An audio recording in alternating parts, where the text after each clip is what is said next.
destination will soon be in sight. Enjoying yourself for a change?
boundless possibilities.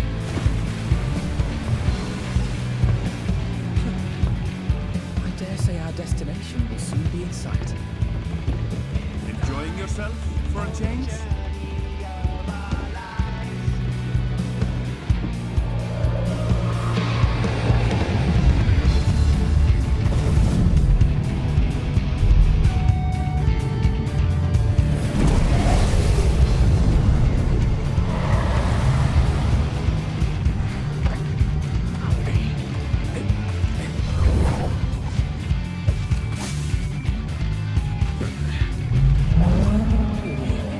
Come now. There's no cause for panic.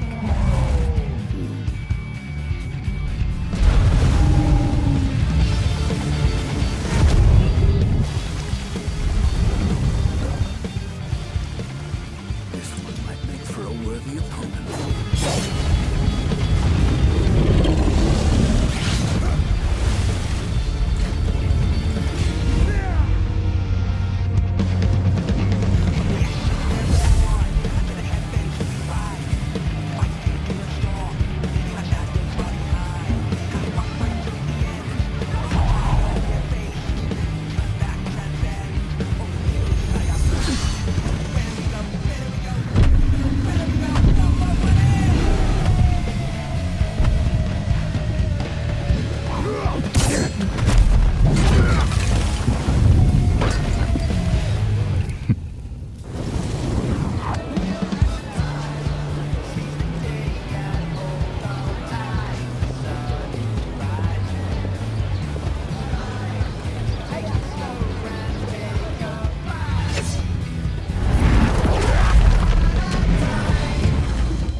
Minutes of the opening.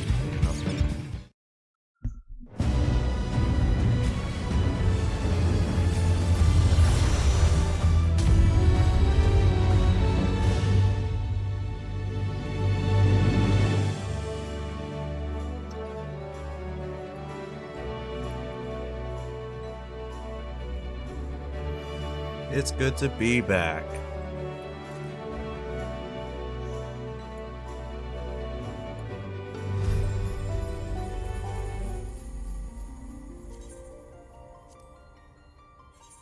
I did end up wasting a couple days not streaming because I got a little busy. I got a little busy doing some other things, but also not doing things at all. That's on me. But I'm here now, and we're jamming.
There we go. That should be fine.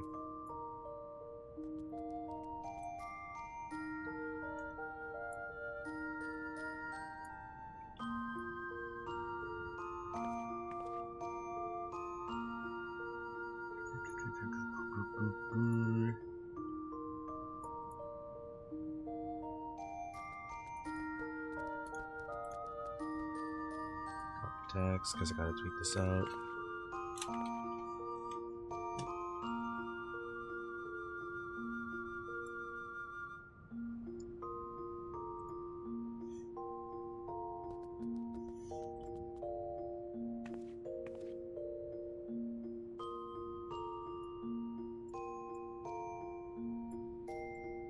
get distracted by things on Twitter.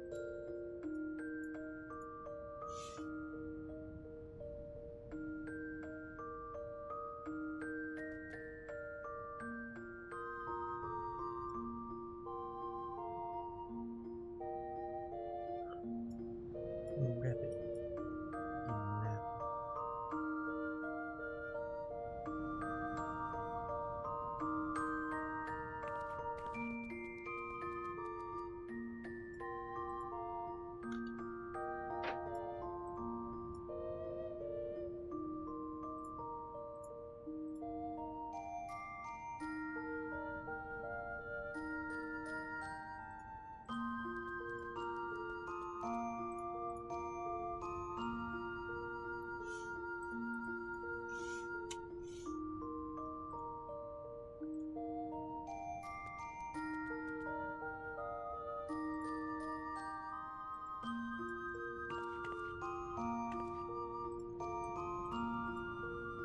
Alright, that's enough of that.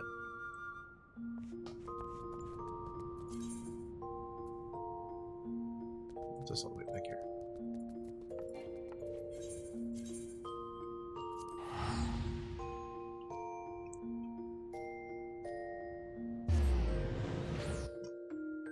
Actually, no, I should just...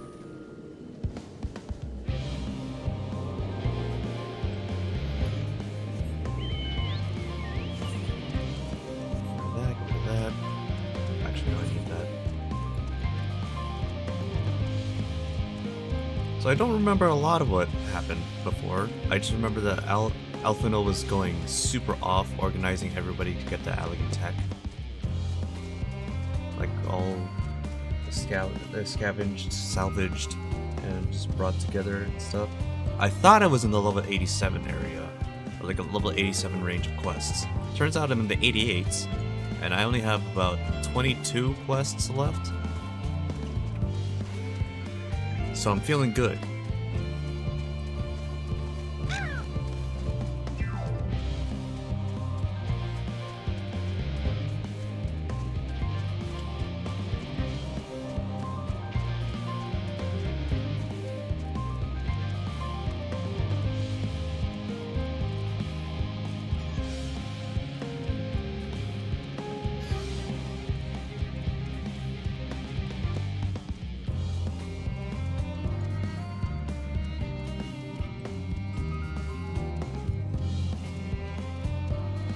And if anybody that happens to know me from the Blitzball streams, fair warning.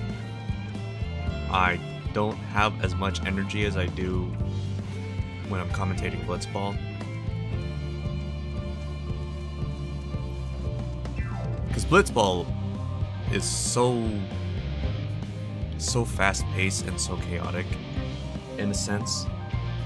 So here I'm just like, I'm over here on my own channel, I'm just chilling. I'm just being a dude.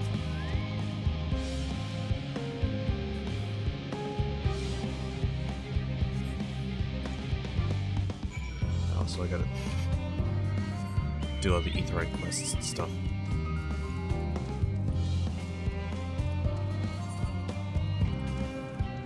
Yeah, I'm pretty behind.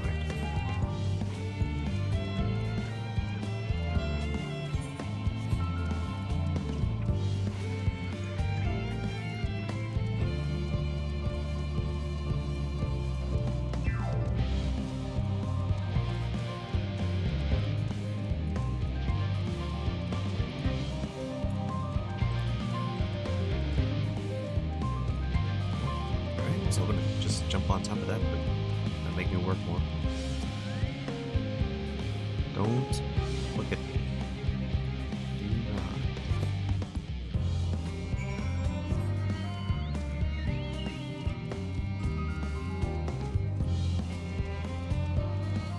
Oh, I forgot I had to go all the way back here. It's just 100.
shackle.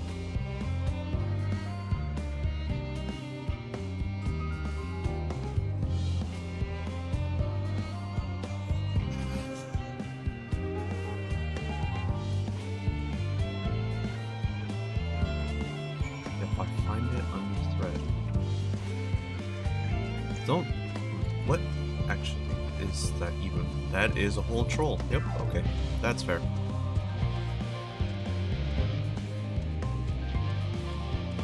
You enjoy your evening there, troll. Shaggles! Look how small it is! Oh my gosh, it's tiny compared to them!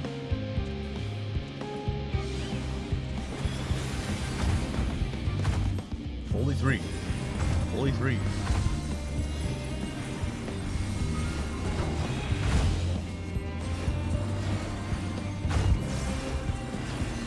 Riveting gameplay.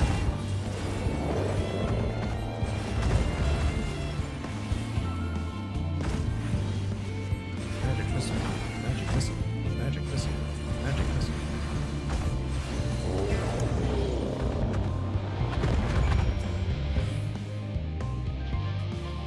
Hey there, Shaggles.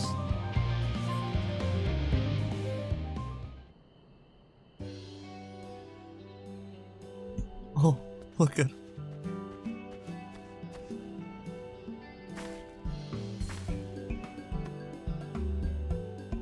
Oh, I'm so glad you're unharmed.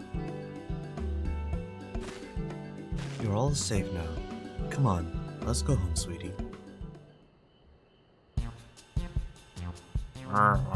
Buffoon. Brr.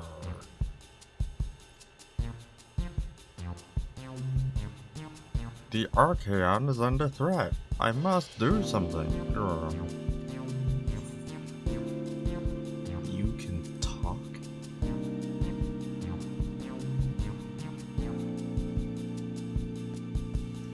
What? You can understand me?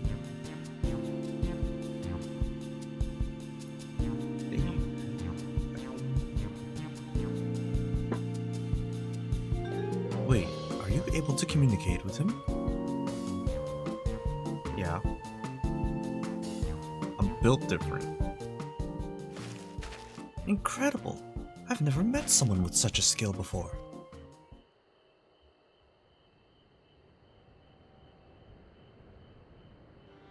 This bundle of joy was born in Labyrinthos.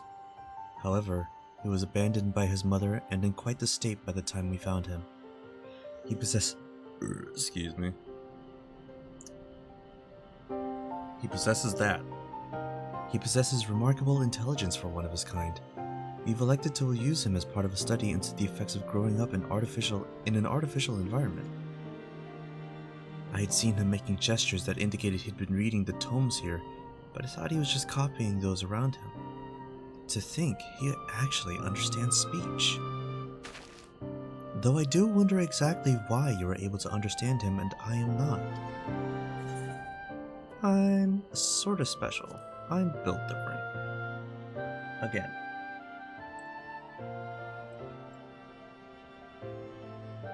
Really? Oh, what I wouldn't give to understand him too. Well, you possess the elf code, don't you? I find it difficult to grow the way your kind do. But I suppose it makes sense that you understand my general sentiments. Check what's up. I happen to learn of said power from the tones in the Archaeon. Honestly, that buffoon over there is surrounded by a sea of knowledge, and he makes no effort to engage with it.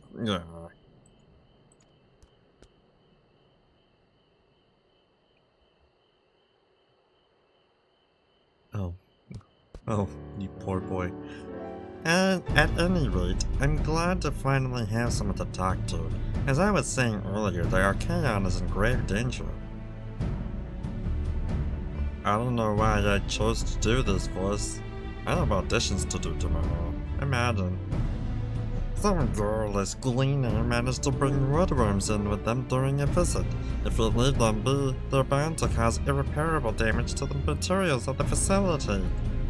I tried my best to tell that buffoon, but it was no use. That's why I took a chance and went in search of some of my own kind to see if they would help. But you saw how that turned out. Well, what is he saying? He says you're dumb. Oh, dearie me. Still, it was most courageous of him to try and solve the issue on his own. Yep. Now that we're aware of it, we need to sort out this pest problem at once. Would you mind helping out a little longer? You're the only one who can understand him after all, and he seems malms ahead of us with regard to the situation at hand.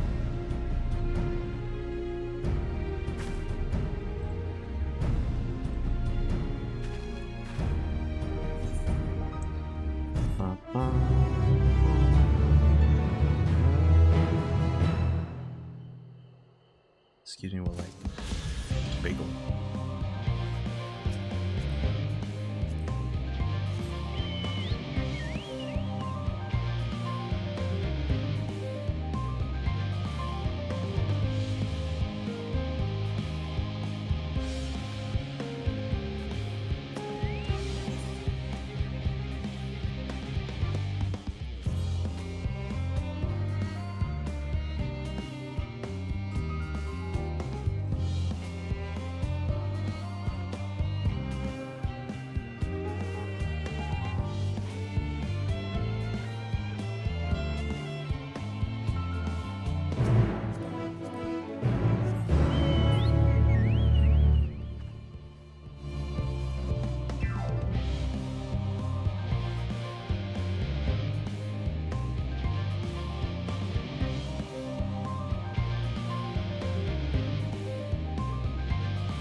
What an incredible character name and description.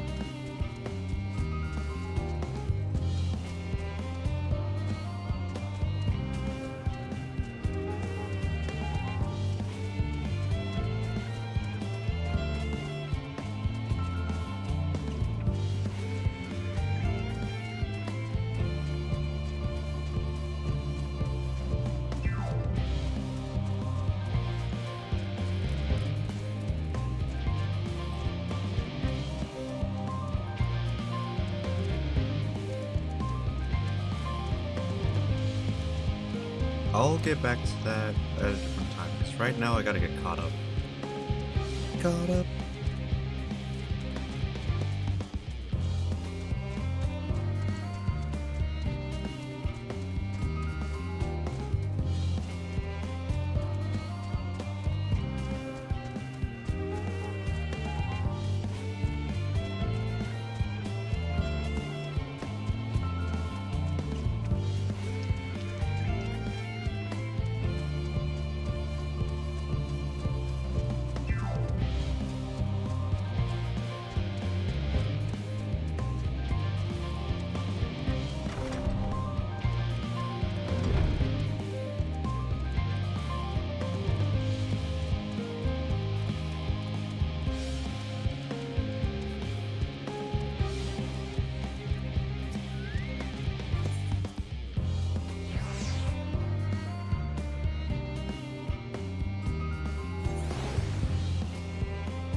I just realized I forgot to unmute myself. Yippee! So I read all that out loud for nothing.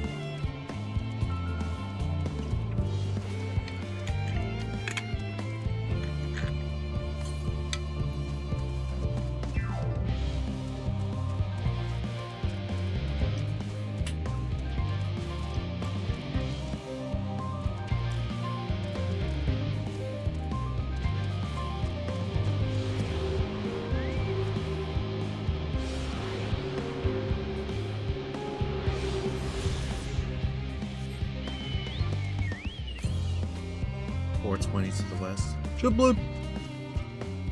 Chublip! No. Not allowed.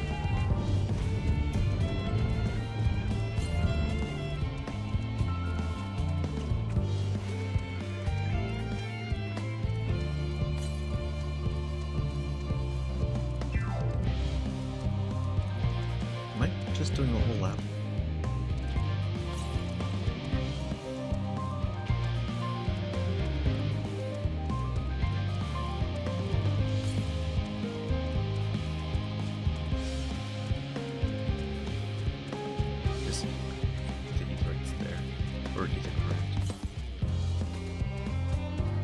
Nope, it's up there.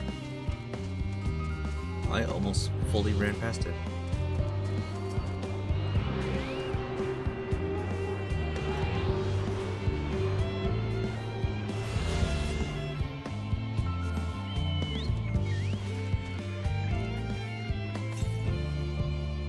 Ooh. Hey, got a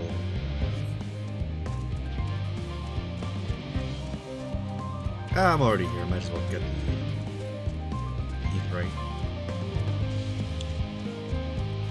Just to make it a little easier on myself. If I can even get inside. Yes, I can.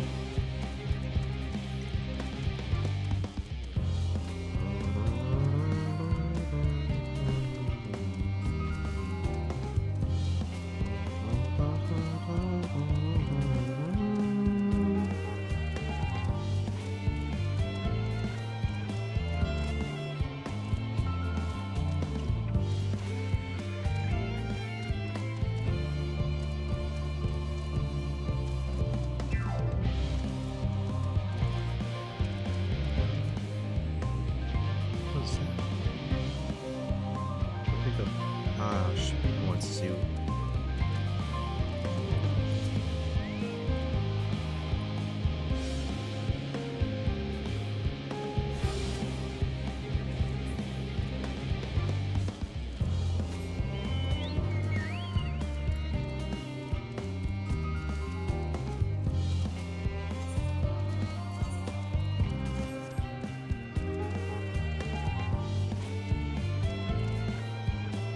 My inventory is such a mess. It's actually not funny.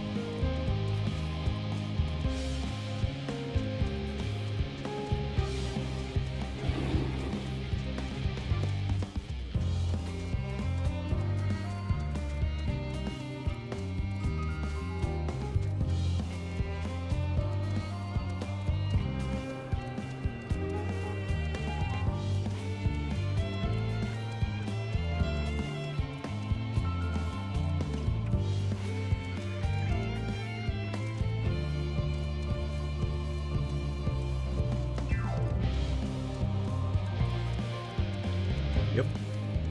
By the way, for anybody that was wondering, looking at the title and wondering, why does this say 8.5? Well, about a week ago, I tried streaming Final Fantasy Endwalker,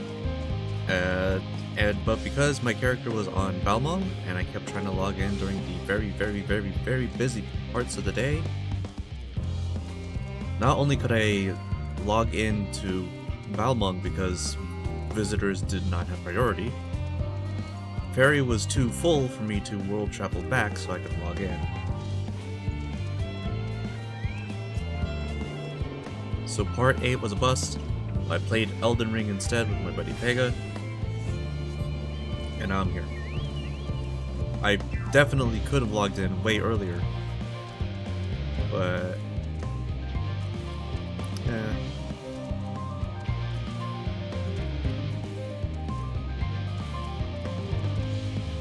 Oh my gosh, that's right, the pool.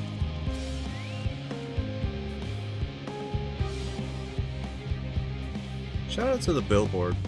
Actually, don't shout it to the billboard. It'll bring too much attention.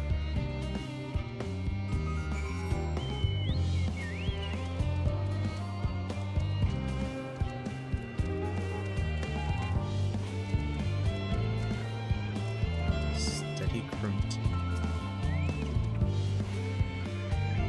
Helping with the arc.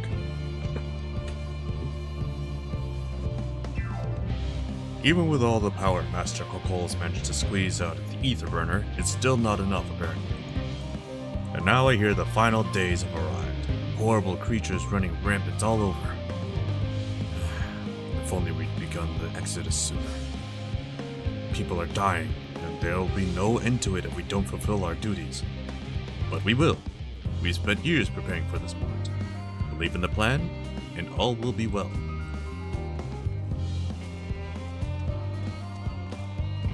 Oh, there's a blue quest here. It's probably for ether.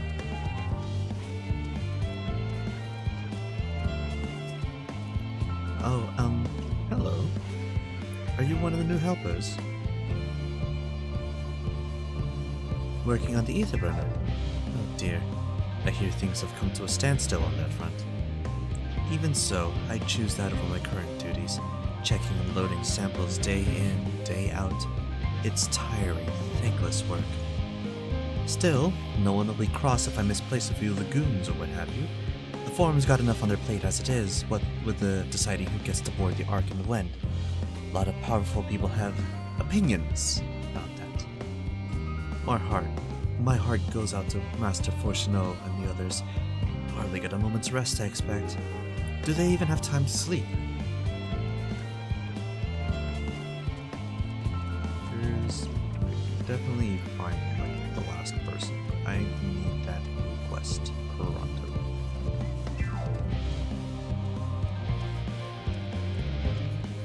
The vexed veterinarian. Let the good times troll. Excuse me, ma'am. I couldn't help but notice you've a way about you that simply screams, I have an affinity for creatures of the wild. And since I'm never wrong about such things, might I trouble you? I wouldn't say that, but sure.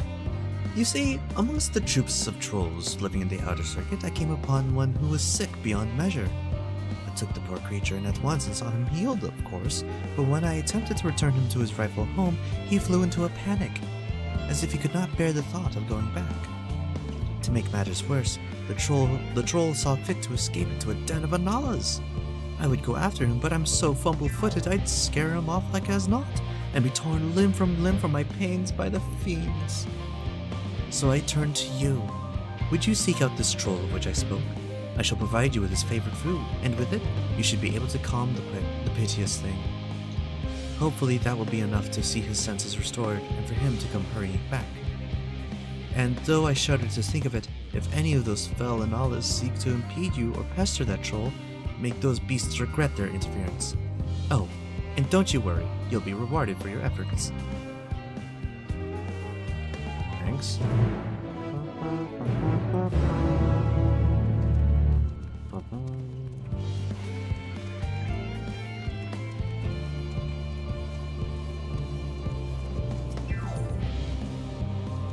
Oh, I already.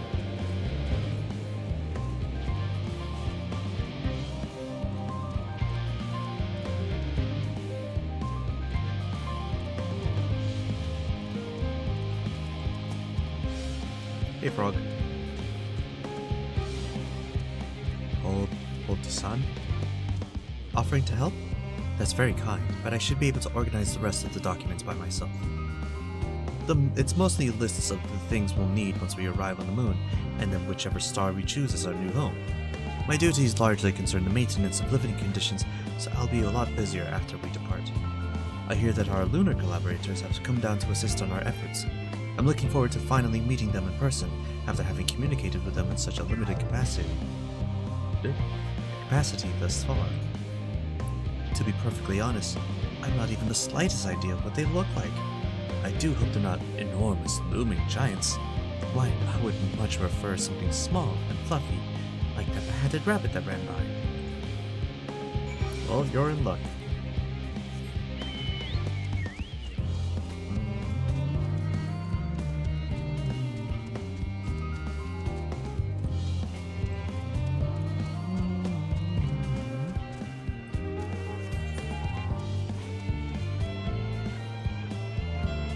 That's no jump too small.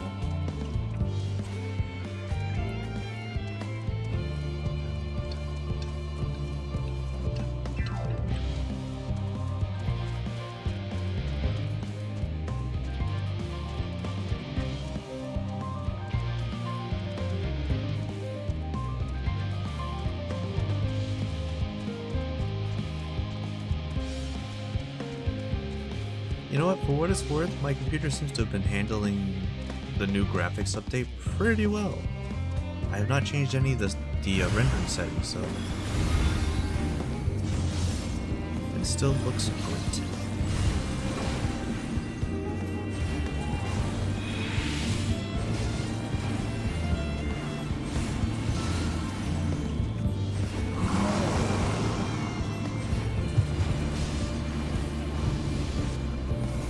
That's the wrong button.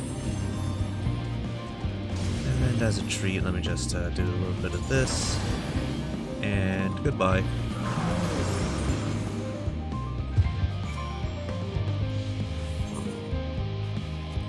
Fruit.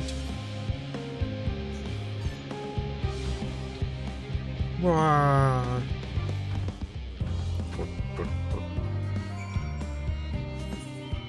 And then they go back.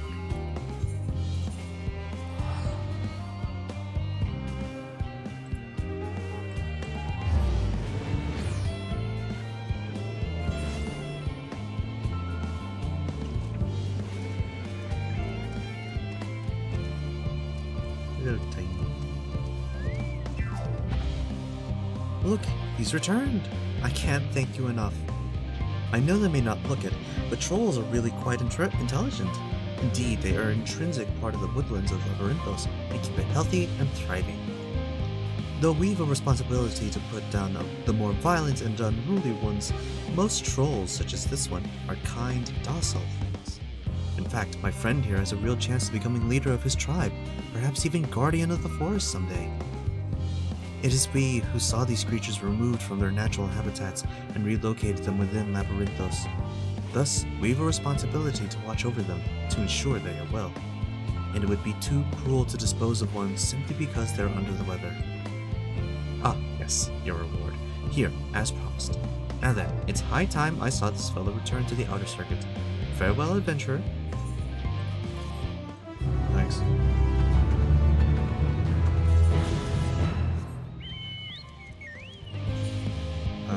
It's 3 more quests. I think the last one's story related, which is why the other ones are.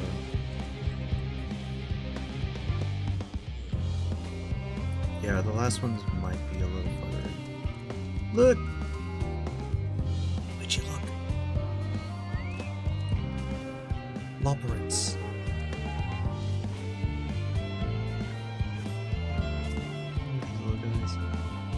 That's a bit novel. Oh, nope, I'm not doing that voice for them.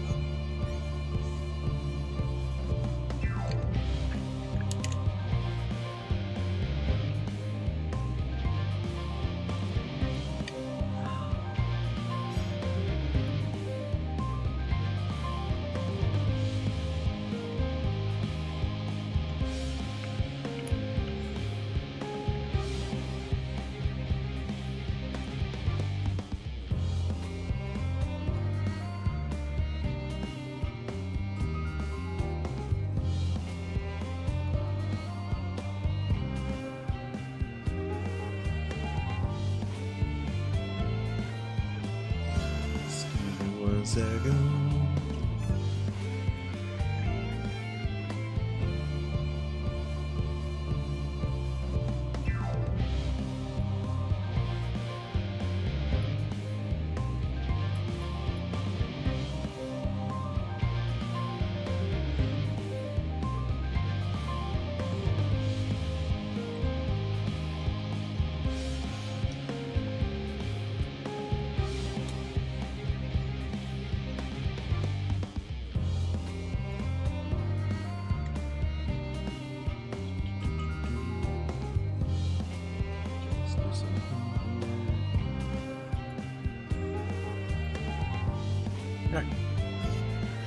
That is that. Fancy meeting you here, Minutty. Our friends in the forum brought us to see their teeny tiny toy boat, which was quite impressive considering they didn't use any creation magics.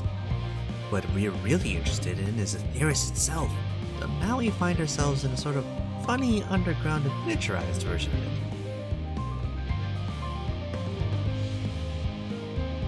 We were hoping the forum would give us a guided tour, but it appears they're rather preoccupied. Honestly, all that time to prepare and they're still not ready. I suppose we'll just have to show ourselves around. Or at least, that's what we were planning to do until we chanced upon Urianger and your good self. Since you're both dawdling about, engaging in idle chit-chat, perhaps you could show us a few points of interest. Won't that be fun?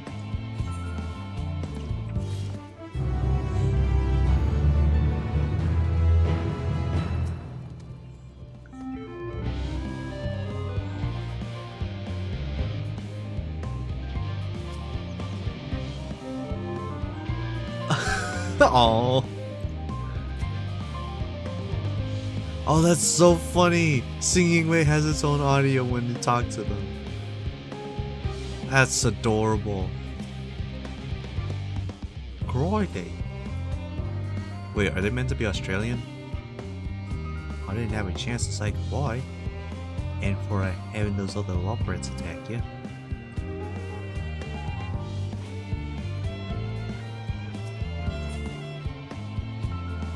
Chondrite leg gear. Probably do need better leg gear at this point, right? The Tour Labyrinthos? An unexpected yet prudent suggestion. Given the similarities betwixt this artificial environment and Bestway's burrow, 'twould be in our best interest to have the Loporits acquaint themselves with those conditions deemed optimal by their Chilean collaborators. I fear, however, that continued reliance upon my limited knowledge would risk narrowing rather than broadening their perspectives. Mayhap thou art better suited to lead this venture. What a marvelous idea! Might we begin with that great big what's it over yonder? Ah yes, the what's it? I shall leave its explanation to Minari.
Goodness me, to build something so large without creation magics is positively stupendous.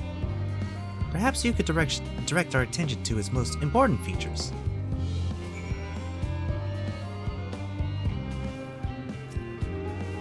Search the apparatus for points of potential interest. You may move the camera as well as zoom in and out. Target an area and inspect it with the left mouse click.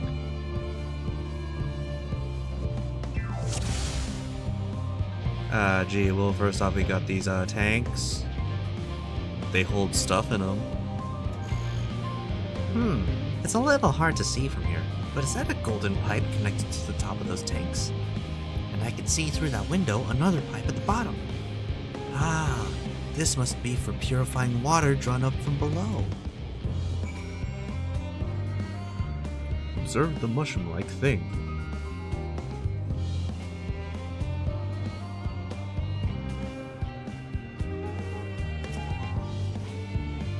I've got this mushroom thing. That looks like the trees in Greatest Endsvale. Hold on. It's a bit of a strange shape. It's thin at the bottom, but big and round at the top. Quite tall for something so unbalanced, too. Now it makes sense. That's where they store the water. Sure, kid. And there's a tube. Is that water I hear from inside that great big tube? Must be because of those cogs and that gigantic wheel at the top. Oh, I see. That's how they draw up the water. There's probably some sort of spiral-shaped mechanism inside of it too.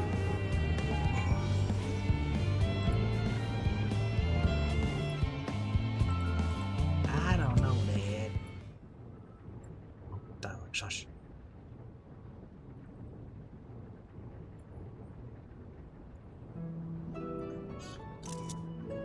Don't mind me, I'm just taking screenshots.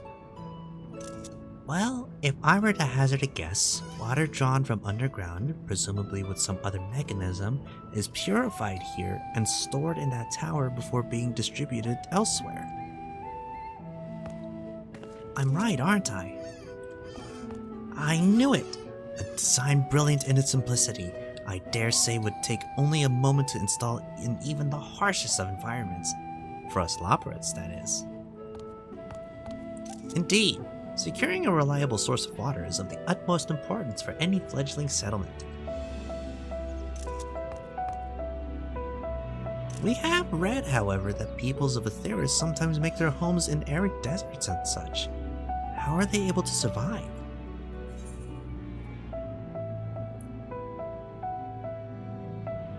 Many settlements in Sanaland are built near an oasis. So wherever you choose to live, you're never far from water. Oh dear, I worry we won't be able to produce the necessary amount. We can provide enough water to keep them from drying out completely, but it would appear they rely on it far more than we anticipated. A few adjustments may be in order once we've calculated the average rate of consumption per individual. It may also be worth learning more about how exactly they obtain their water in the first place. Master Alphano spoke of the machinery responsible for that feat during our journey through Logisticon Alpha, did he not? Mayhap the Loporrits will share his appreciation for the engineering marvel.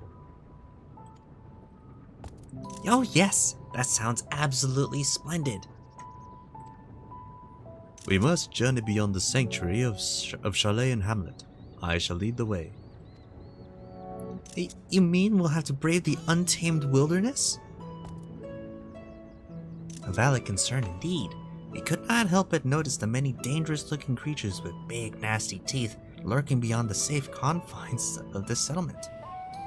They did yassify Craig. Also, hi Pega, this is big spoilers. But, you know, just kind of have this in the background, put the volume at like 1% or something, and you'll get your rewards.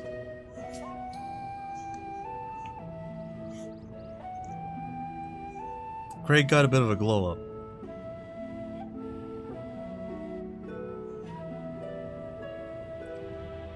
Were they not escorted here by eaten by burly custodians, I dread to think what would become of us. Craig got that post-situationship death glow up. Not for a couple of expansions, bro. Boy was mourning. He lost Moonbrita, got really depressed, and really into astrology.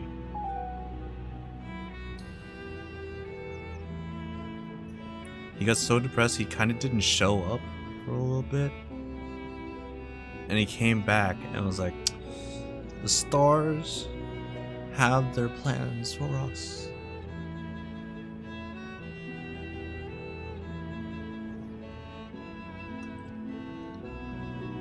Regrettably, to many a hungry predator with the aforementioned big nasty teeth, Loporrits may appear to be a potential and rather appetizing source of sustenance. Might I impose upon thee to assist in securing safe passage to Logisticon Alpha? For my part, I shall act as escort to Living Way and Cooking Way. I entrust Singing Way and Growing Way to thy care.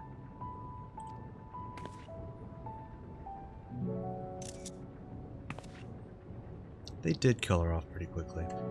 A more valiant protector they could not wish for. Godspeed.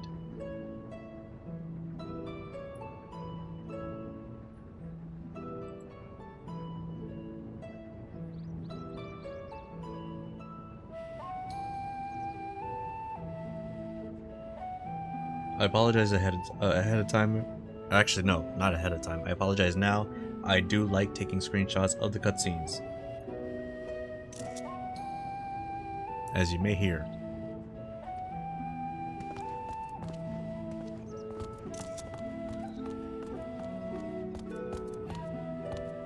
If it's all the same to you, I'd rather not be eaten by some horrid beastie. Come along, Growing Way, to the water extraction, what's it?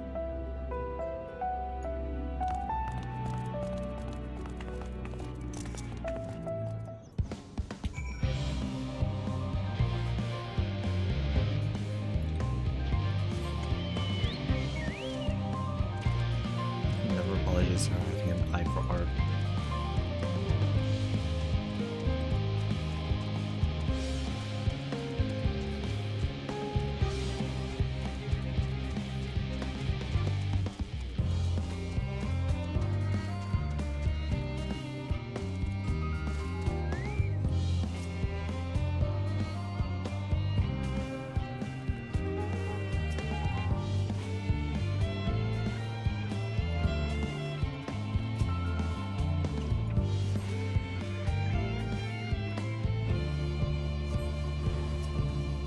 Begone from thee, vile beast.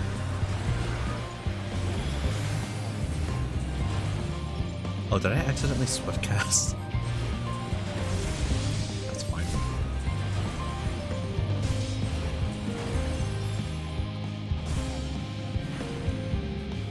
Burn, burn, burn.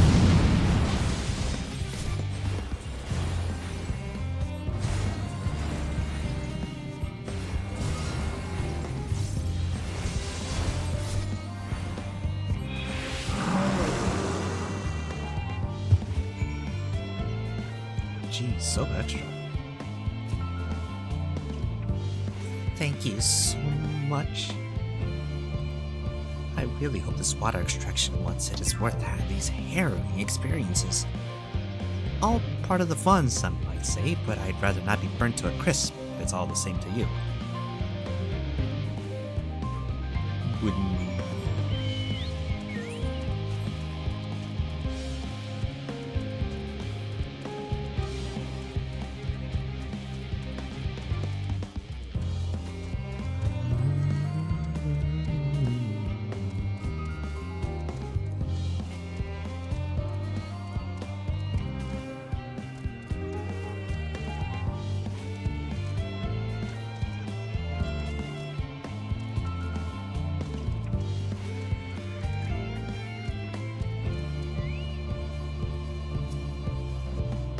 My friends, I bid you welcome to Logisticon Alpha.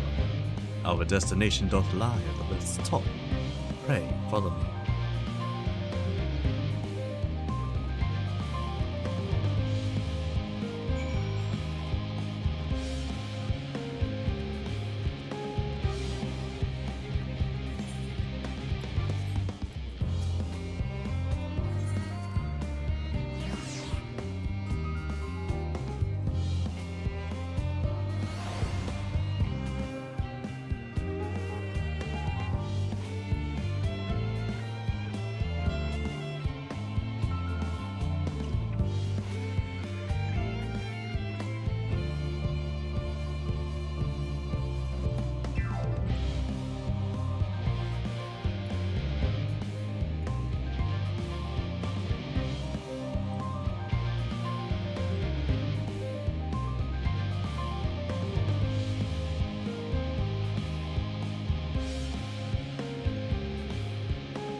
Sorry, I was just checking notifications and saw a thing. was a thing that made me really happy. Marvelous. Simply marvelous. So this is where the magic, or science rather, takes place. The perfect environment to sustain life artificially created. The knowledge we'll gain here will be essential when we start looking for new stars for your kind to inhabit. Apparently, most of them don't even have air for you to breathe. You're all very lucky that Aetheris just so happens to provide everything you need to thrive. Or did mankind turn out the way they are because of the available resources, I wonder? Either way, it's nothing short of miraculous, and I cannot wait to see more of it. I have advanced.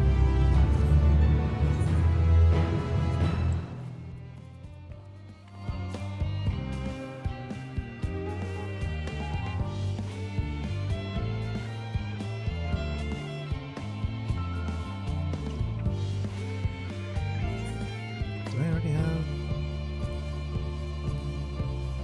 I don't have level 88 stuff from the other.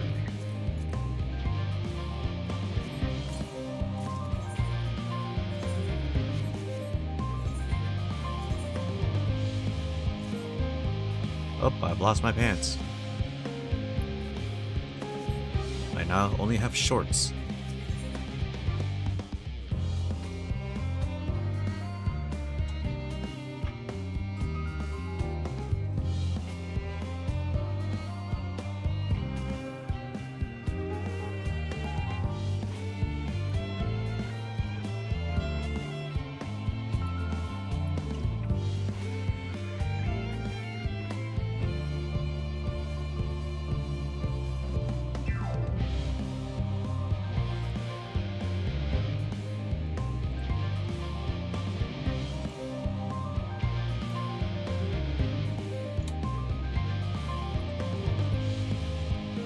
Getting distracted with it, but it's fine. It's fine, it's my stream, I do what I want.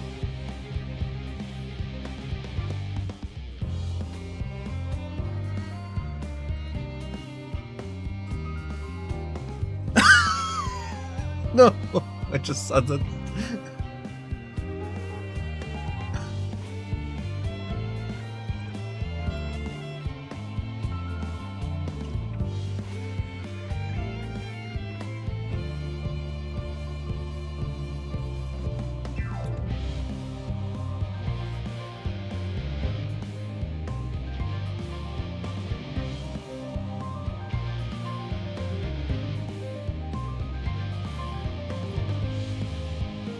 Okay, I won't do the Australian accent. Not good at it anyways.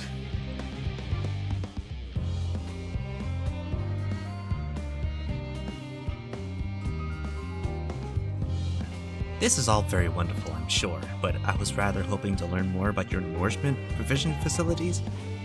In other words, where's the food?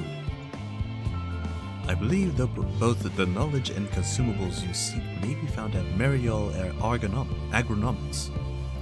As I imagine Singing Way and the others intend to study every conceivable facet of this apparatus, wouldst thou be so kind as to escort our visiting culinarian? Yes, that sounds much more interesting. Hopefully, I'll be able to see firsthand some of the delicacies Urianger was telling me about. Even his incredibly vivid, if a bit too verbose, descriptions cannot compare to sampling them myself.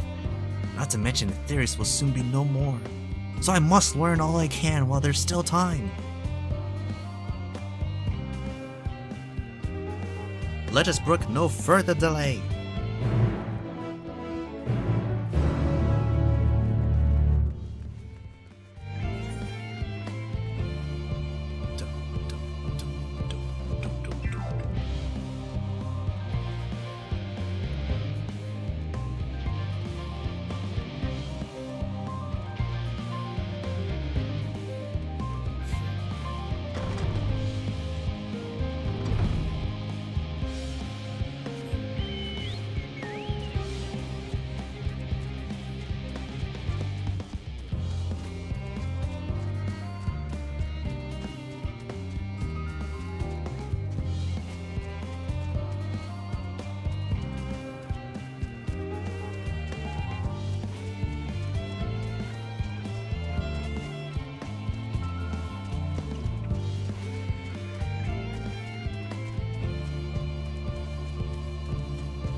This is the place, yes? The heady aroma was enough to guide me here, and I've spotted several of the fruit and vegetables featured in our compendium. I dearly love to try some, but I read that those who help themselves to a farmer's crops without permission are often caught and put into pies. Perhaps you could ask whoever's in charge if they would be willing to part with a few samples. Cooking Way is now accompanying you. Keep him at your side in order to proceed with quest objectives. You can leave Cooking Way behind by entering a different area, or by speaking with him and selecting the option to part ways. If you wish to have Cooking Way accompany you again, return and speak with him at the original location.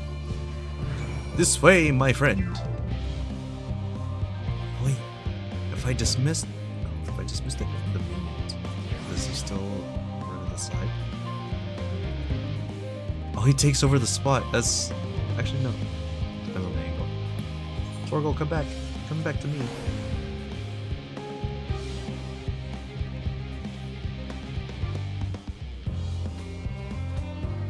Fruit. Oh, look at the texture on that, actually. Fruit.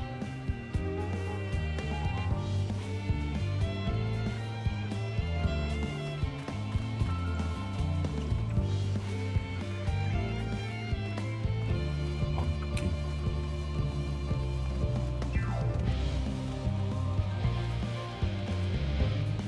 Polygonal grapes. The squapes.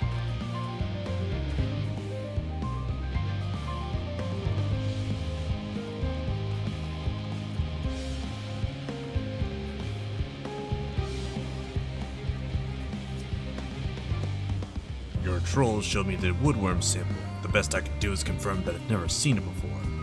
I'd say your hypothesis that it's an undiscovered species is highly likely.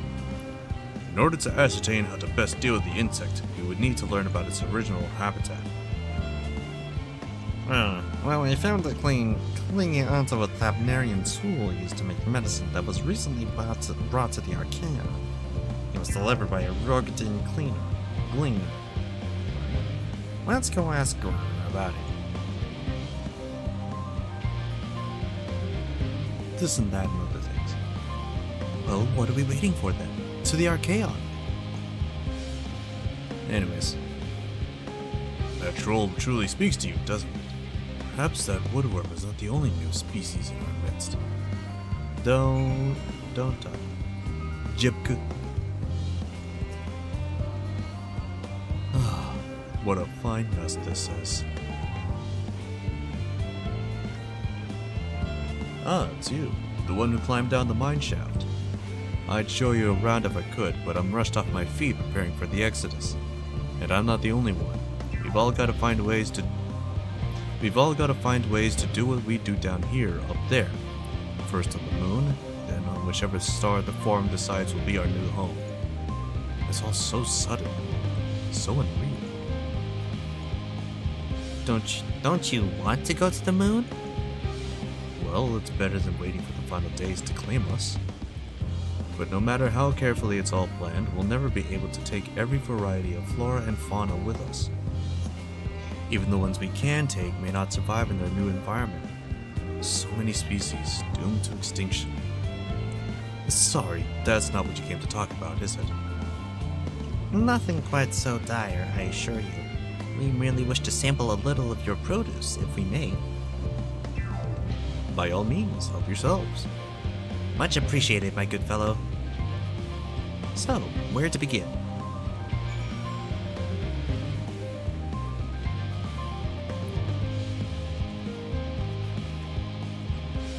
Water time. Watered up.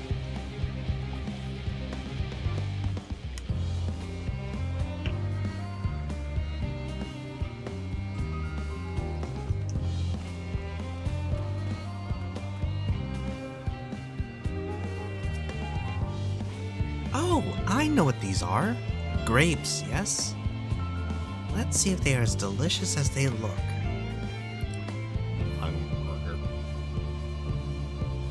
So sweet, so sour. The taste is much like a ripe philosopher's carrot, and yet the texture is entirely different. Our contrast between the outer skin and the fruit within is most peculiar, though far from unpleasant. Yes, I think I'll try another. I think I'll have it a second time. Well, that's certainly given me food for thought, though in a far less visceral manner than any philosopher's carrot. But tell me, what is your opinion of grapes?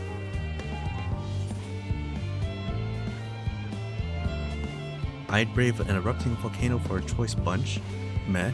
Ghastly things, I'd rather eat rancid gigantod eyeballs. I love these.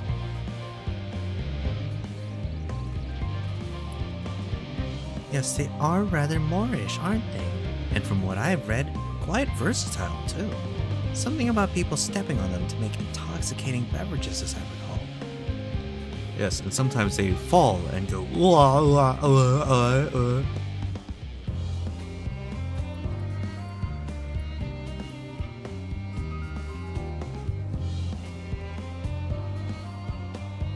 Oh.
Oh, I just realized I don't think I read that part.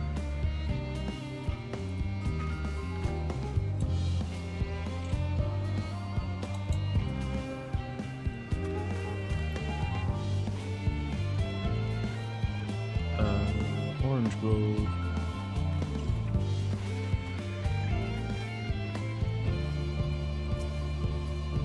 Orange by name, orange by nature. What came first, the fruit or the color? Who cares? Let's eat!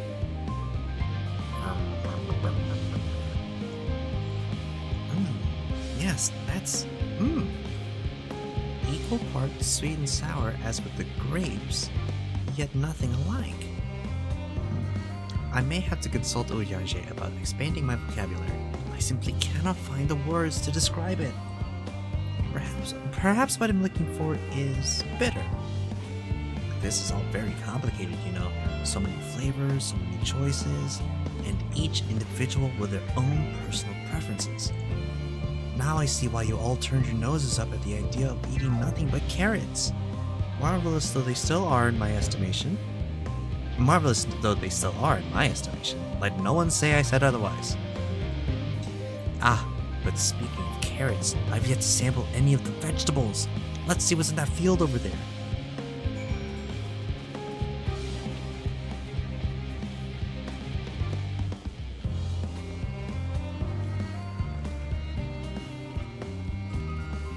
How's my audio, by the way? Is it too loud, too soft? What's up? What's going on?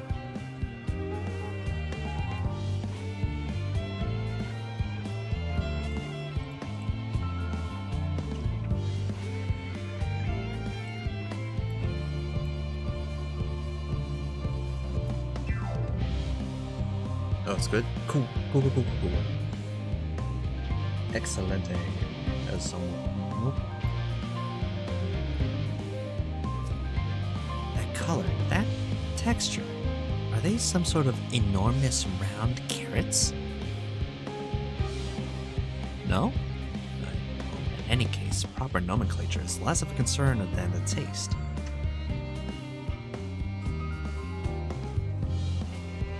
Blech! It's so hard and flavorless. I may as well be chewing a piece of wood. That all but confirms it. There is nothing more than misbegotten failures masquerading as goodly carrots. Stop, stop, stop! Can't you see these are pumpkins? And no one with any sense would try eating them raw. You're supposed to cook them first. Do you not find it an awful bother? Far from it. Cooking is a joy unto itself. What's more, it broadens the range of ingredients that we may safely eat. But above all else, cooking allows us to draw out the full potential of our produce. Pumpkin stew has been one of my favorite dishes for as long as I can remember.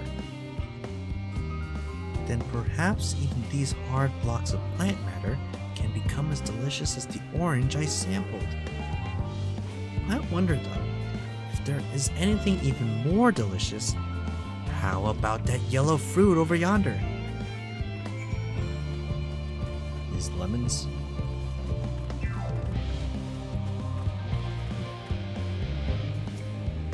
What a wondrous fragrance! With luck, it'll have a flavor to match. As I have no idea how these are eaten, I'll just bite into it. This is a lemon. My tongue. Is this poison?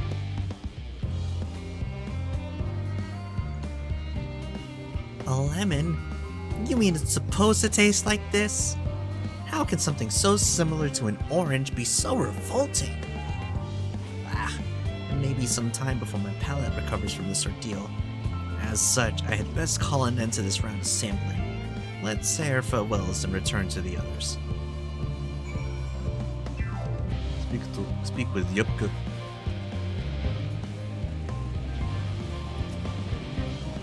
Finished, have you? I trust you found something to your liking.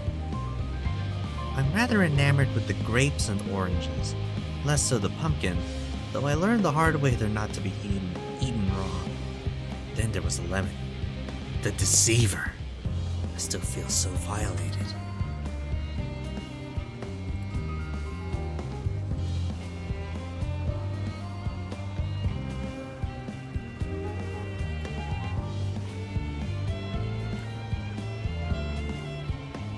The deceiver.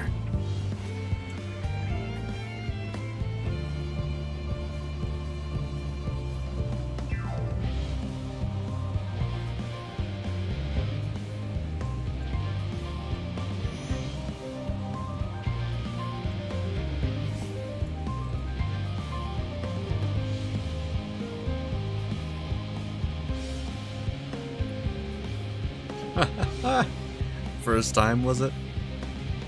I'd hate for you to leave with a bad taste in your mouth, in more ways than one, so I'll give you this lemon muffin I baked.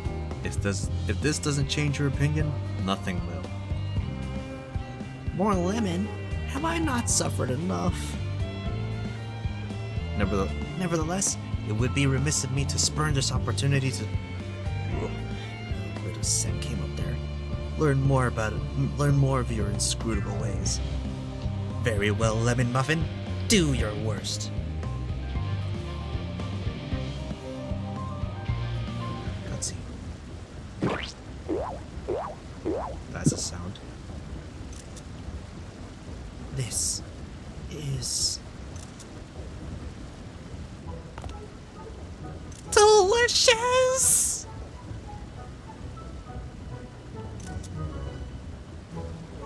Although I detect a hint of lemon, it complements the sweetness of the dough to create a perfect harmony. I never would have guessed its vile bitterness could be utilized so elegantly. My good chap, this is simply breathtaking.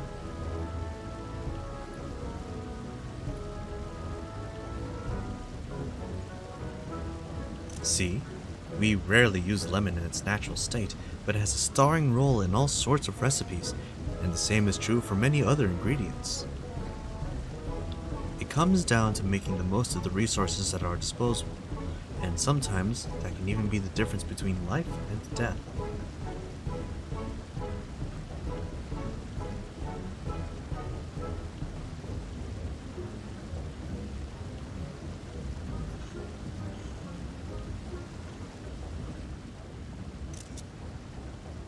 I know we won't be able to take every species with us.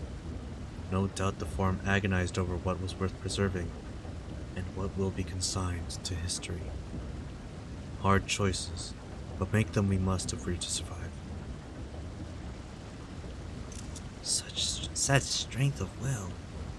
Now I know what Hydaelyn sees in your kind.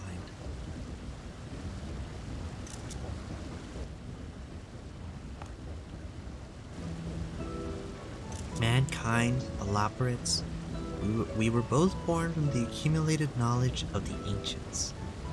They learned all there is to learn about the nature of sentient life and the fates of the stars themselves.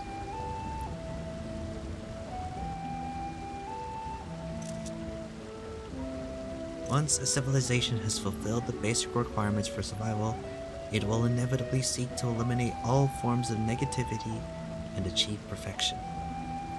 And therein lies its folly and its downfall. For perfection is an unattainable deal. 'Tis the paradox of the immaculate carrot. Civilizations since time immemorial have deemed the pursuit of perfection as progress. They pay no heed to the costs incurred in their futile quest, and all too often become the architects of their own demise, their dreams forever unfulfilled. What then is the alternative? The answer lies in knowing that our existence can never be perfect, to be content with what we have and make the most of it.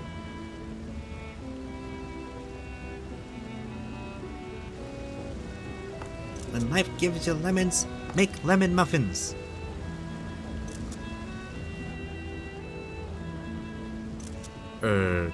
Pardon my Eorzean, but what in the seven hells are you on about? And who are you anyway? Cooking Way, at your service. I'm here to help prepare for the trip to the moon.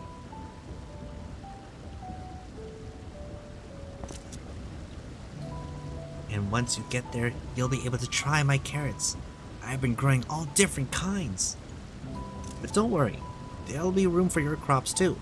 We'll work together to preserve as many of their species as possible, if you're up to the challenge. Yes, of course. I look forward to it. This has all been highly productive. Probably. Let's go and see if Oriange and the others have run out of machinery to inspect, shall we?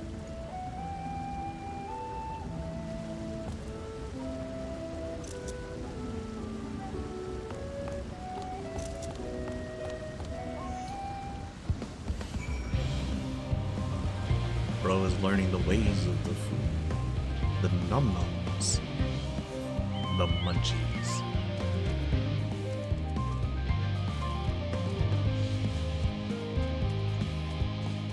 I just realized the quest is called Agriculture Shock. Love that.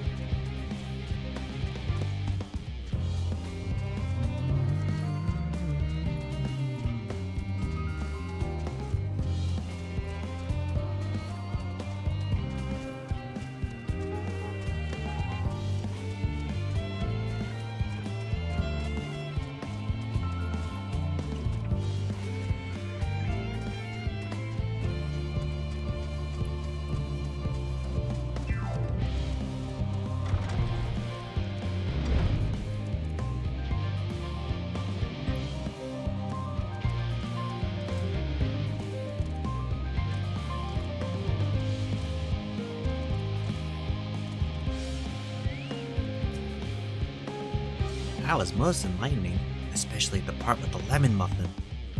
Actually, I was wondering, do you know of any other places famed for their cuisine?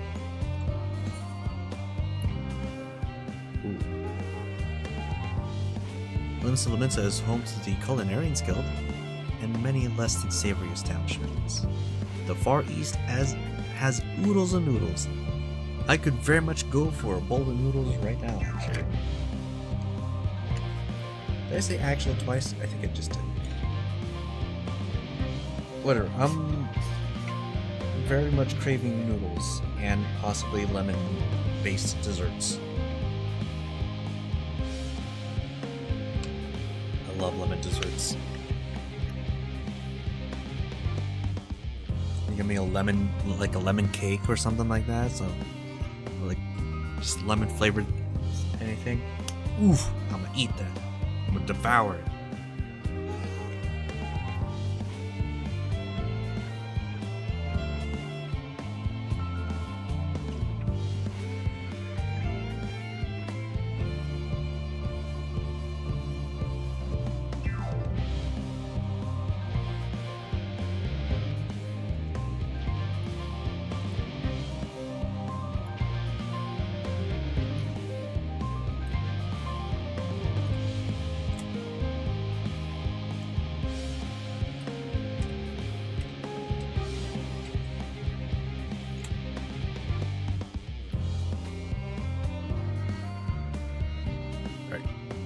Let's go with the phrase, because I'm craving. Definitely craving. Would that I have time to visit. The more I learn of Aetheris, the more I wish we could spare it from the final days.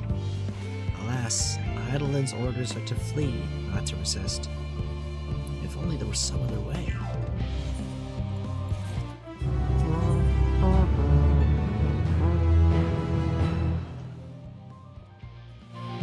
Why am I only getting the bottom half, actually? What's happening here? Gouda skin, Exarchic.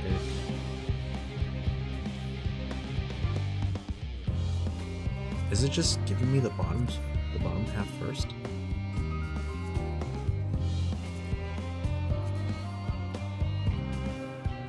Guess it is.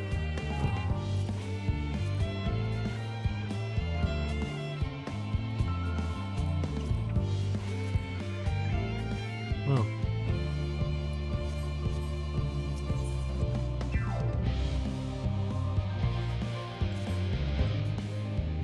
Minari, I trust thy time at Mariel Agronomics did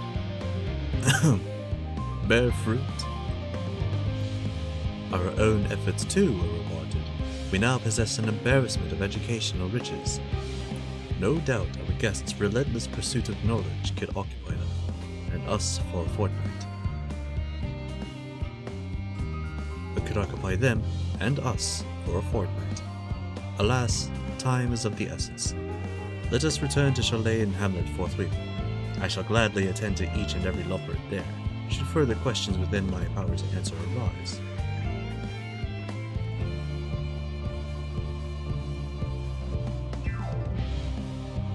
Aww.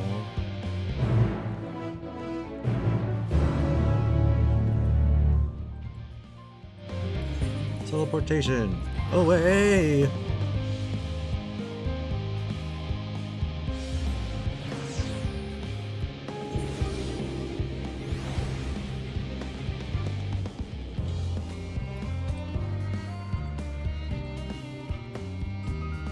Excuse me.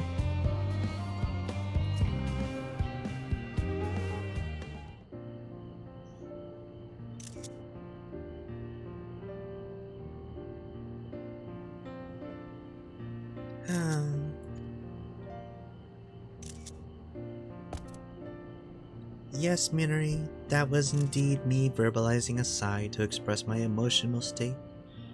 Do you want to know why? Because I saw the reconstructed environmental data for Aetheris at Logisticon Alpha, that's why. A forest so lovely and so leafy. Are all of your forests like that?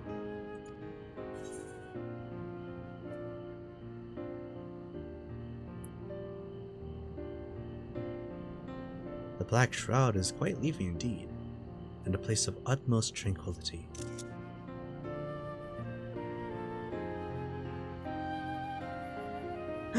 Gasp! Gasp, I say! With a star so wonderful, it comes as no surprise that you're reluctant to leave it behind. I was a fool to think otherwise, to assume that the moon was something worth being proud of. How ridiculous we must seem to you, trying so hard yet achieving so little. Not at all. Thy works are no less worthy for their uniqueness. I thought I heard tiny voices. Remember? Thancred! This is Thancred.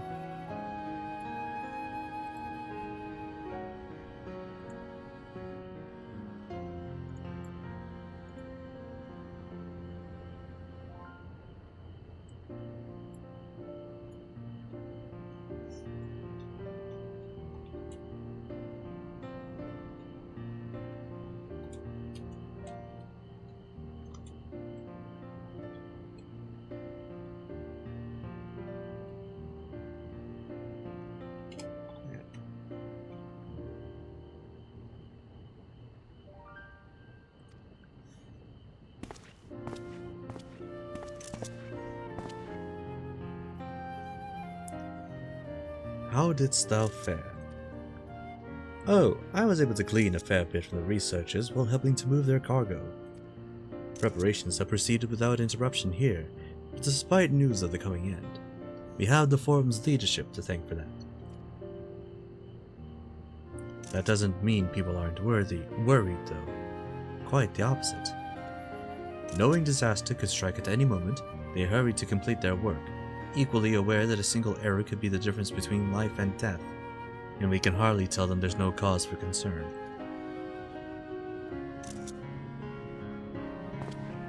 Perhaps not, though aided by our goodly growing way, we may yet find other ways to lighten their burden.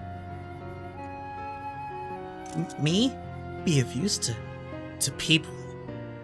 I'm honored that you would think me so capable, but I'm not sure that I'm up to the challenge. Nevertheless, I believe in thee. If you say so, I suppose it can't hurt to try. I passed someone moping in the Western Plaza that looked to be in need of a helping paw. Perhaps you might start with him.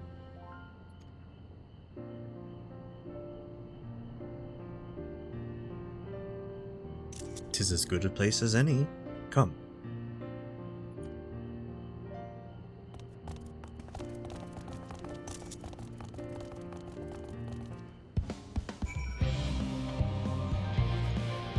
Water break again. How long are we going for? Hour and a half?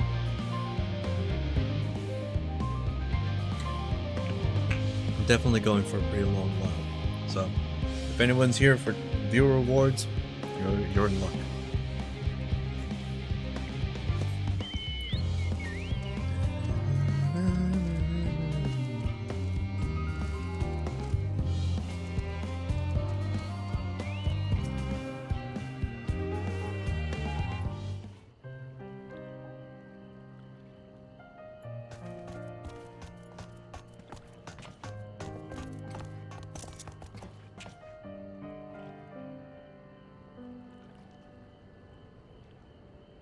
Oh, can I help you?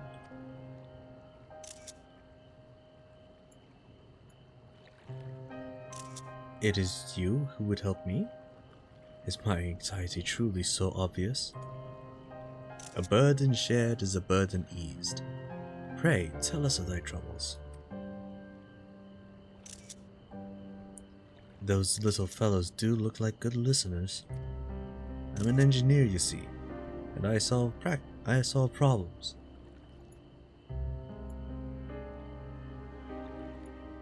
Not problems like what is beauty, because that falls under the purviews of philosophy. I solve practical problems. That's enough of that bit. And what they say of the ship, that it's the sum of decades of Charlayan ingenuity, that it's built with peerless elegant technology, is all true, but I know that none of that's a guarantee. We've never before launched a seafaring vessel, let alone flown it in the great expanse. All the tests we've run have been on the ground. Only operational personnel and cargo will be aboard for the first voyage, but even so, if it fails us then, what can we do? And if it doesn't, it could fall apart on the next flight, or the one after that. We've done everything we can to prevent that from happening, but it hardly matters. We thought the ether burner's design was flawless too, and look how that turned out.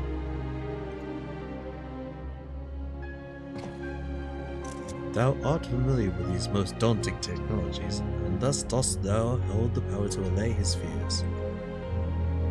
Oh, I'm not sure about that, but, well... Maybe you could tell me if there are any aspects of the ship's design that you're especially worried about? Our ability to walk about and perform our tasks, for one. I've devised a means by which to employ gravity, a spatio-temporal spell, to regulate the environment.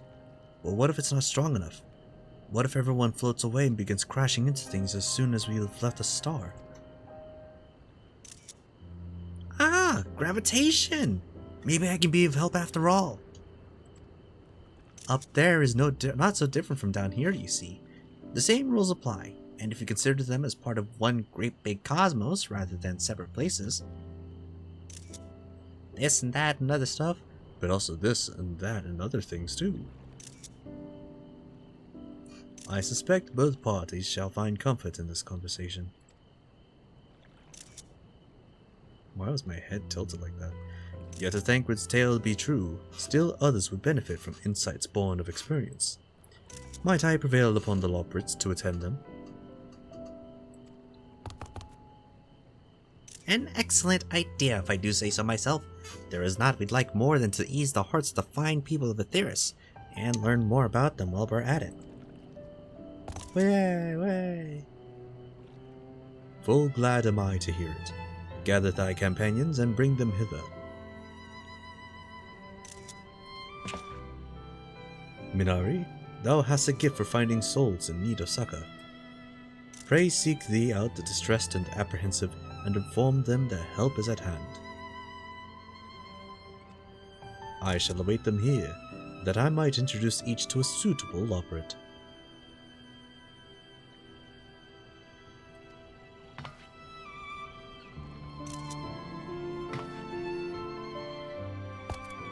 Oh, I do so look forward to that.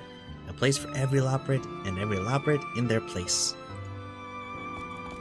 Yay, everyone's doing their part. I'm doing my part.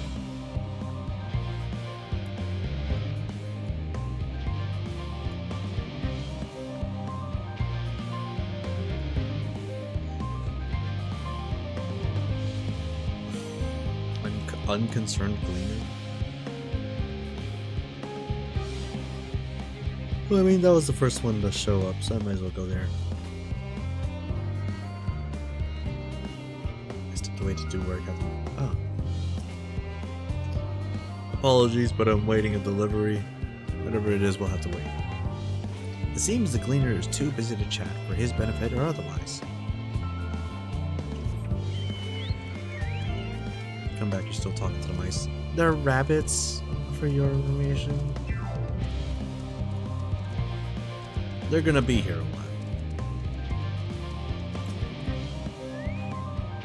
Concerns?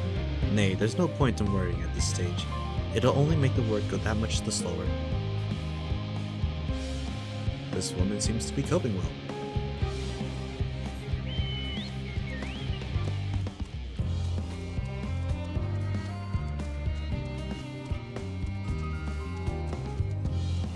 Distract the researcher.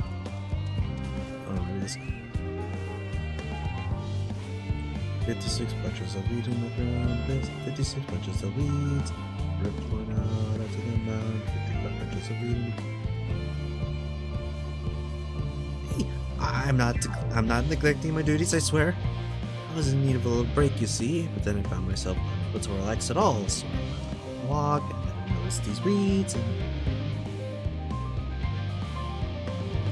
constant conversation partners and oh so fuzzy? Goodness me, that does sound like a much better way to relax. You cannot play as one. As much as people would love to.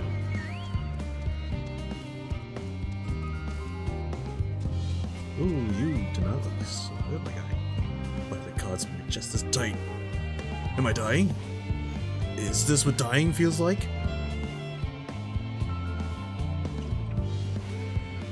Oh, do pardon me, I didn't see there. There is no cause for concern, I assure you. No cause for concern, even though we may need to depart at any moment. And if the hull I design buckles under the strain, the entire vessel may explode on launch, claiming countless lives and dooming all mankind. But that is highly unlikely. Yes, yes. Highly unlikely. Highly. Our visitors can help me triple check for structural flaws, you say? Like that would be more wonderful. I'm breathing more easily already. I think the Loppers are actually smaller than Lalafell.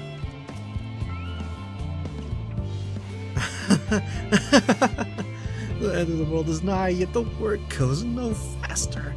Schedules are such temperamental things. Feasible one moment, utter bollocks the next. This one's beyond your help. Only sleep can save her now. Man.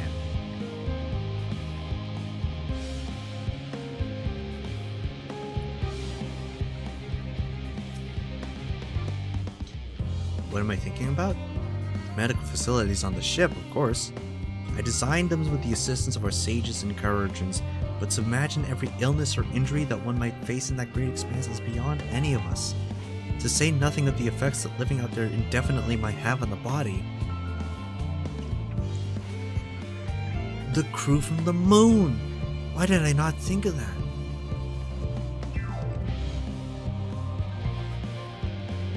Really got me running all over the place for this quest. What's the list looking like?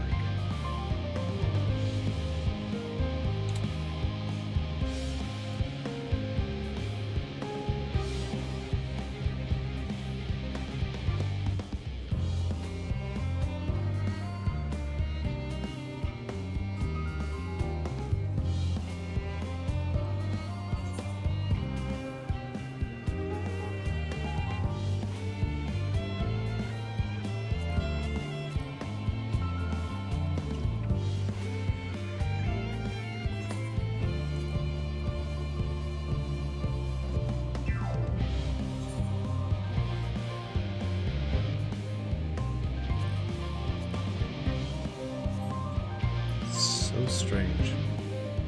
Chest gear coffer. Contract weapon.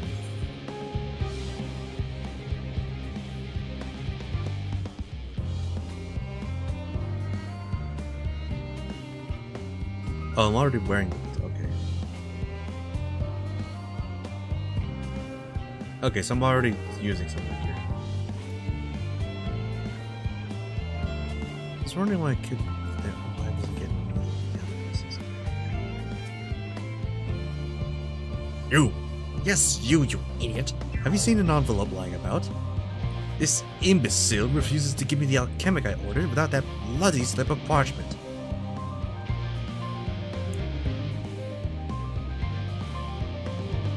This Eggman looking dude.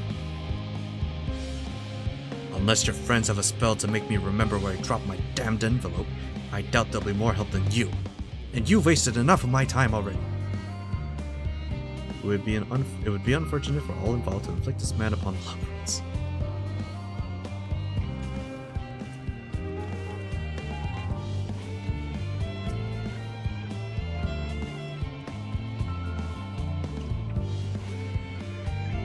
My face? What's wrong with my... Ow. Oh, perhaps I am a bit tense. I was tasked with ensuring that the proper fauna, and only the proper fauna, are brought with us to the moon. However, the suitability of a few species is still under debate, and I can hardly make the decision myself when I know so little about the environment up there. Have you tried these rabbits? Including the lobbers in our discussion is a wonderful idea. I absolutely will, thank you. Perhaps the biology itself might offer some clue as well.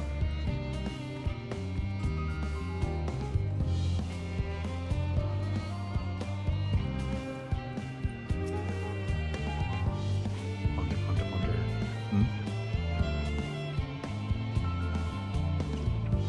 Consult our collaborators? I suppose that would be more effective than sitting here brooding. I'm attempting to calculate how much cargo we can consolidate into fewer trips should the ether burner make our original estimates unfeasible. But there are simply too many variables. I feel as if my brow will turn inside out. But perhaps our lunar associates will have more insight into how much weight constitutes too much weight for our purposes. Thank you for letting me know.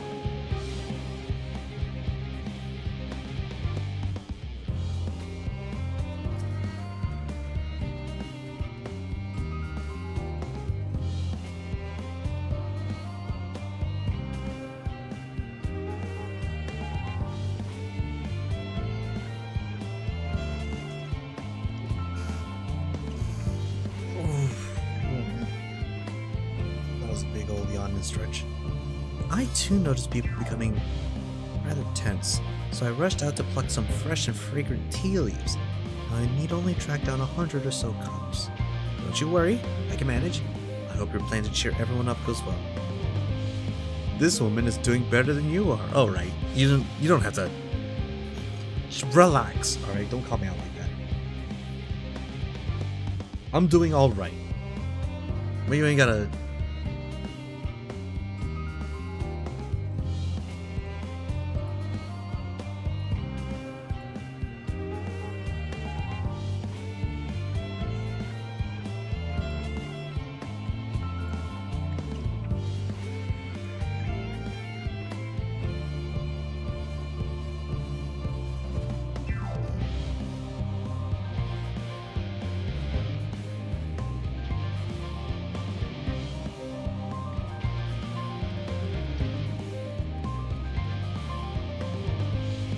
This woman has a job in a 401k. And you're sitting at home streaming.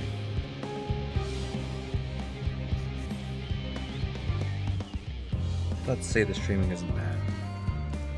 Starting out streaming, that's where the rough part is. There we go.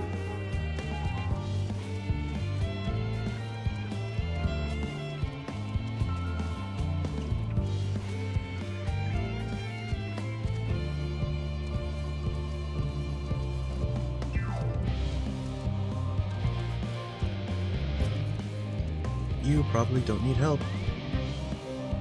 Worries, worries. Worries, worries.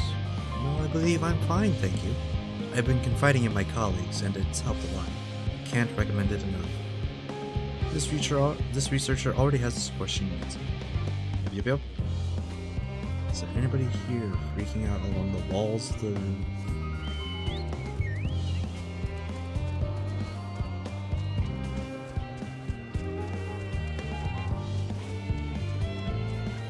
Does not look like it.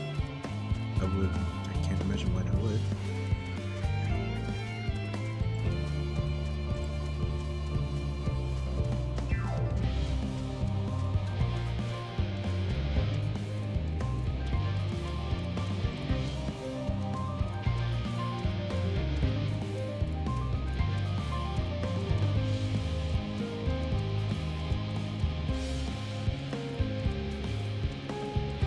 I think this is actually where I started this quest. Oh. Never mind. What's on your mind, guy? Blasted assistants? Where have they gone off to at a time like this? Beg pardon, but I have not the time for idle chit-chat. I need to reconfirm that ether levels are consistent throughout the vessel's machinery, and it seems I shall have to do so single-handedly. I swear, when I find those assistants of mine. The lawbirds are willing to help. Why didn't you say so? At least they won't moan about how they checked 24 times already and haven't slept in weeks. Lazy sods. I don't know, getting good sleep seems pretty important.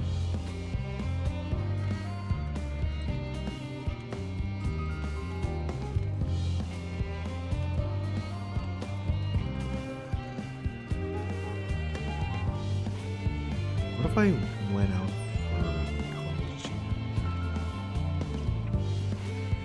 But I'm not spending money. Fast food is the wallet killer.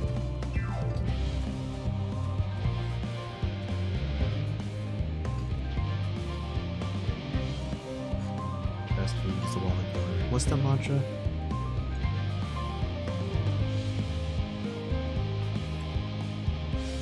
Stronger than this.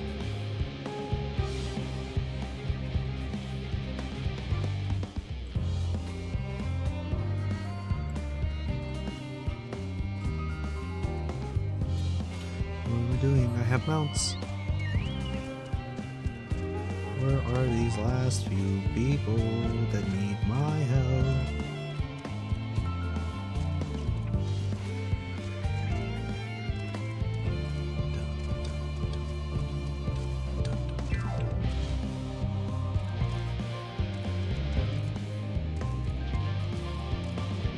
Oh, wow. Literally right next to each other. Have you heard of anything of what's on the moon? I have no doubt that we can make it up there. The searching for a new star part of the plan sounds awfully vague to me. I asked the forum, but they will only tell us that our collaborators have everything under control. Forgive me. And forgive me, but I don't feel particularly safe wandering through the sea of stars on gods know what, made by gods know who.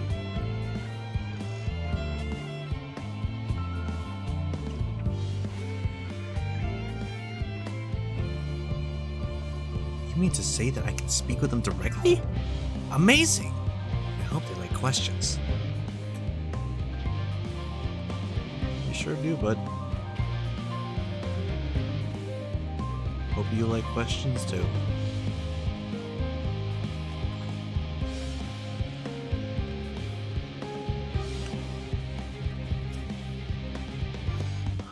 Just leave me to my misery.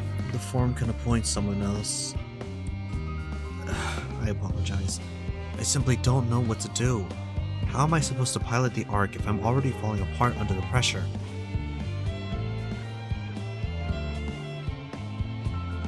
You know a starship pilot that I may speak with? Truly? Well then, there's no time to waste. They can help me prepare for this monumental task.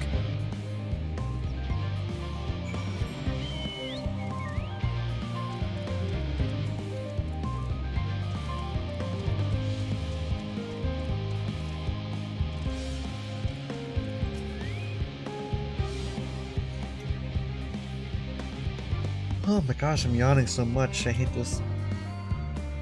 It hasn't even been 2 hours.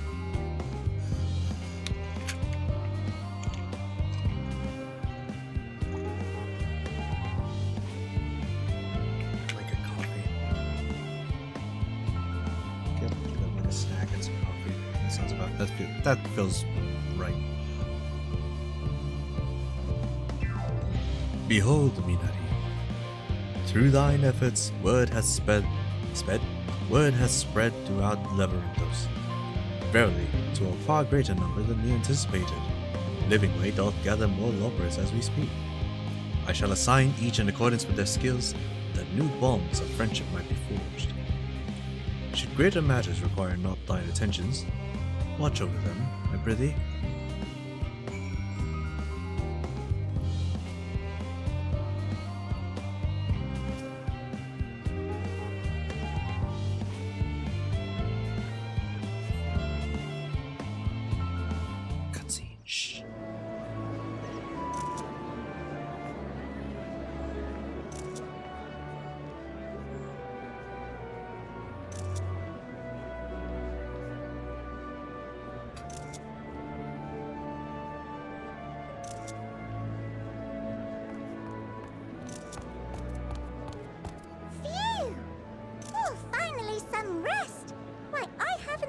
So much in forever.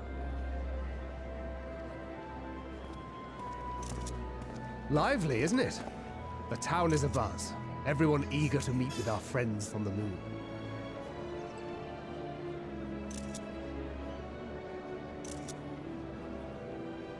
Twould behoove you to consult with Sleeping Way. As our moon's pilot, his advice should be most pertinent. I'm impressed. Truth be told, I struggle to tell one from another. No offense intended, of course.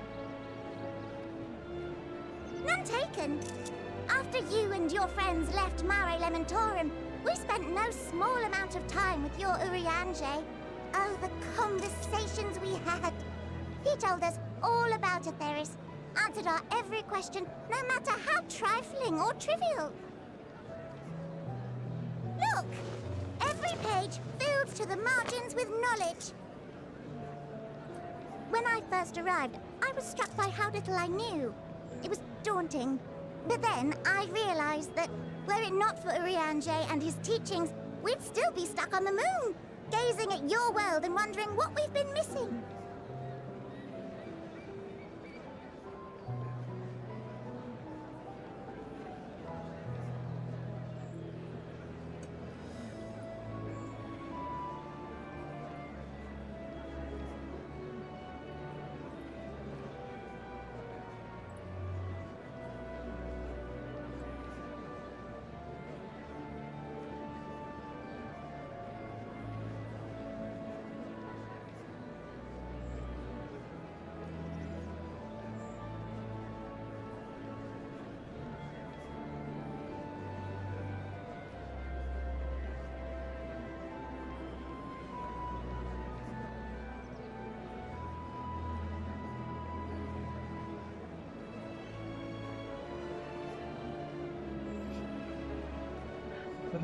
What is happening with what?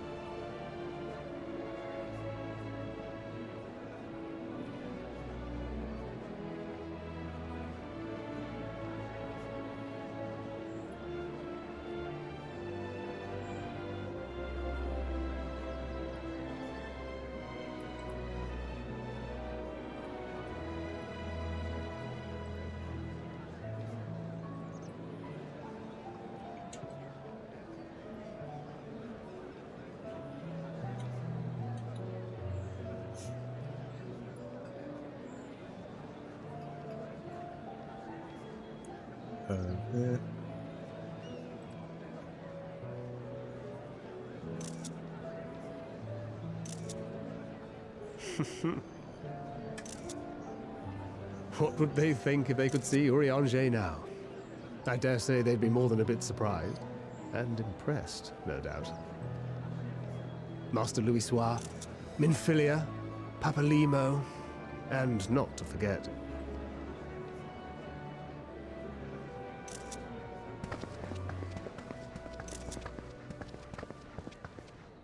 Oh there. Heard there was a visiting expert who we might bother with a few questions. I take it you'd be the one.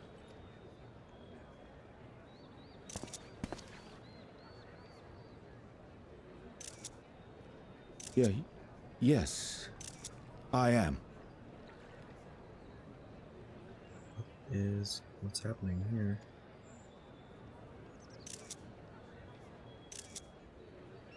Wilson and Blovida, Charlian's foremost researchers in the field of teleportation magic, and Moonbreeder's parents.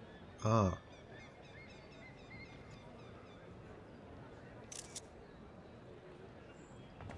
It hath been some time. Tis good to see you in good health. Likewise, old friend. Blovida and I were most honored to answer the call. Never expected this reunion, though, did we, dear?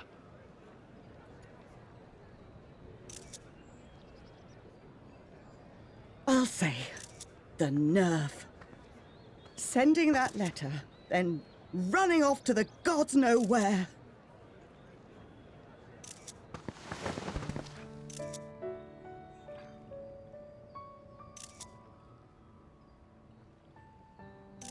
Do you have any idea how worried we were? I'm sorry. 'Twas remiss of me. not to deliver the news in person. No, more than that. 'Twas I who... Our daughter was disillusioned after Master Louisoix left her behind. The day the Scions called upon her was the happiest I'd seen her in years. She made her every choice of her own free will. No one could have ever forced her to do otherwise. Don't blame yourself for her death. Celebrate her life. You know that's what she'd want.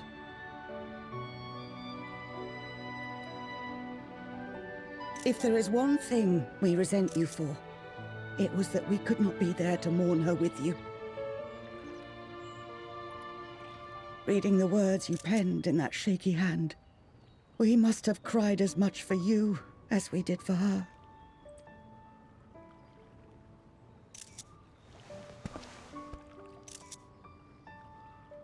I'm sorry. I truly, truly am.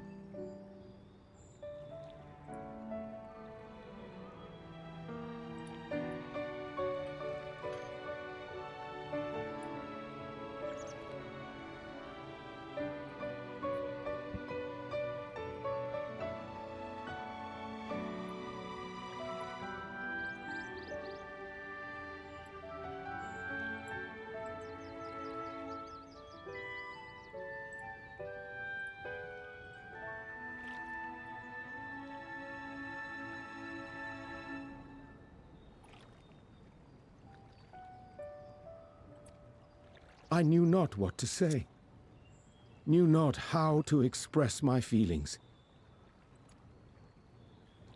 The poems and platitudes of wiser men, musings on sadness and loss, studied and memorized, and meaningless in the moment. Silly boy. We are all powerless before such grief. Even now, try as I might, the words escape me. But in our hearts, we know, we always know.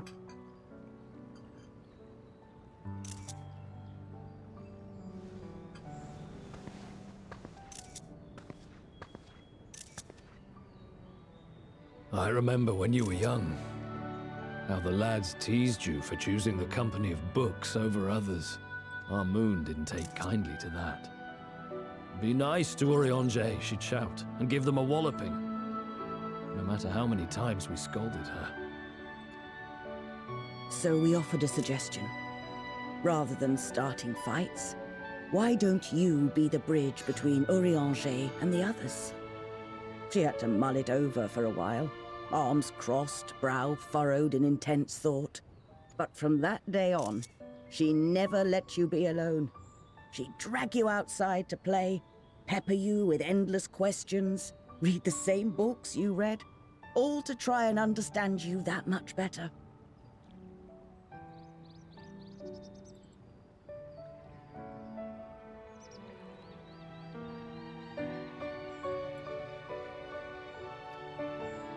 I'm sure it was annoying and exhausting at the time, but she only ever had the best of intentions. And look at you now, at the center of the crowd. The reason there even is a crowd, having brought these people together. You've no idea how proud we are. To see the boy our daughter trusted and believed in more than anyone grow into the man she always knew he could be. I can see her in you too. Feel her. She walks with you wheresoever you go. So thank you, Urianger, for being who you are.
I think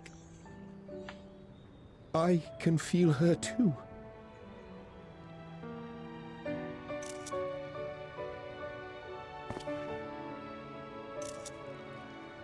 The truth of her life. Not sorrow, but hope and love.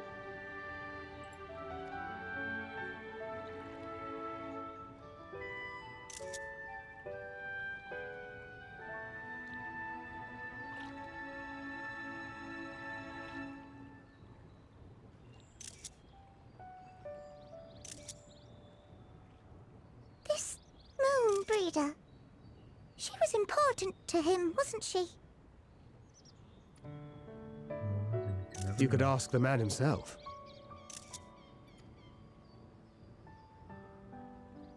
Oh, no. But watching this exchange reminds me how much I've yet to learn about your world. And its people. You can live here your entire life and hardly learn a thing.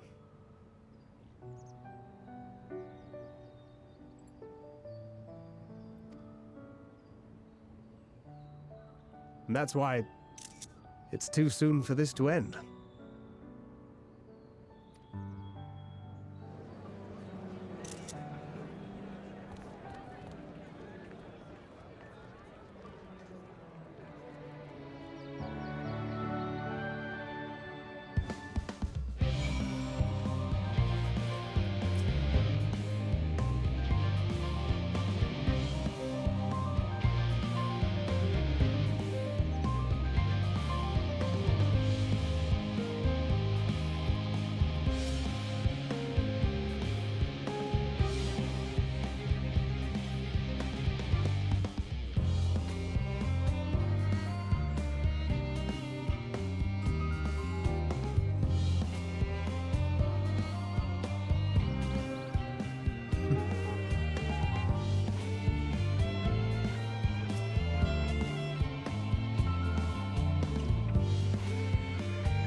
Full glad to see them too, after so very long.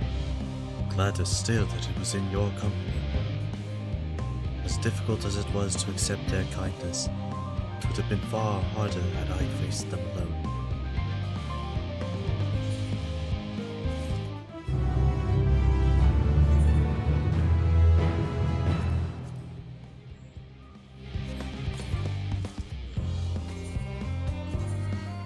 Let me see them boots. Alright.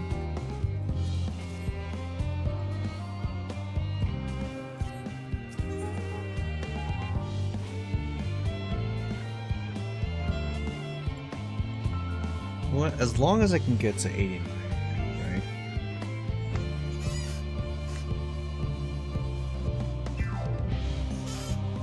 Oop, I almost pulled the controller off my desk.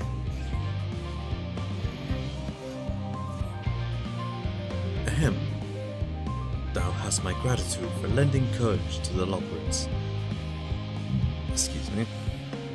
Not disposed to rest on their laurels, several of our guests have elected to accompany my countrymen to their stations.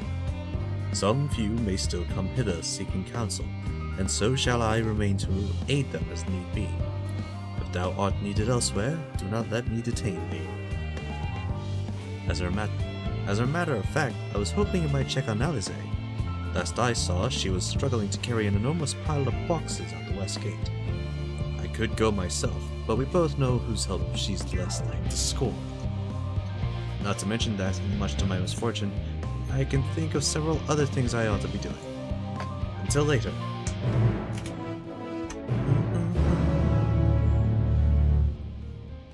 Blue quests. Oh, it's the last of the two of the Labyrinthos quests.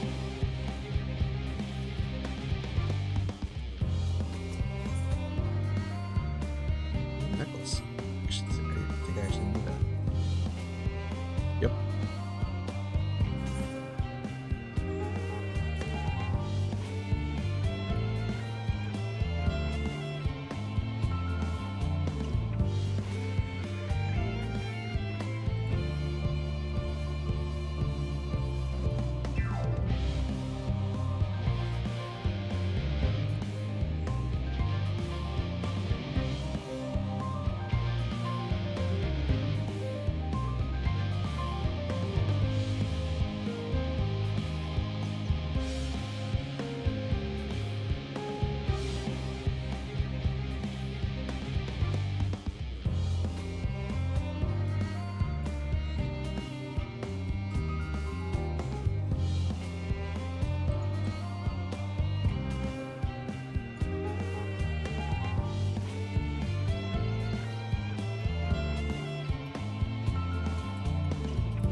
Let's just breeze right through this one.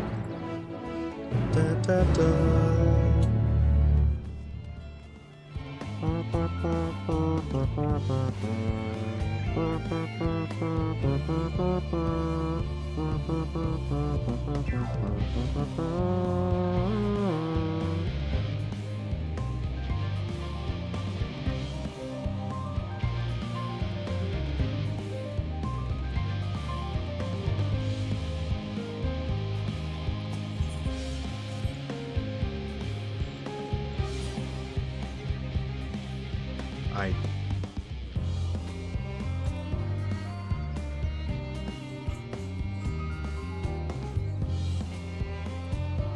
Wait, did you say edge of the world? Is this guy a flat earther?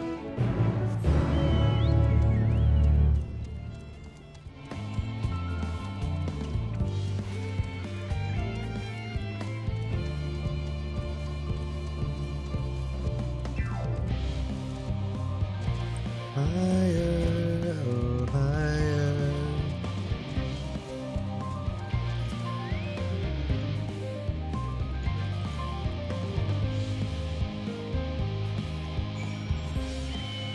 Bro, how you gonna run away like that?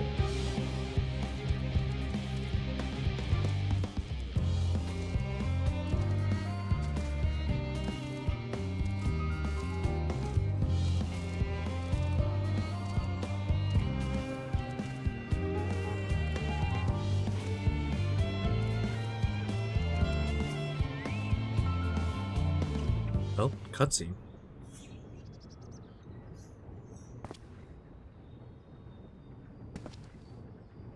I am not going to go home so easily. You probably won't believe me either, but I've noticed that all is not right in Labyrinthos. Why didn't you try telling me first?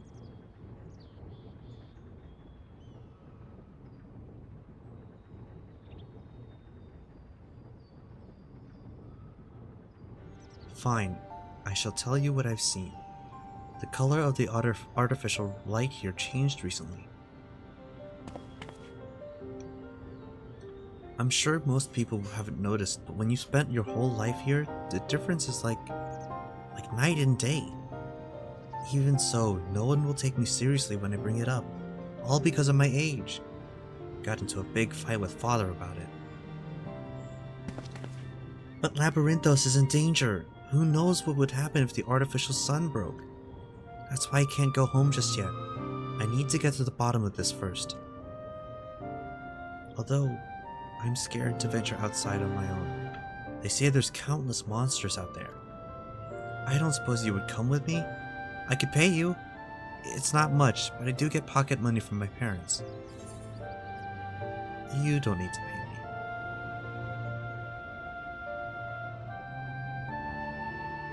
I thought you were different from the rest, but now you're treating me like a child too.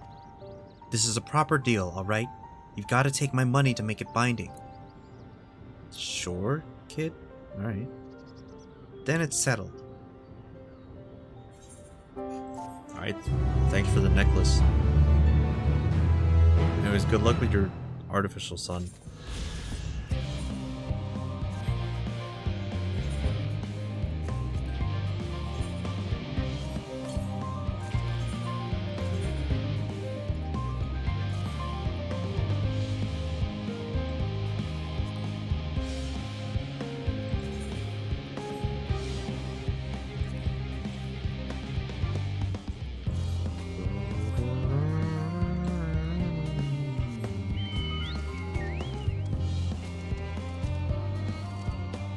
I really do need to get back to the swing of like streaming stuff.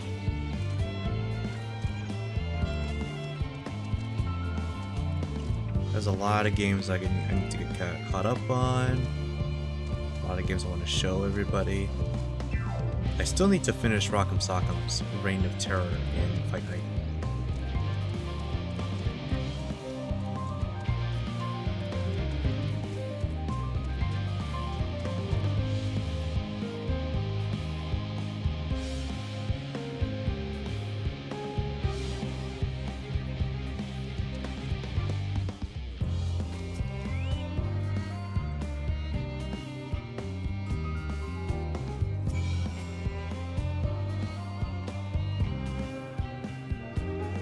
Pray to the crystal.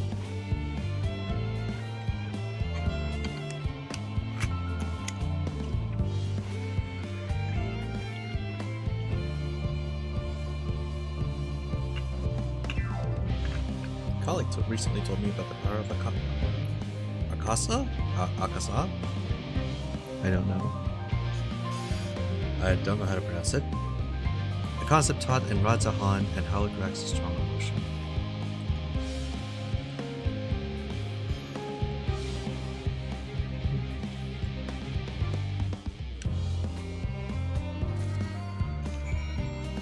Alright, thanks for the crystal, bud.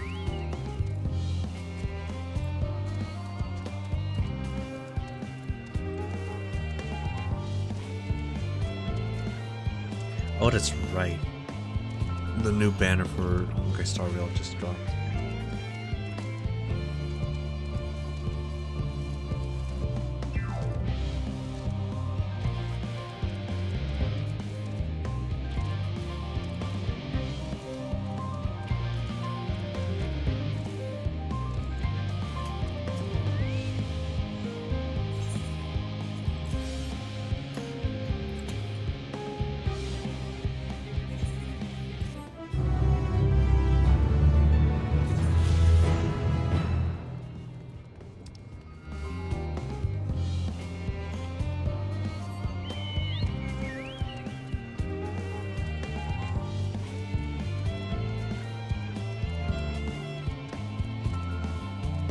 What was I saying before? Games? Honestly, I don't know. Streaming is something I want to do, but at the same time, like, I'm so bad at figuring out what to do. I could host game shows. 'Cause, I mean, I already do that, sort of, for Blitzball. I could do like a...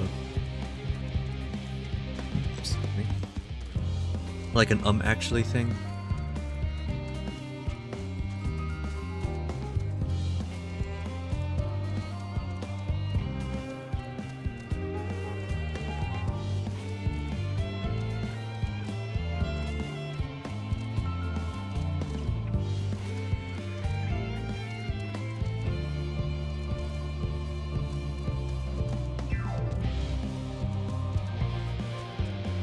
So, I don't know. How's it?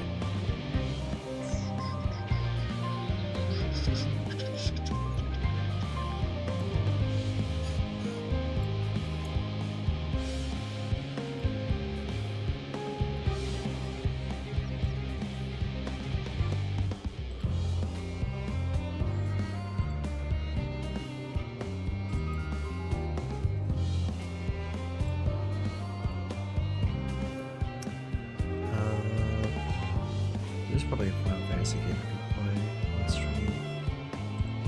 I'm getting messages.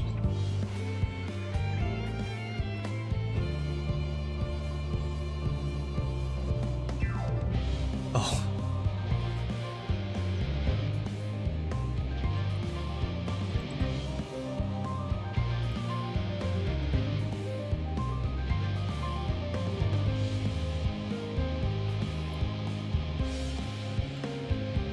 Alright, that was old messages from the issue that was recently resolved. I'm here to help ya.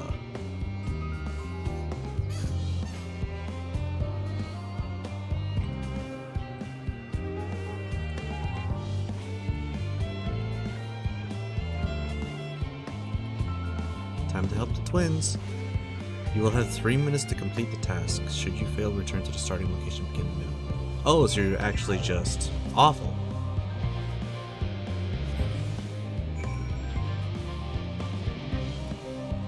I mean, I should just be able to follow the path, right?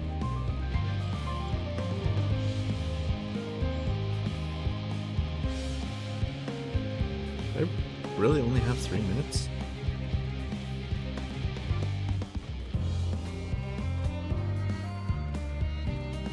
Carrying an object in your arms, growing warier with each passing second. Oh, well.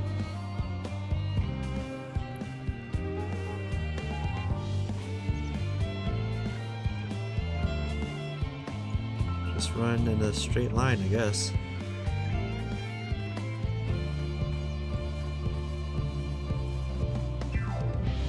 Alright, well, time to go back on Discord.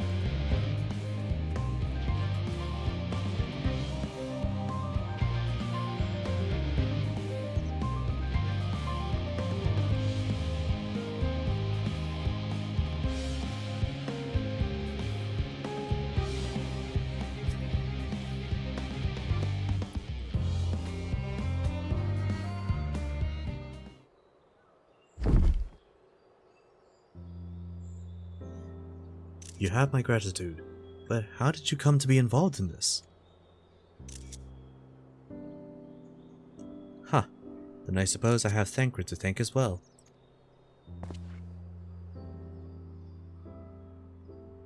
If you're wondering why we were tasked with bringing these boxes to Aporia to begin with, so was I. It turns out that this is a base of operations of sorts. Those with final say as to what is included in the ship's manifest can be found here. Father included, I suspect.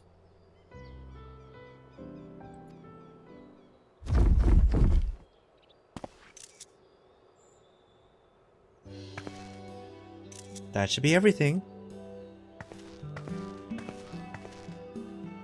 You carried all of that at once. Are you trying to injure yourself? Oh hush, they're lighter than they look. Not everyone has your delicate arms. I suppose we should let someone know that we finished. Theopolton is in the courtyard. We can report to him. Why don't you come along? You should get credit for your assistance at least. Considering where we are, we might even learn something interesting. Oh, there she goes. Yeah.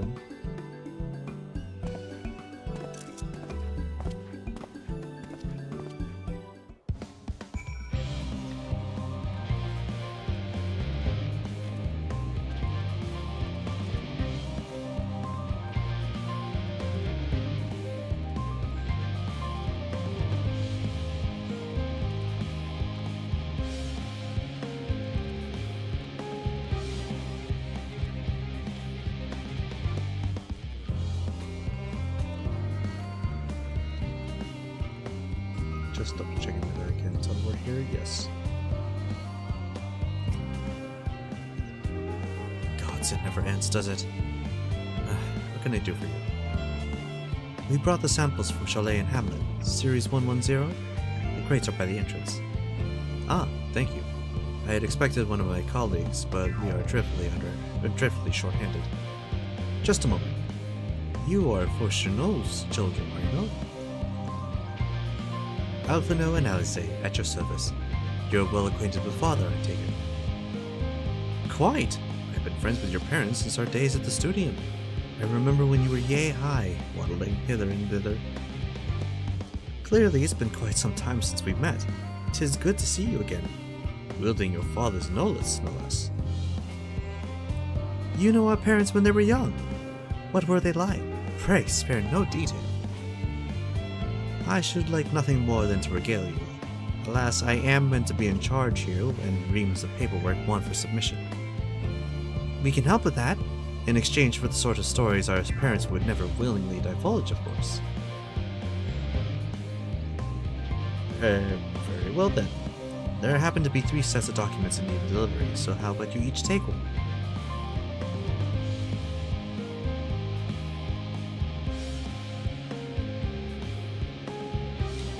Wait right here. Or there.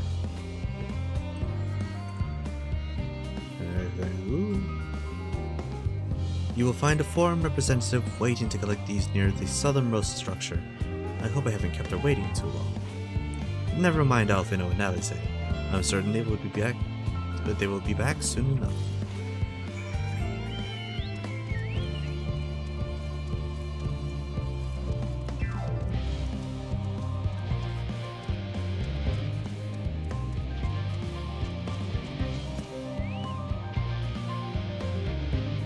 Are you not one of the Scions of the 7th Dawn?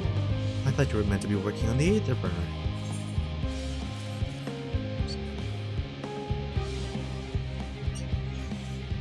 Theobald's paperwork. Maybe I'll start again. Maybe maybe after I turn this one and I go get something to eat and a coffee or tea. I appreciate your help in seeking these documents to my hands at least. At least as for your other task, pray keep this between us, but I sincerely hope you Scions succeed. The Exodus is, without a doubt, the most monumental undertaking in the history of the Forum, and so we must circumspect in all respects. We must be circumspect. Words. And so we must be circumspect in all aspects. Risk is a privilege we cannot afford ourselves. As at its heart, however, Charlayan has ever been a nation of the curious. It would be a tragedy indeed if we were the ones to stymie your pursuit of truth.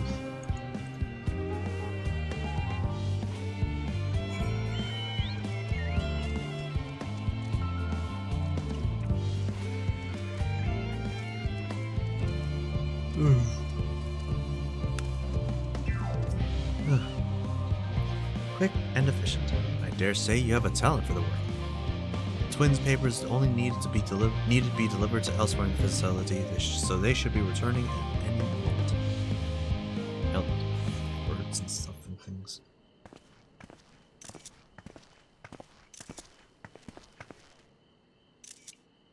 We return, with not a scrap of paperwork remaining on our persons, you will note.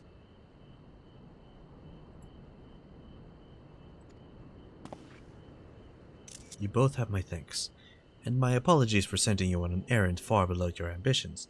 Why, even as a babe, you struggled out of your swaddling clothes and... That is quite enough of that, thank you. It was compromising stories of our parents that we'd asked to hear, to reiterate. Of course. I've known your father for so long, I must have something. Well, as you know, part of why the Levalor name garners such respect in Charlayan is your family's storied history. You two can trace your ancestry directly to those who came aboard Nuncref's Hope, a lineage few can claim. I've never thought of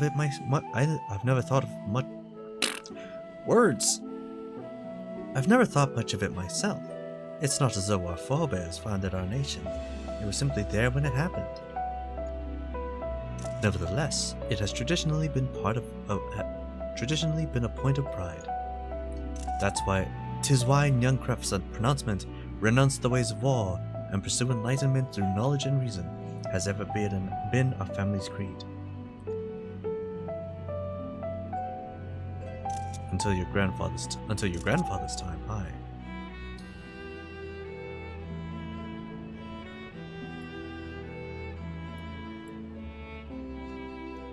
Archon Louis Swan looked not to Nuncref's words, but his deeds.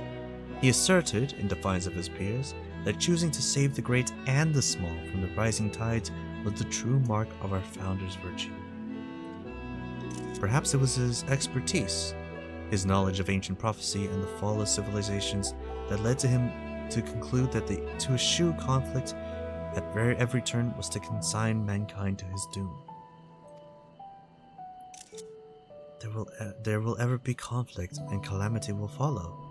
Thus, to ignore the plight of those one might conceivably save is not wisdom. It is indolence.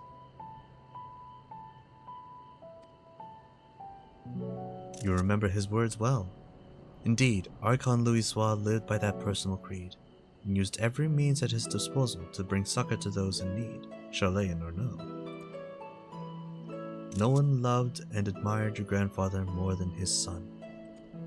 Yet Fortuneau could not reconcile Louis Soir's deeds with the philosophy of their forebears and his peers, a philosophy in which he believed so fervently it made a pariah of his father. Fortuneau agonized over this contradiction for much of his life. God's father. A son may carry his father's blood, but his choices are his own to bear.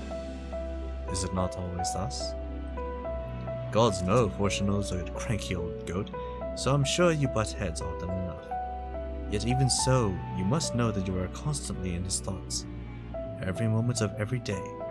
And that is not an exaggeration in the slightest. You should have seen him when you were born.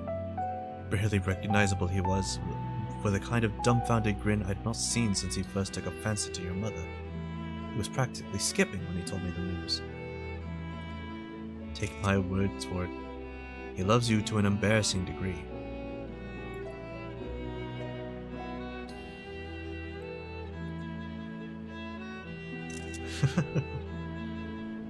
But he is also frustratingly single-minded. Once he's decided that a given action is for the best, he will stay the course no matter who or what opposes him.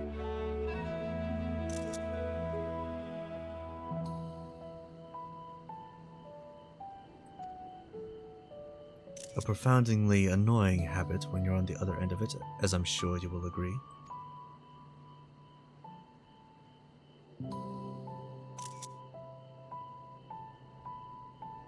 I'll say, thank you for your insight. When next we meet our parents, I shall mention that we spoke. Try not to get me into too much trouble now. I need the forum on my side. Speaking of which, I ought to be getting back to work.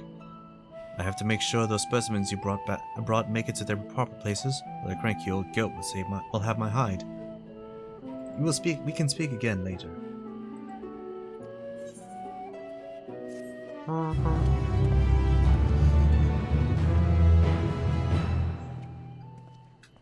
Hail, you three! Graha!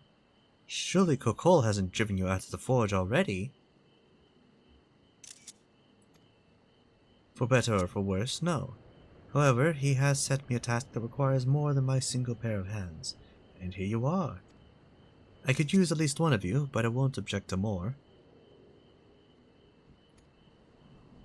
Unfortunately, Alize and I have prior commitments, and we have delayed too long as it is.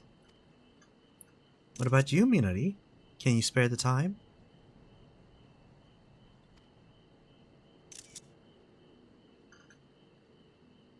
Perfect. This shouldn't take long.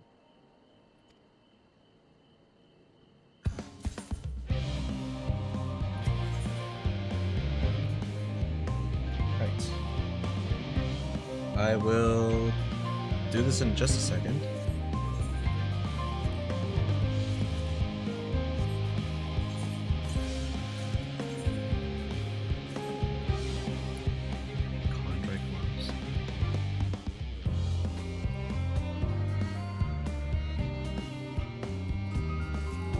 Alright, I'll be back.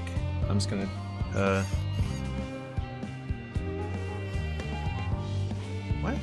why did they never give me quests that give accessories? Oh, it's all up there, isn't it? That's so...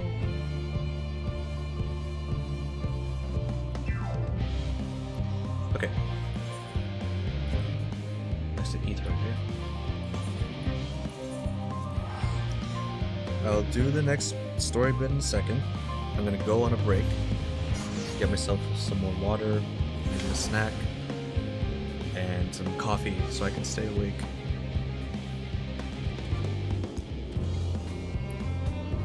See you in a bit.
Okay.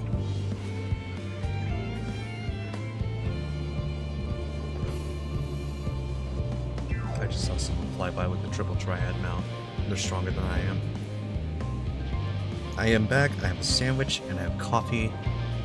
I am ready for the next thing.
Let's see if any of these guys have quests for me to do. That gives me accessories.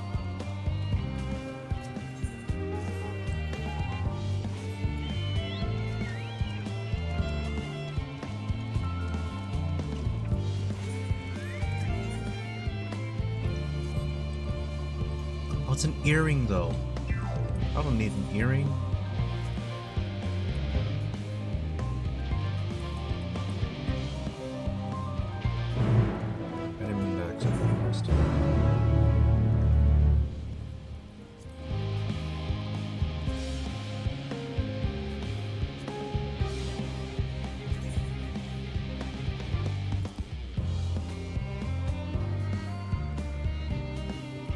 Sorry, Lawbread.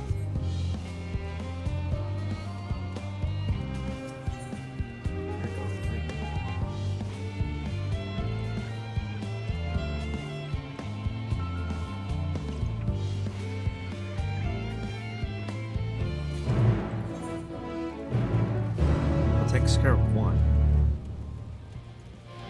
We're gonna go back in.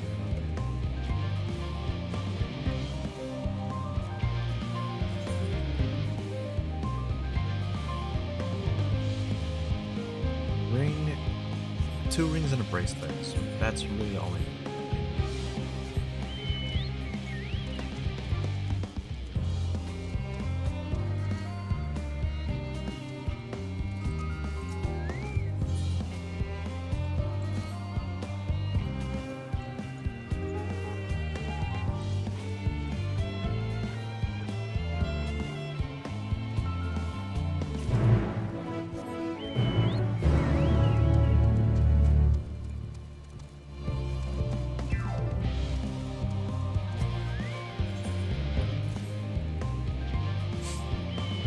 Did I just say herbicidal tendencies? Goodness.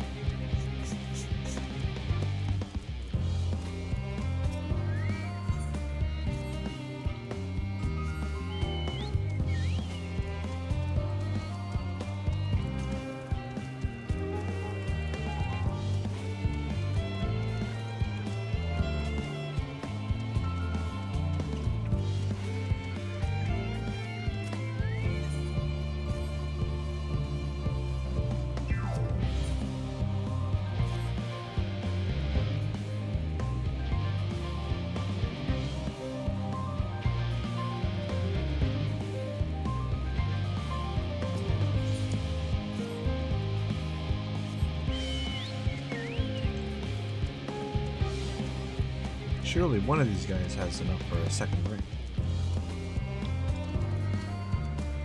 I'm just gonna have to buy something off the market. Should you choose to undertake this quest, you will receive no guidance from the journal or the duty list. You'll need to read the text carefully and decipher the clues to determine the next course of action. You don't even have a reward, it's just money. Take a look, it's in a book.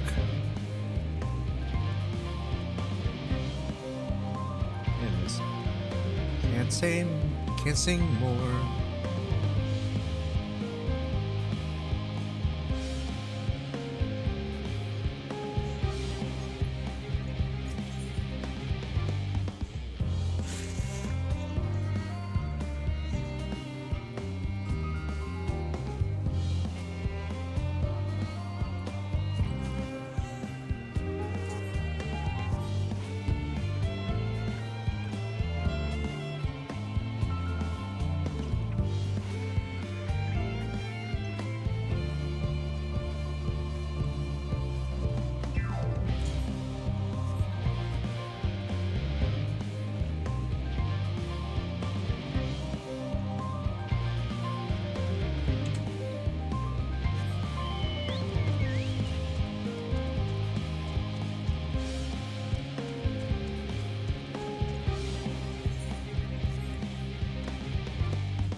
Ooh.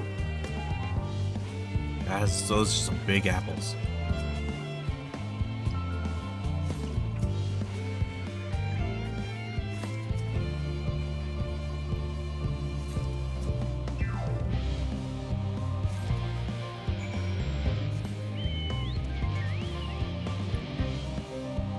What's the objective for the second one?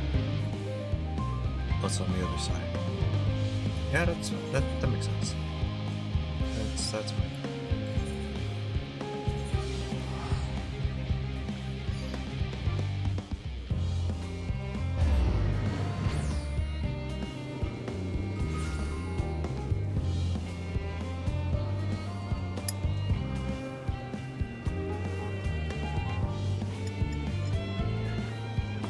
Coffee.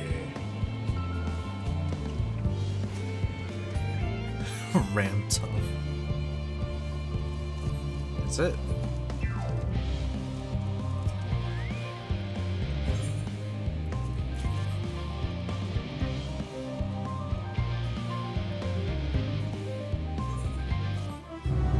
Sweet.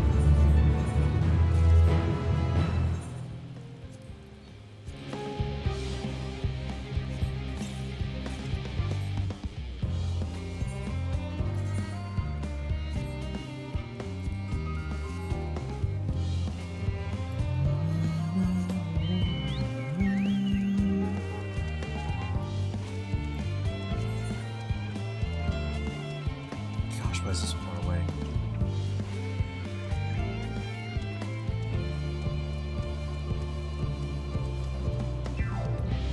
Wait, how is there no... There's no etherite down there. That's crazy.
Be gone. Oh.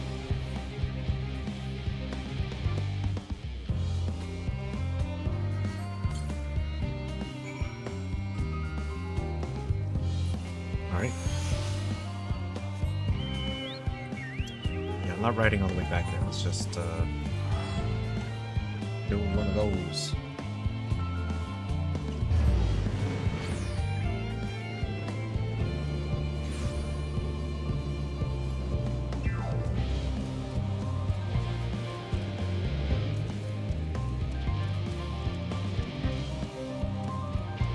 Take a look, it's in a book. Chilean rainbow. I can go anywhere.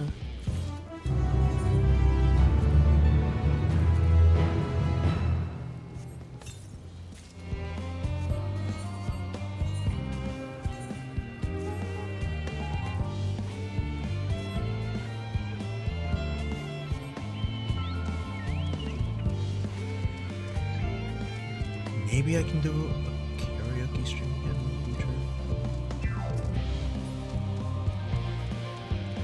You're the artificial sun kid.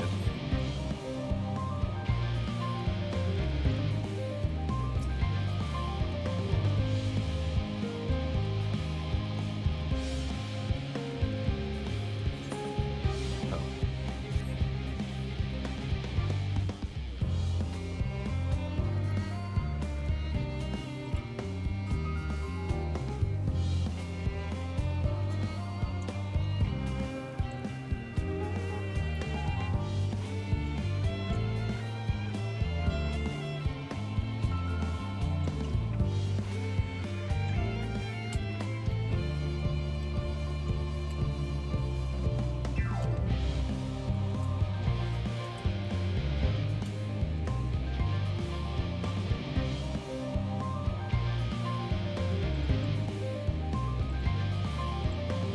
Man, they really put a lot of care into these cyclists, though.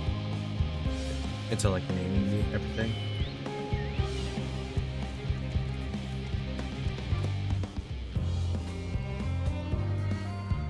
Where am I going?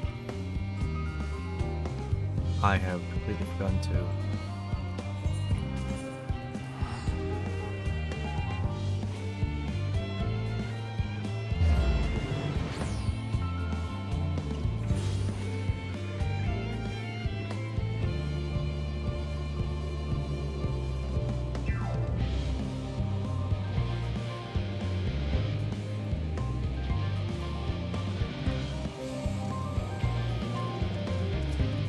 Gratia.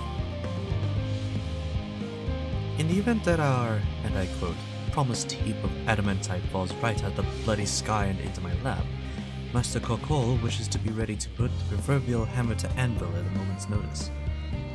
To fabricate these parts, however, he needs the flames in Kokol's forge to burn hotter. He sent me to increase the amount of ether being funneled into his furnaces. The flow of fire aspect of the ether in Labyrinthos is regulated by an elemental reactor south of here, to which I have borrowed the key. The adjustment will require 2 people to carry out safely, but I can explain the process when we arrive. Process. This is where we part then. We'll see you in Charlotte and Hamlet once the adamantite arrives, if not before. Walk, walk, walk. This way then.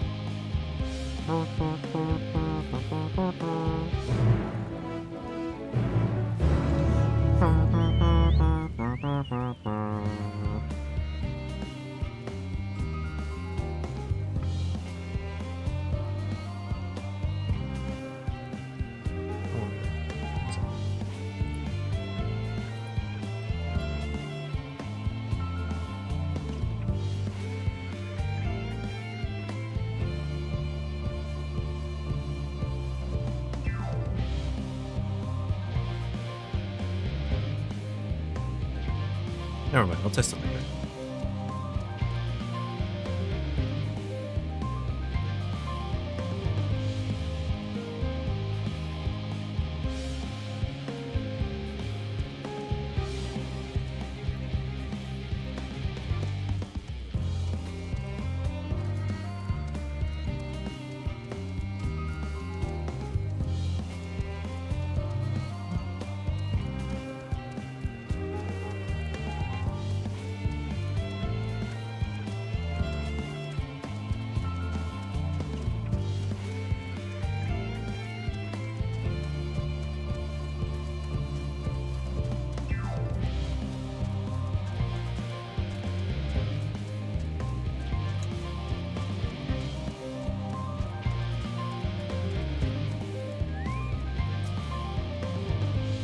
reactor was housed within this facility.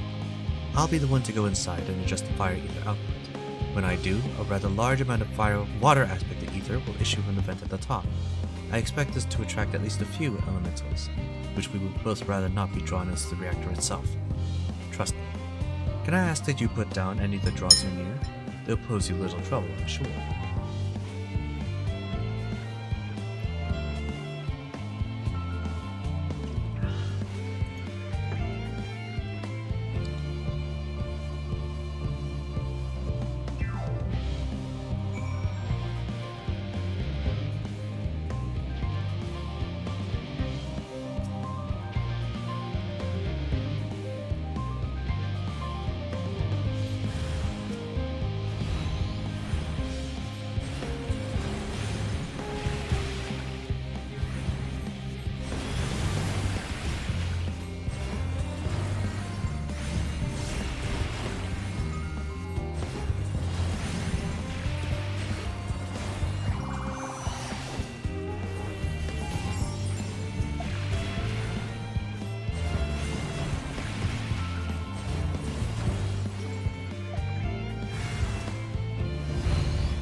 Did everything go smoothly out here?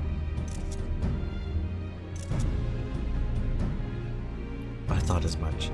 No major complications to speak of inside either. And the water ether appears to be venting properly.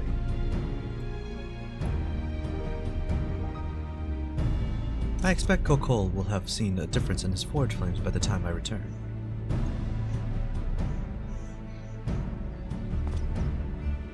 Since I have you, there was another matter I thought to discuss with you. Nothing terribly important, merely something I've been considering. Part of this I shared with everyone, yet you, and only you, have been to Elpis. As we have established, refined adamantite is a product of Alag, of the Empire's twilight years in fact. It was a material which saw much use as part of the Allagan's efforts to extend beyond the bounds of this world, Dalamud, of course, being the most prominent. Of those who would push further, expand Alag's empire to encompass the heavens and the stars above, perhaps the greatest was its infamous technologist, Amon.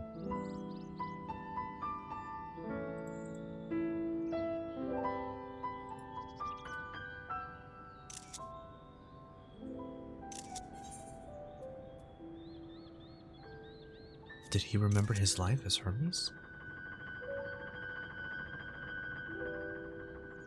I believe he had his own reasons.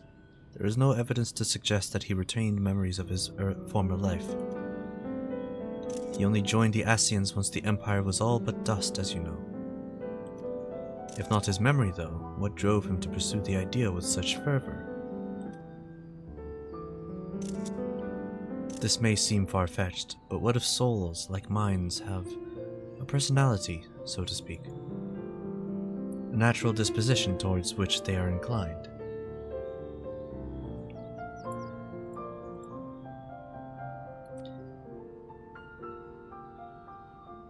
We know with relative certainty that it was the gross decadence and It was the gross decadence and inexorable decline of Alag that moved Amon to resurrect Emperor Zand. The Empire's people spoke lightly of death and destruction, experimenting on those they deemed beneath them to fill the emptiness in their hearts. In facilitating Zandi's return, Amon provided these languid souls with the means to free themselves from the mire of their own indolence. Or would have, had not Zandi been convinced of by his own death that life itself was meaningless.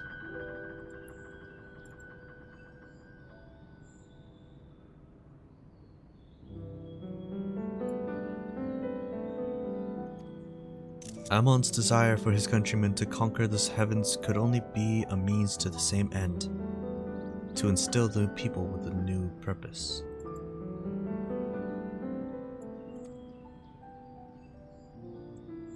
Like Hermes before him, Amon was appalled by how those around him lived, but could never bring himself to believe that those lives were devoid of meaning. And both of them sought that meaning, that hope, in the distant stars.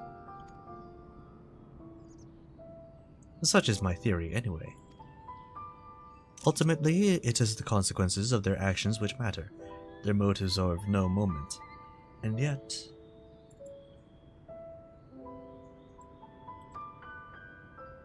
to reach those stars on wings of adamantite, to travel to the ends of creation and beyond, the promise of a hope everlasting. That much I do understand. But enough musings for now. Why don't we see how Kokol is getting on?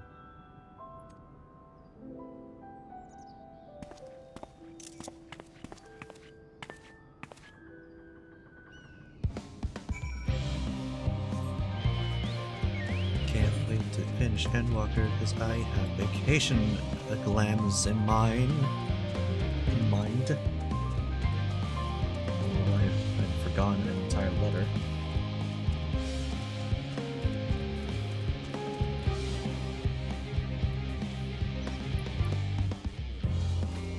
Ooh, how I want to play videos that I'm seeing in Discord, but I know it's going to come over on the stream. I'm professional, mostly, somewhat.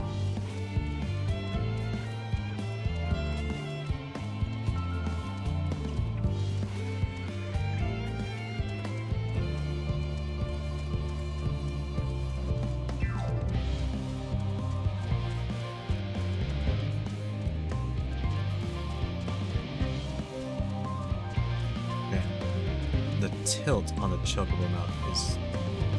it goes so far, but I'm turning so very little.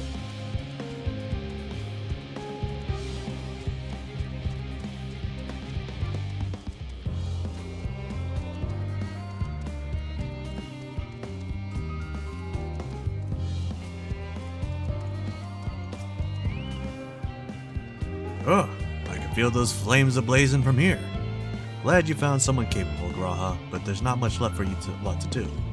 Unless you can conjure up that refined adamantite any faster. Yoink. Head here at the ether current. I can fly now. I do trust you to deliver on your promise. I do. Only... I hate waiting. I want that adamantite and I want it now. We share your impatience, I assure you. Is there truly nothing else we can assist with in the meantime? I wish. This sitting about's unbearable. Pity the form frowns on recreational explosions.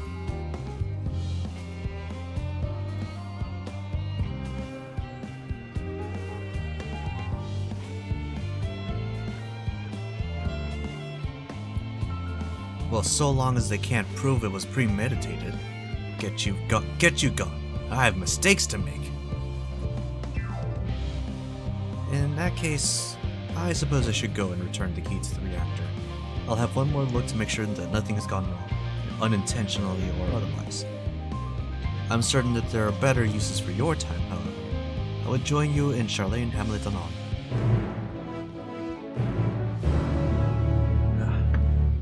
Nice.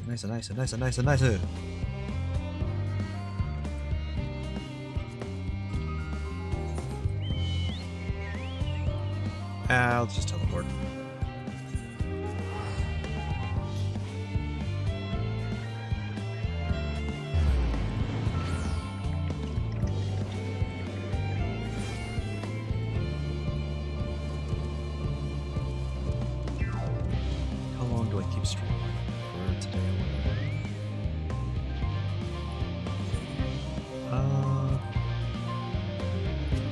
I'll keep going.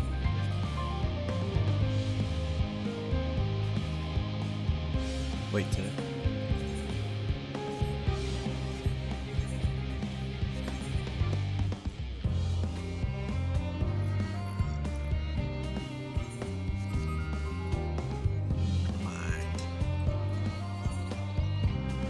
Okay, 3 times the chopper.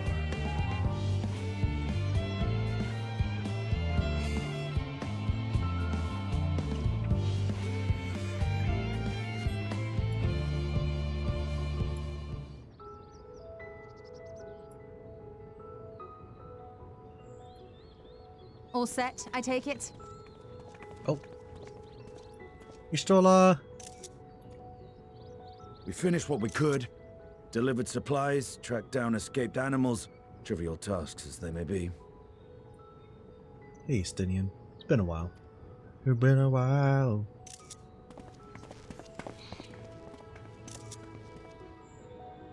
That's enough, don't you think? If there was anything more important still undone, that would be a problem in itself. The vessel is essentially ready for departure. All that remains is to load the final batch of supplies and see everyone on board. Once we've readied the ether burner, that is. Ah, had a feeling we might find you all here. Our consultations with the Loperites, too, have run their course.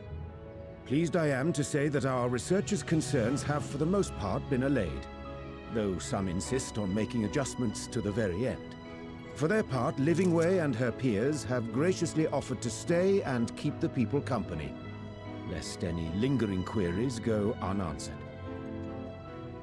All that remains is to wait for the refined adamantite. Alphino, are you there? It's me, Cryle. Your special delivery has arrived. Round up everyone and come to the harbor at once.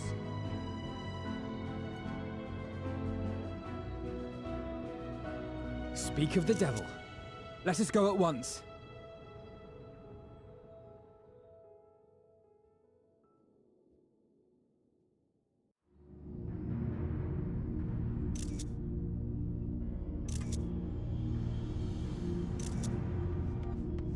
Forgive the intrusion, Master Fortuner. I bring urgent news.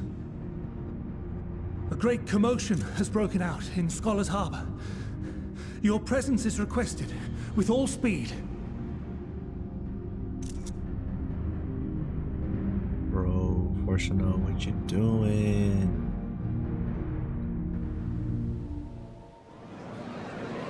Oh. Now, where might this delivery be?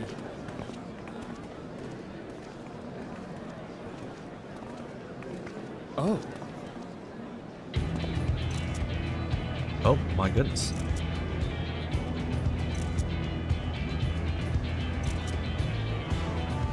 Oh, that's a lot. That's a lot of stuff. Oh, that's a lot of stuff. I'm sure it's very important, but we cannot accept these without the proper permits. By the 12th? Surely, these can't all be.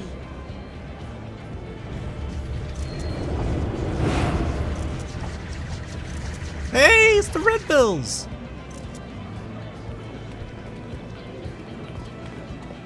Bleeding hellfire! They're bringing them by sea and by air. All these folks in these crates.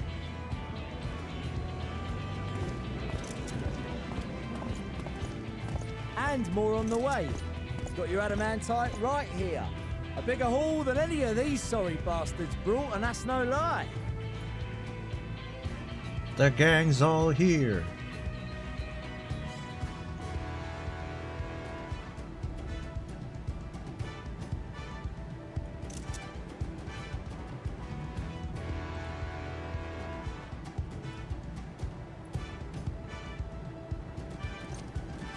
Yes, because you were charged with seeing the shipments from Gridania and Uldar here, along with your own. Give credit where credit is due. Due?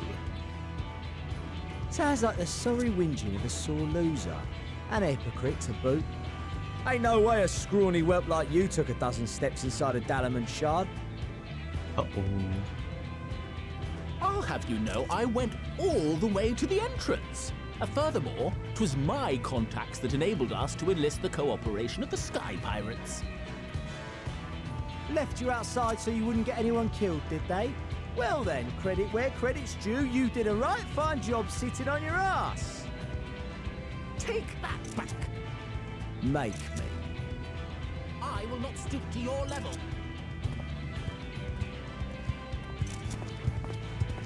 My, what a grand welcome party. Hancock and Soroban. We come bearing relics both sacred and Allegan, as well as a few other gifts that may be of help, to be presented with best wishes from the Eastern Alliance. I myself have come with a sacred relic of Rayson Temple. 'Twas passing fortunate that Senri's dango craving brought us to Kugane. We arrived precisely as Hancock was making his arrangements. Dango sounds pretty good. Upon learning of your need, we made haste back to Hell's Lid, with our dango, never fear, and consulted with the other auspices. All consented to the lending of Tenzin's legendary Phoenix Blade for this noble cause. They're letting us use it? What are they really putting in a bunch of references from all of the from like the raids and stuff? That's crazy, actually. That's rad.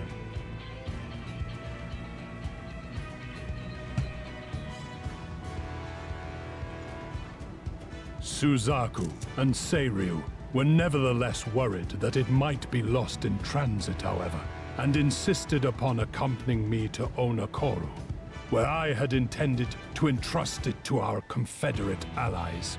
I thought instead to give it over to Hancock when we chanced to cross paths yet again.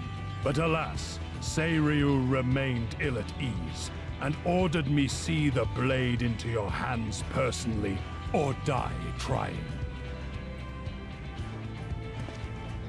We did, of course, need quite the impressive vessel to get it all here in time. Fortunately, our majestic associates have been more than helpful.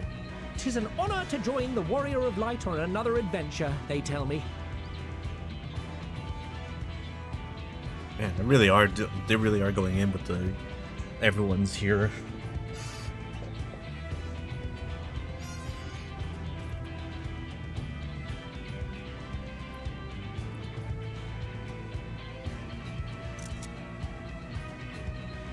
That is all wonderful to hear, but what of the extraordinary cost? I shudder to think of the ransom we must pay for such a bounty.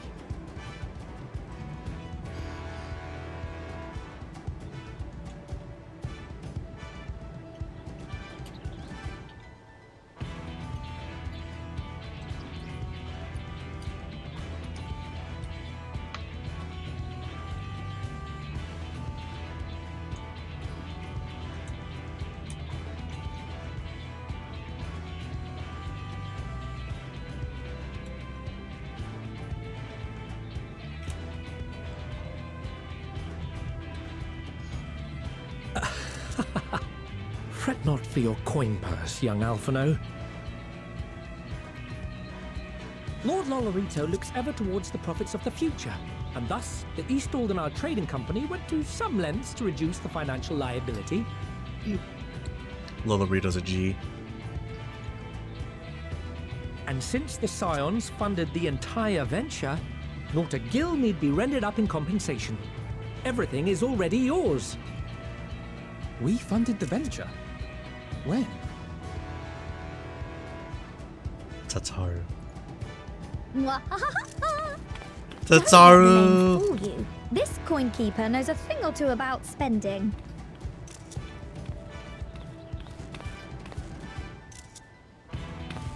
When it comes to capital investiture, a sprinkling of gil here and there will not do. You need enough savings to make waves when it really counts, which is why frugality is paramount. We also have the benefit of a generous patron. Generous being rather an understatement. She has supported us from the shadows since the very founding of the Scions. We even had coffers to fill. Mother! Amelians. I remain, of course, an entirely neutral party. I simply thought our family's coffers were needlessly full. I like her. She's great. We can hardly take them with us on your teeny tiny toy boat, now can we? And 'twould be a shame to leave all that hard-earned wealth unspent. She does have a point.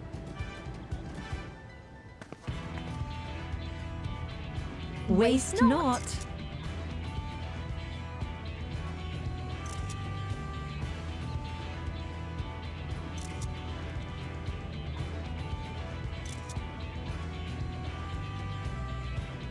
However did you manage so much in so short a time, though?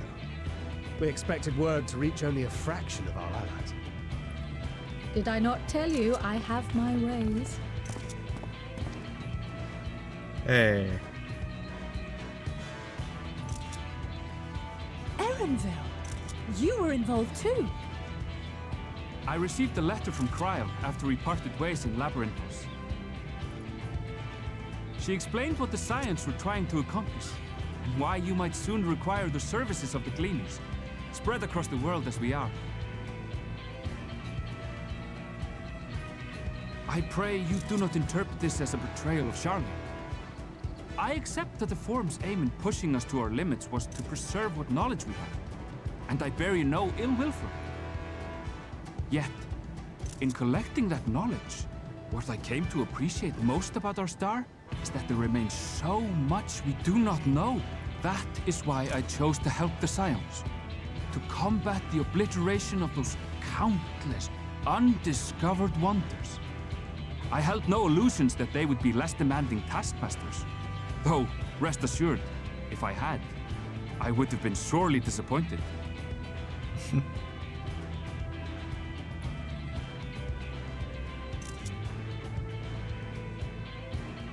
To make a long story short, the whole of the guild ship cooperated to ensure your call was heard far and wide.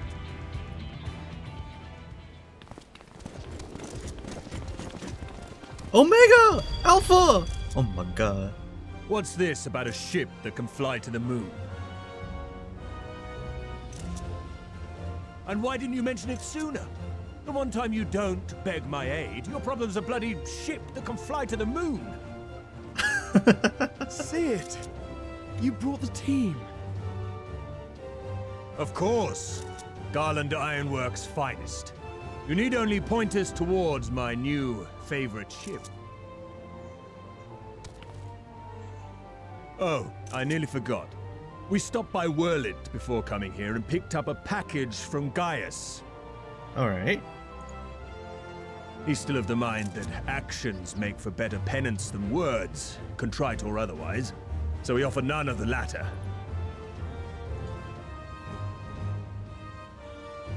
What he sent is an Allagan relic Valens used in his weapons experiments.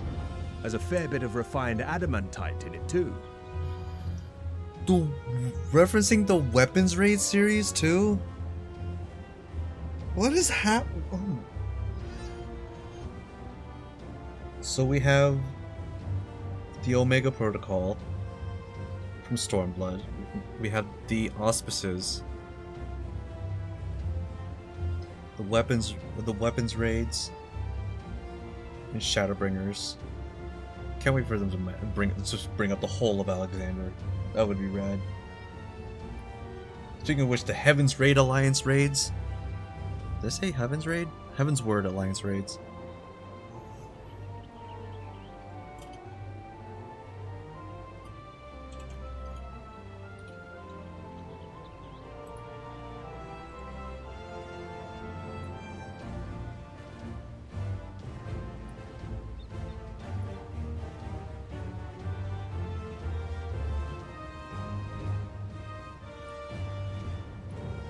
Okay. Did I screenshot this? Yes, I did. Great.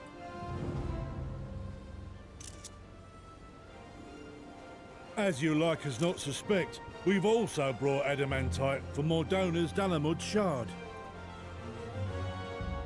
I admit to some consternation upon first receiving Kryl's message. So few scions remain at the Rising Stones now. Far too few for such an expedition. Just give me 1 second while I take another sip of thing. That's good stuff. Double check notifications.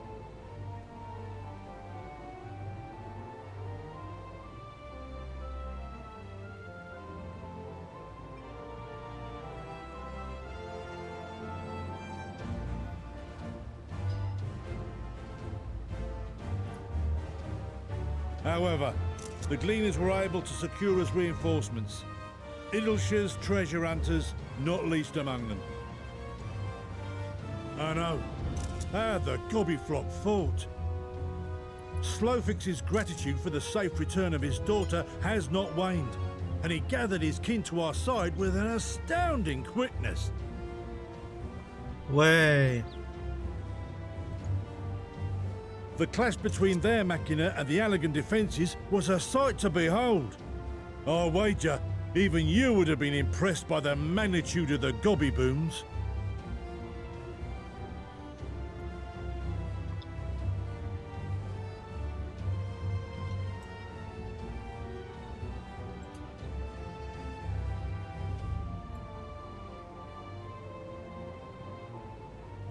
They might as well bring up Alexander if they're talking about the goblins.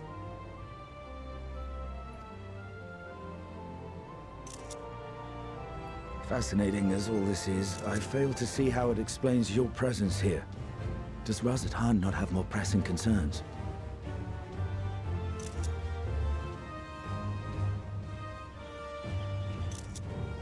We do. Yet averting the final days would be the most expedient solution.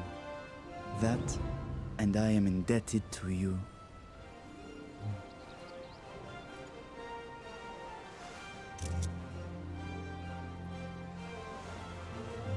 Though they chose to take their leave of Thavnair, those you saved in Galimund remain my people. My gratitude is beyond words. 'Tis appropriate that I aid you in kind. If in the doing we bring salvation to others of this star, so much the better. You will recall that I spoke of my father, Midgard Summer, and his journey across the great expanse.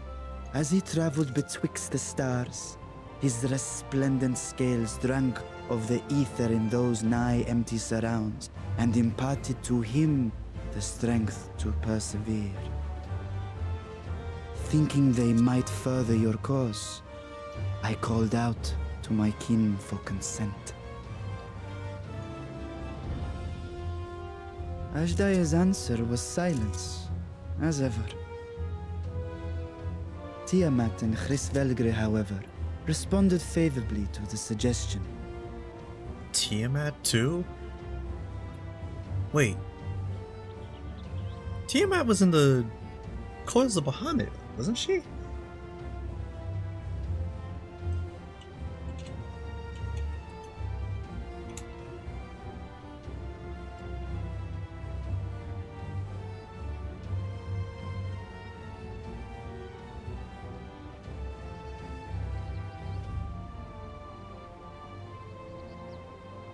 Oh, as its law.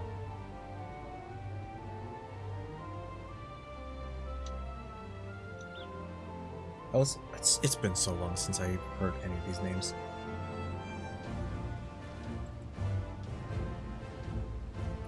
My sire, too, stirred from his slumber long enough to speak and say, "Very well." Thus have I brought you his own worm scales. Oh. Fit them to your purpose, and seek a worthier fate for us all.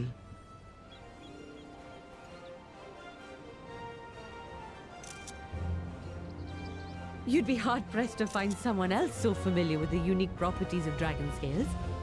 So I invited myself along.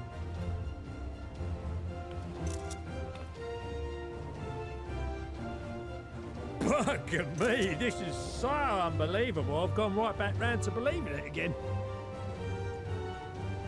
Forget a 6% gain in efficiency. With all these goodies, we could get 7, no, 10, no, 14 bleeding percent.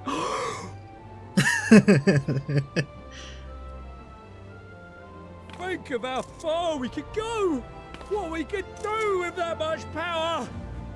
What we could blow up! If Kokol is duly convinced, then it must be true. In which case, the Scion's end of the bargain has been fulfilled. Would you not agree? Yeah, Fortuno. What you gotta say for yourself?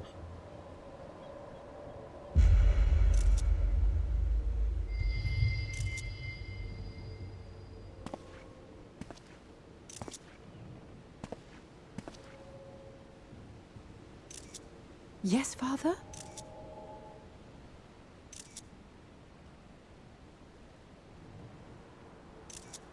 I know not what you seek of Hydaelyn, nor for what purpose you would take command of our ship.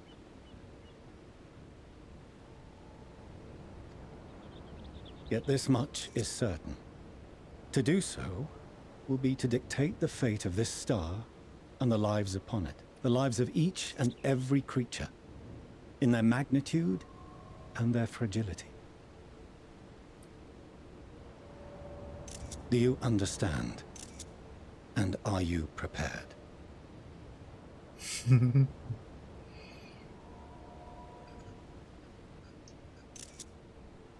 We have seen and we have felt how much each life shapes this world. And so we are determined to abandon none. We understand what is at stake, and we are prepared to bear this burden.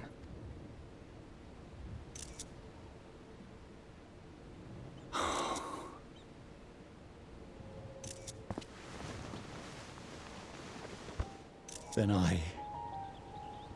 I will bear it with you.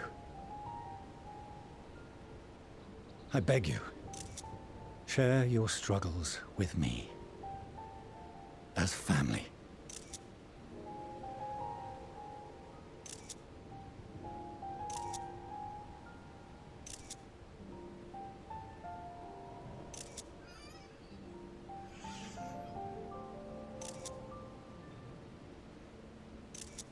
You grasped my fingers with such tiny hands the day you were born. I thought my heart might burst. 'Twas love and happiness beyond expression. Overwhelming.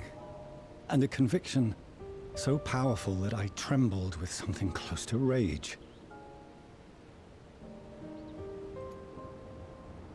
I had heard the final days foretold. I swore to myself then and there that I would not let them steal your futures.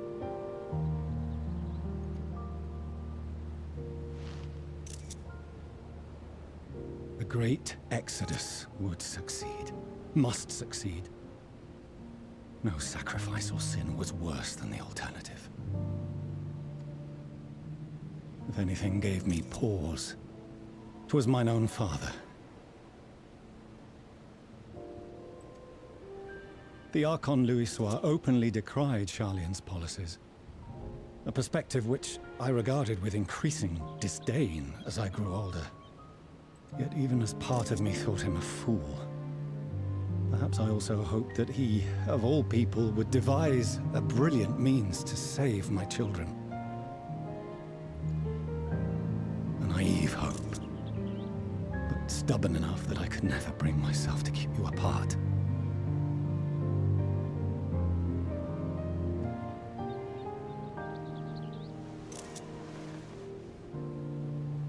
No, that was his doing, when he perished at Carteneau.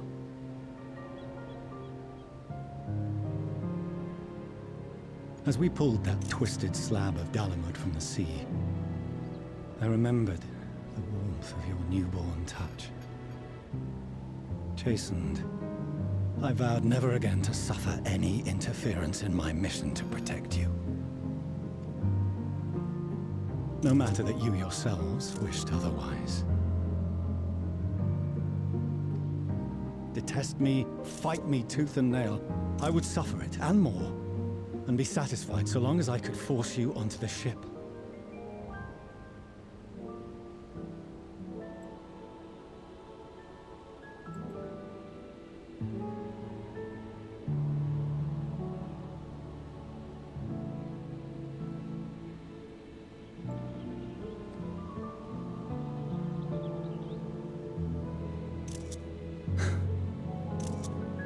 I was wrong. You two have grown so much stronger and so much wiser than I dared dream. You have earned the right to walk your own path, and already begun to do so. Good. Because there are things we care about, and people we love, and none of them is replaceable. Not a one.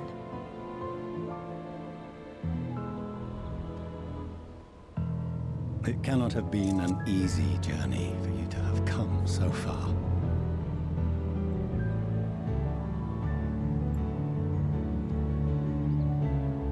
We shall be glad to acquaint you with the finer details someday, once this danger has passed. All that we have seen and heard, that we have felt and learned in our travels. Ours is not a kind world, but it is beautiful. Always.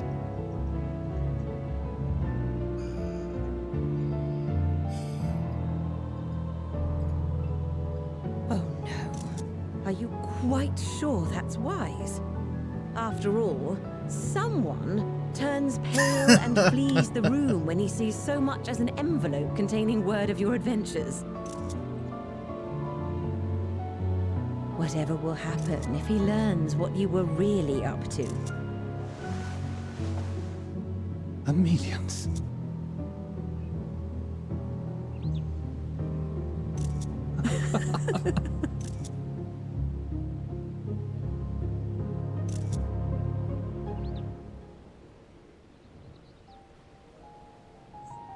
Though I have wronged my children most gravely, I owe you an apology as well. I assumed that it was the Scion's influence that made them so keen to charge headlong into danger.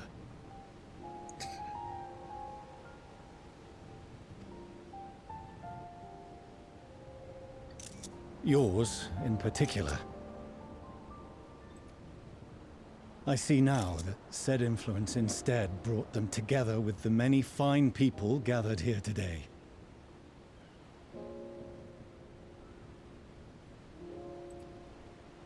In which case, I hope you continue to guide them.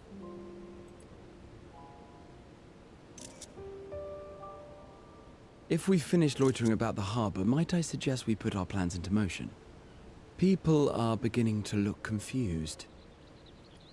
Perhaps you can spare a few words ere they resume the tedious lugging of cargo.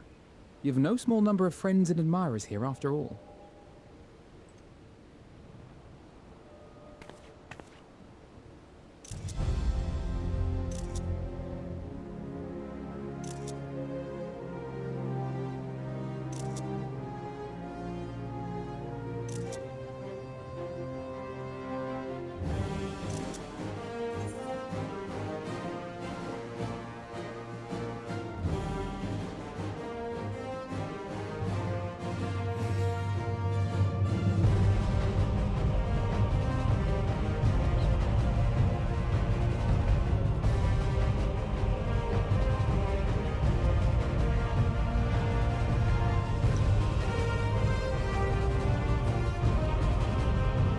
Lend us your strength.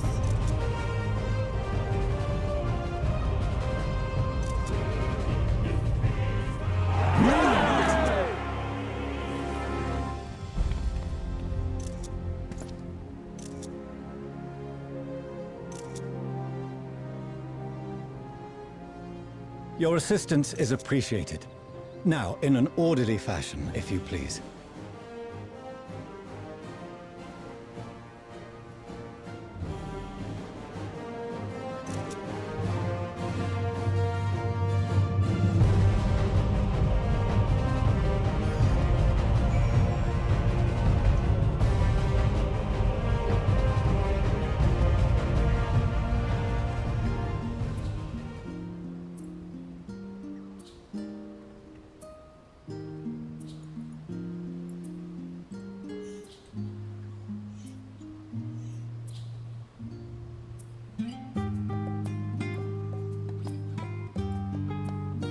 That was a nice moment.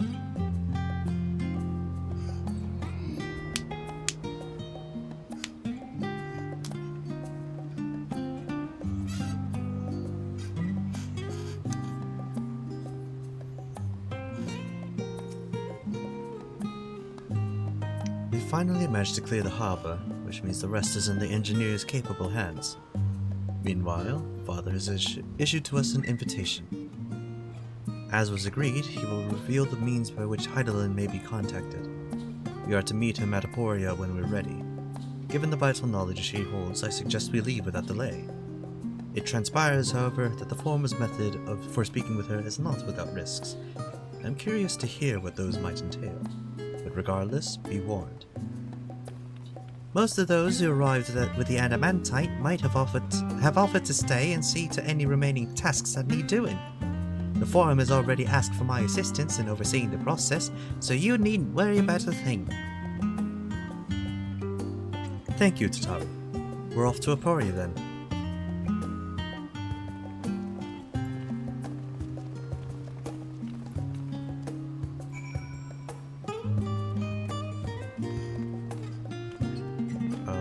What is this?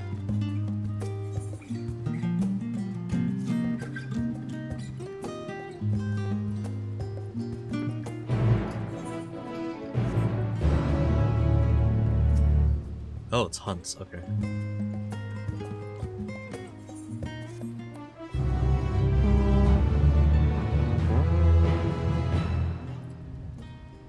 You're not permitted to take bills for associate hunts from guild ship hunt boards from the North Chalet and runs a hunt. New quests and senior marks will become available from North Thota and Old Charlatan upon reaching level 89. Well, I think I've already cleared that mark. My nail stuff. I gotta hang nail.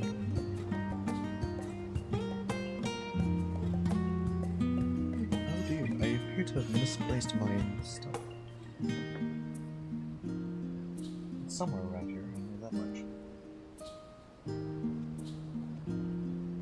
I sure hope it is. 1 second. This isn't gonna bother me. And if I do something wrong, it's gonna be really bad. Found it.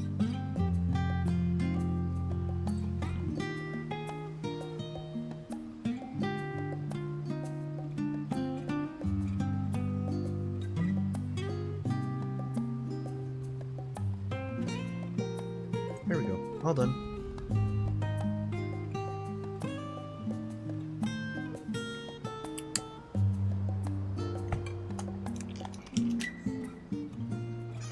Okay.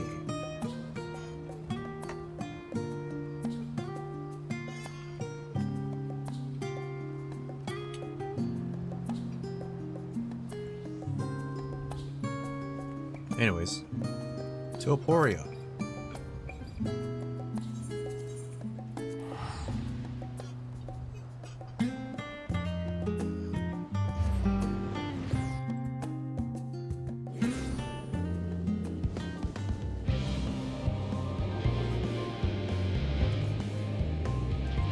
Yeah, I'll just keep going until some.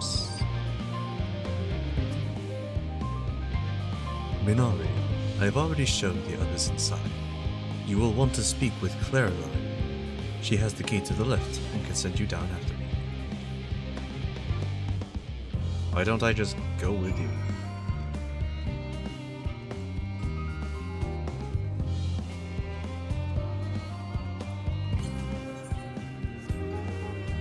Really making me work for this last ether current.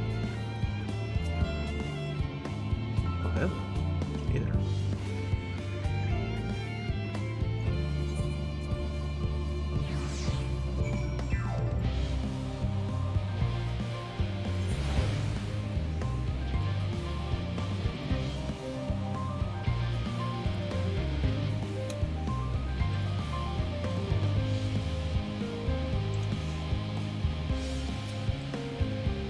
B. From here we proceed to the heart of Labyrinthos and its most closely guarded secret, Thomazane. It marks the beginning and end of our efforts. whence we delve to seek audience with the star, and whence we will embark on our journey to the heavens. This way, if you please.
Whoa.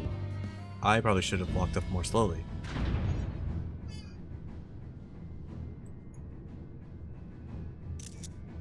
Same.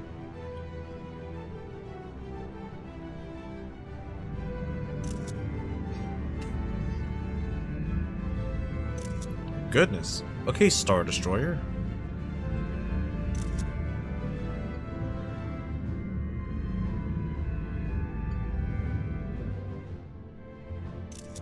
Wait, the ship looks rad.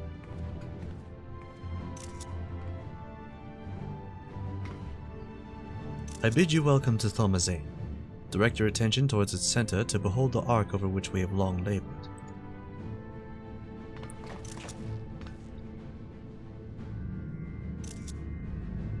As you can see, 'twas designed as a medium-sized craft, the better to reduce fuel consumption. Miniaturizing magics have been applied to its interior to ensure that the thrust-to-weight ratio does not place too great a limitation on its freight capacity. Nerd speak.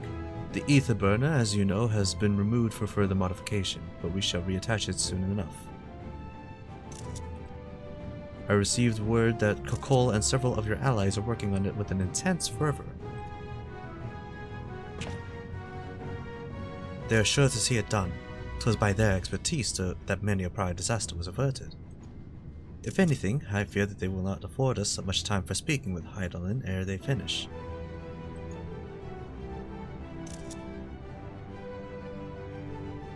Point taken. Let us move on. I must warn you again, however, that even with the benefit of our device, to treat with her is not a simple feat. Your face.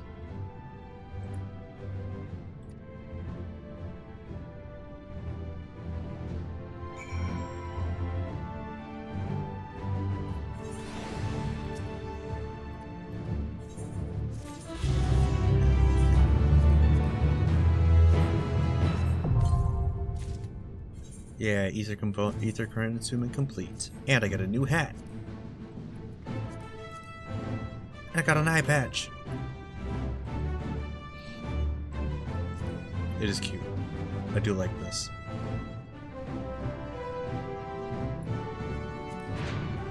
I won't have it on for cutscenes. Okay. Her children, one and all.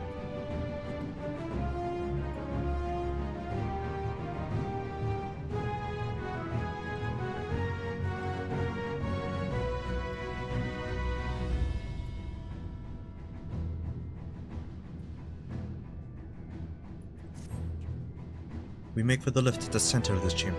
Come.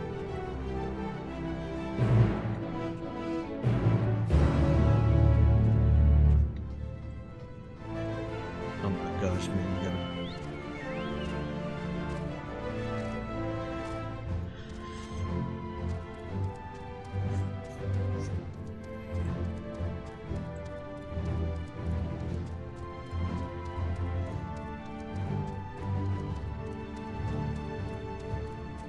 is online, actually. I might raid after our stream.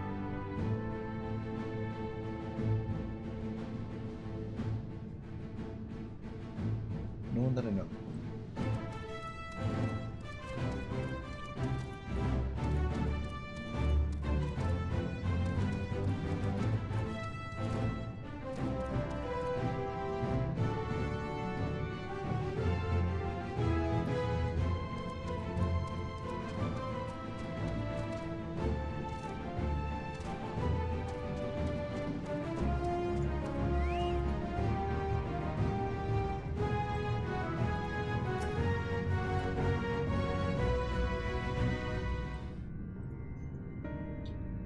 As you all know, alongside our physical world exists an ethereal plane, what we refer to as the ethereal sea.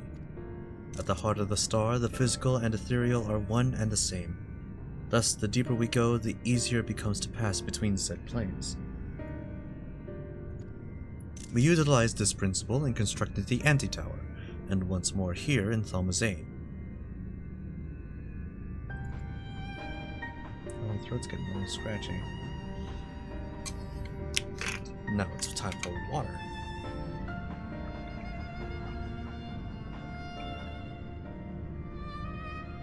I don't know how much of that just got caught on mic.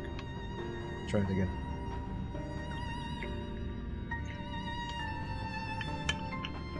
A pretty decent amount.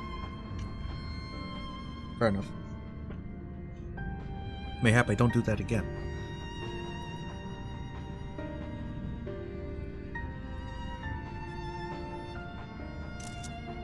No sooner did the Forum decide that an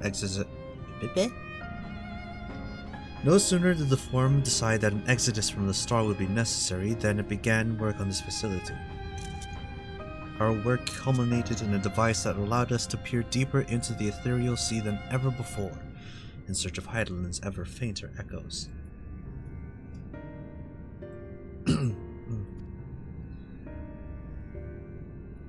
The Asia Scope.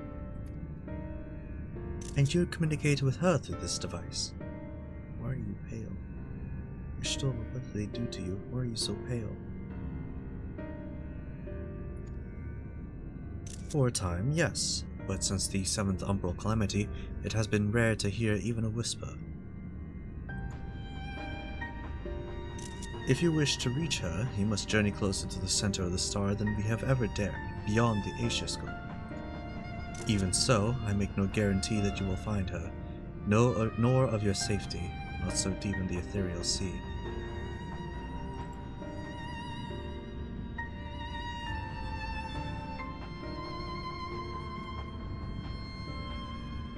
We understand, but if we are to deliver this world, we have no choice but to try.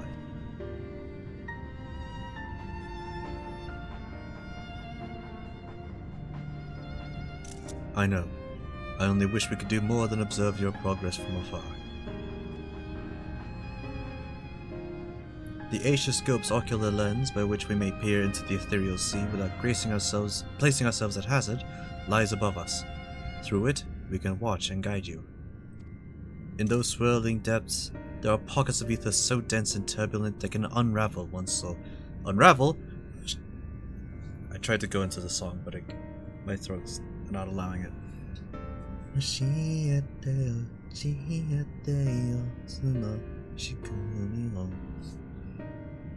If we determine that you are at risk of coming into contact with such a pocket, we will recall you with teleportation magics. To that end, it would be best if one familiar with the composition of your souls remained here to assist in assessing said risk. Otherwise, there is an increased probability that we will extract you too early, or too late.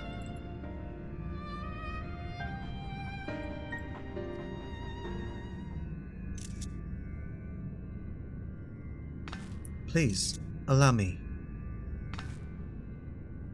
I have thought upon this much, and in truth, I do not believe that I am fit to join you in the trials ahead.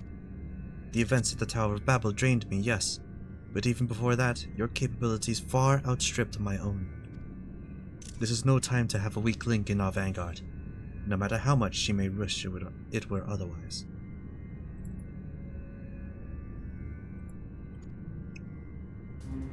If I assist in the manner that Master Fortunato has laid out, however, I may still be of use.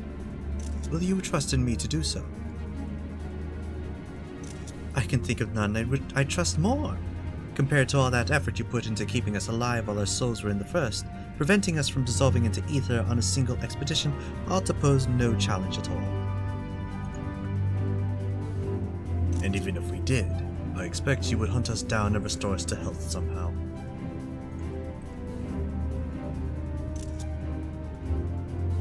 You flatter me, but rest assured that I will be keeping a close eye on all of you. There is one more thing. Those in ages past referred to the ethereal sea as the underworld, our final resting place. In its embrace is memory washed away, leaving only the purity of one's soul, or so we believe. Yet what of these memories? Few think to ask what becomes of them, cast adrift on ethereal tides. Some theorize that they linger for some time, those associated with strong sentiment in particular.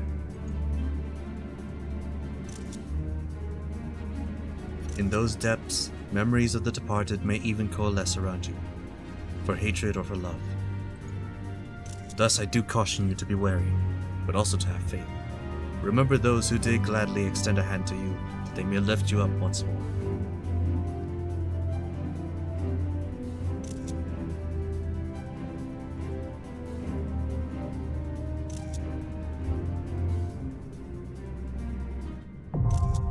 The Asia-scope, now accessible. Let's see if I can't just recruit some people into this.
Let's see who's available and in ether, because I'm pretty sure.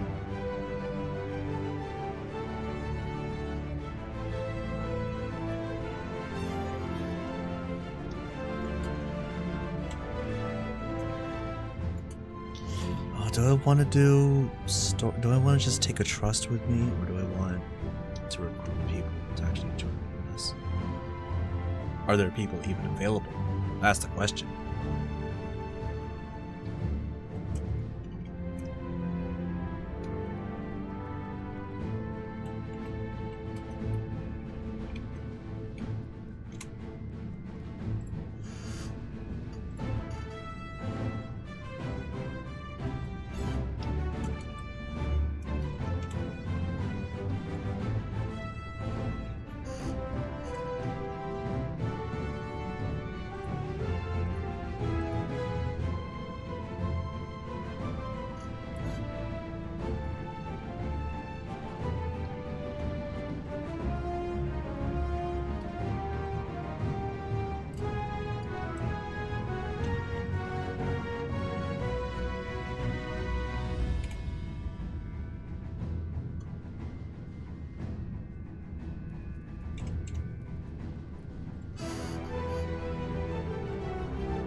Is there anyone in Ether that wants to join Asia School?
Whenever you cast a spell, target opponent draws a card from this encounter. Target creature gains flying.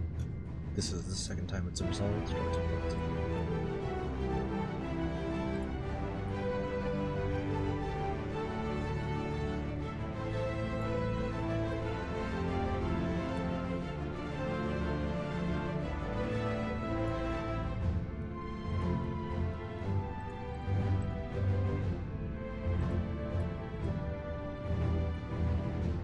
You know what?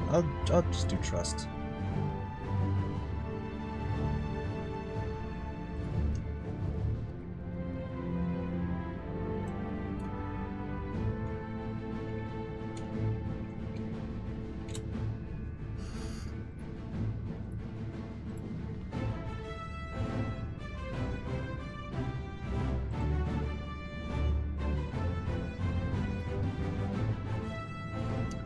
You know what? Yeah, I'll do trust this time, and if it comes up in... Oh, I like this menu. Ishtola, obviously. You know what? Oh, yeah, I'll... Right then. Yeah, I'll take a Stinian with me. And Thancred as tank. Average item level, item level sync. Yep. Let's do this.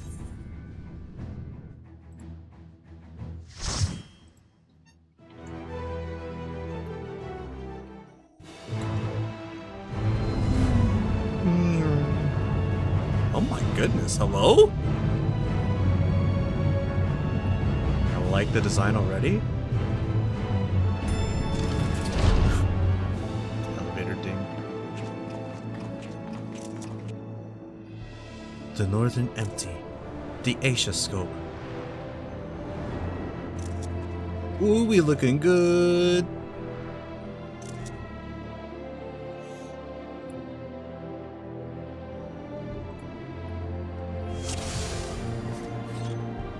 Seems in order with the lens, and I trust you can hear me. closer to you. Those things are pure malcontent. The residue of lives unfulfilled.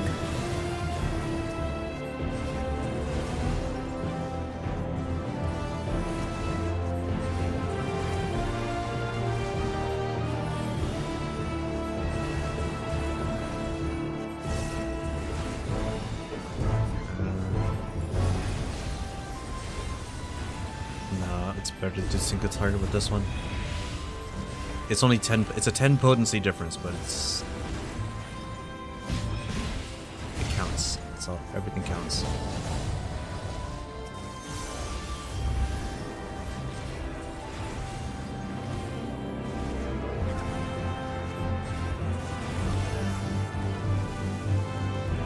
You're mine!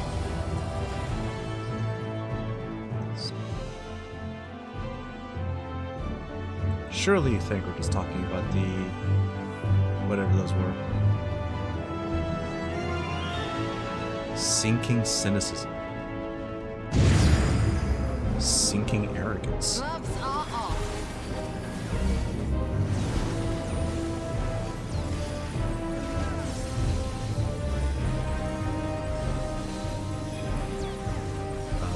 This is the alien one.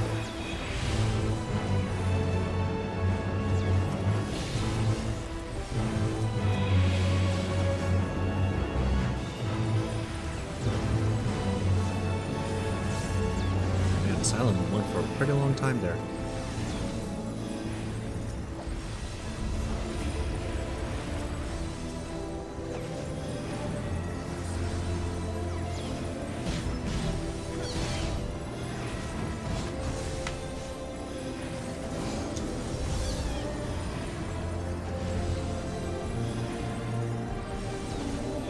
I will not hold back.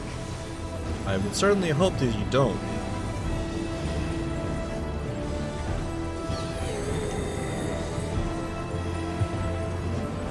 Soundtrack's pretty good right now.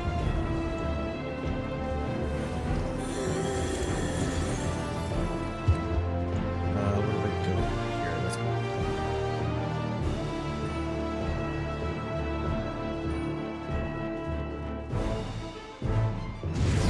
It's very Deltascape, isn't it?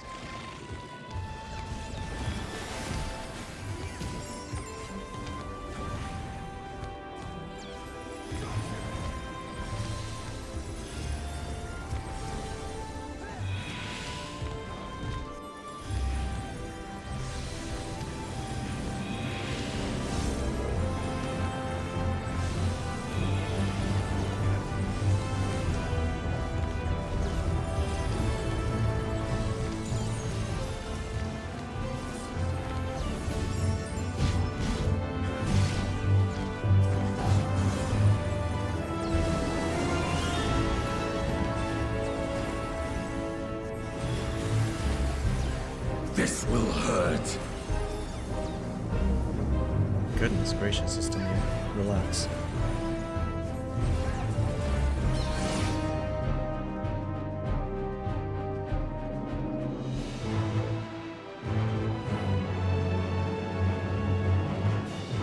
Fire.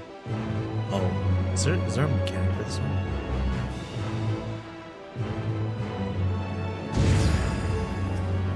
Ilbird?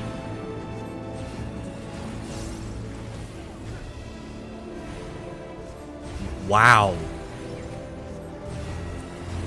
They really went that far back. Are you kidding me? No. That's crazy.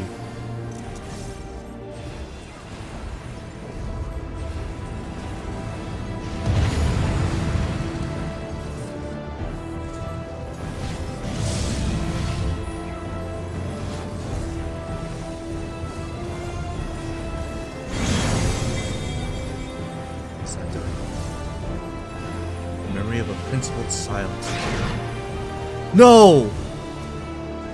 No! That's evil!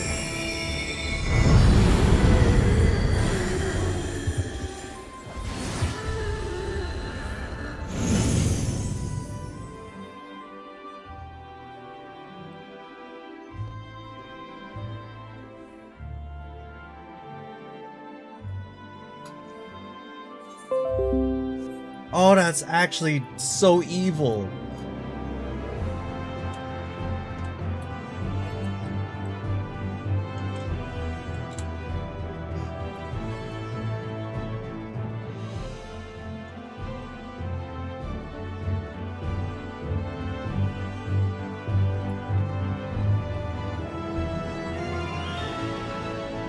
Are you serious? Olivia. You're from the Stormblood. No. Oh, man. You're mine!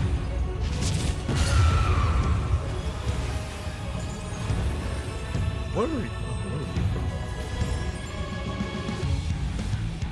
I'm actually trying to remember so hard where Olivia's from.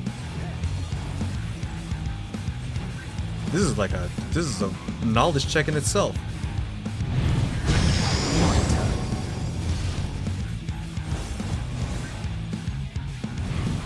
Oh, the Heavensward raids. Skyfire raids. Oh. Oh, I see the visual tone now. I like that.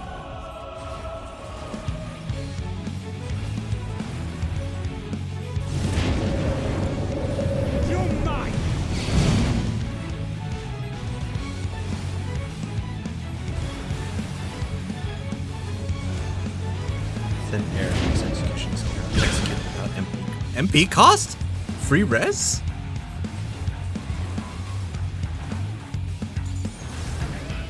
He's gonna casually give a res. 2 stacks of those? Oh.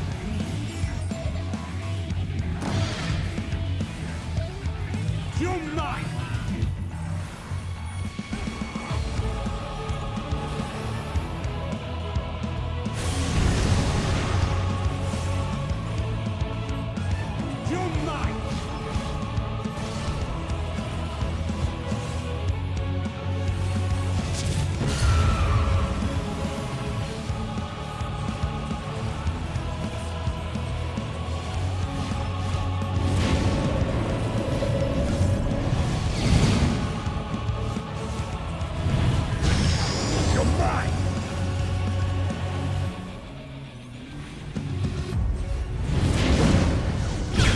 Oh, that's okay. That one got me.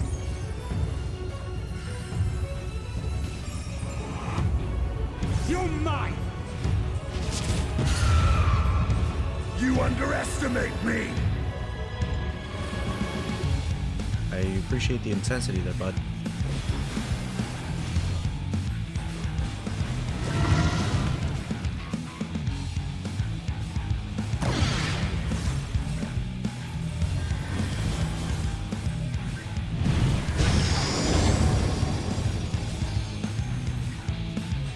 Why are you staying inside?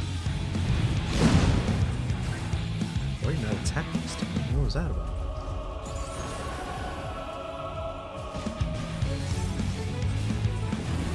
You're mine! I will end this Beautiful. Follow the flow of ether. It will guide you.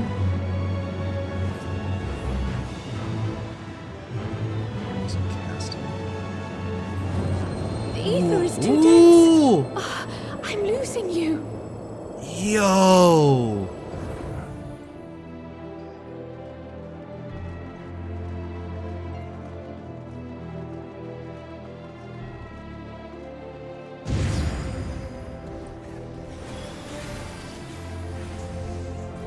What in the world?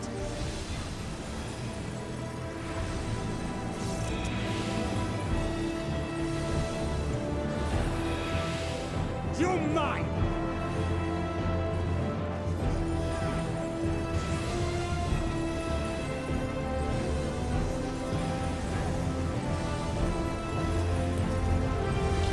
So much to play this actually looks so cool.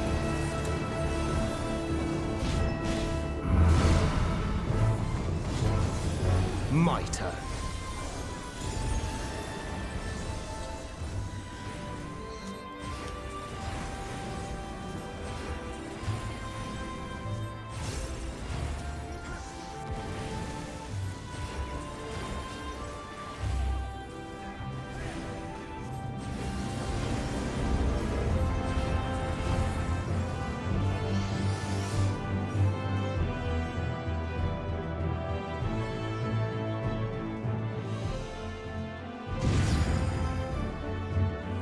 Prepare yourself!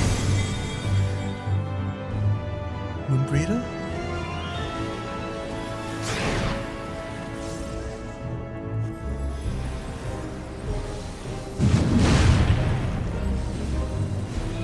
You're mine! Oh, black guy. Where is my Asuna?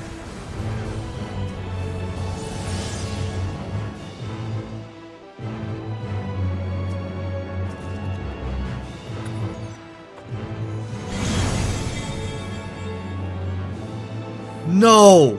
No!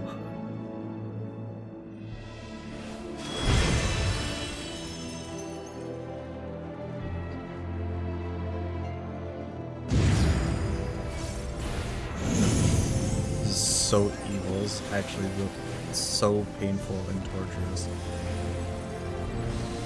Can't believe they would do this to me. This will hurt.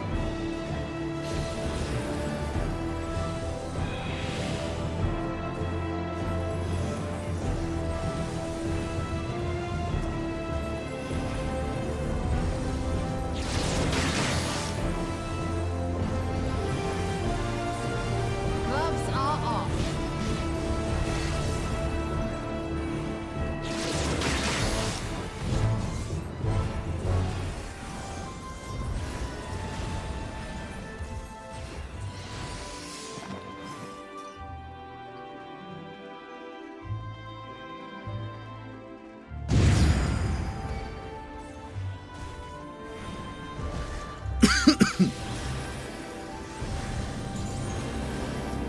Gloves are off.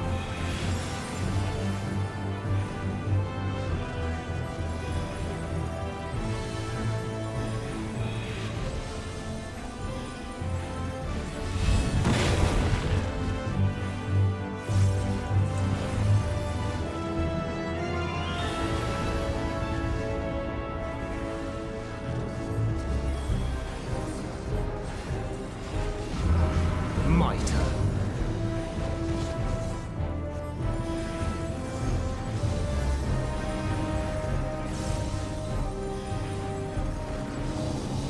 Oh, it's okay. I got you, bud. Okay, I got you there, bud. Let's just, alright, you're good.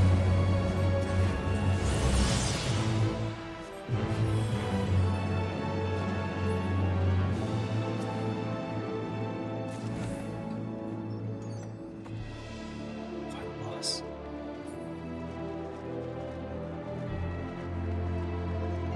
Square Arena.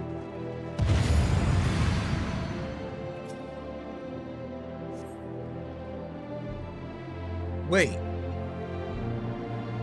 Oh, wow, Livia. Okay, I remember her now. Really? Wow, y'all. How did it go from regular Ilberd to mutated Livia and Ritarded? Or Rita. However you pronounce this guy's name.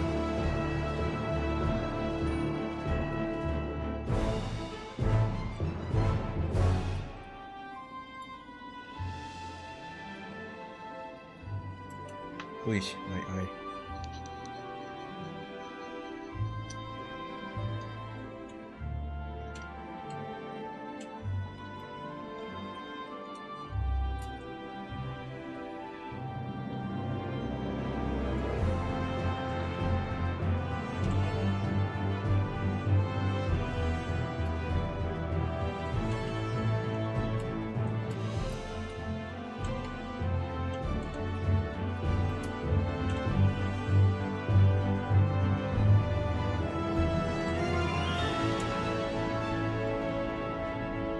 Alright, well, I guess it's not the last boss.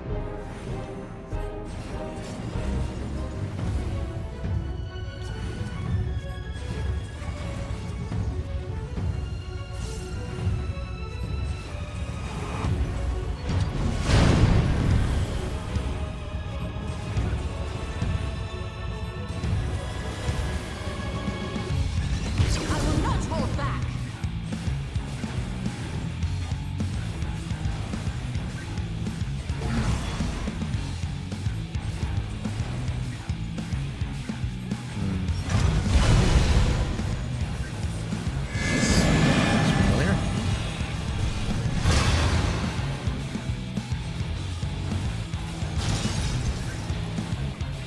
Wow.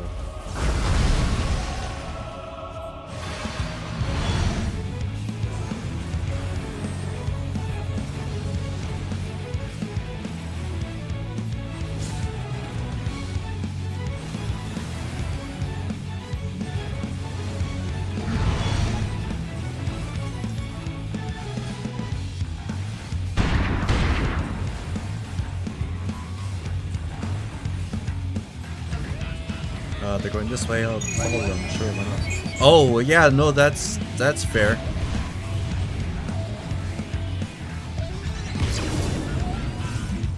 Really?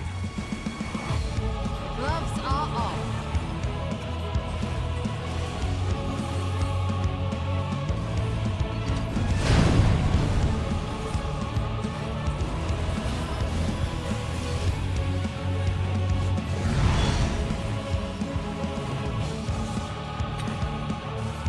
This thing. Which one is going down faster, I guess?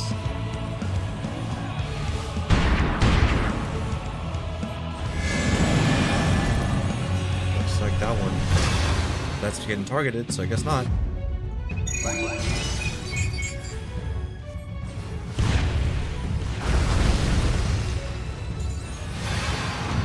I will not hold back.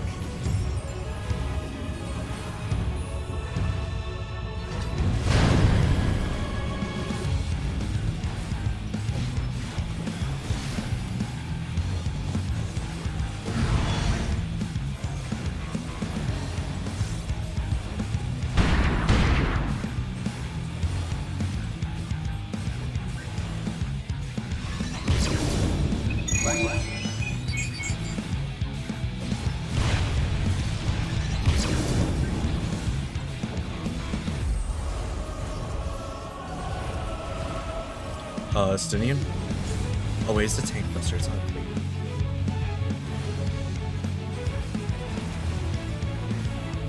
When was the last time you've done a clean?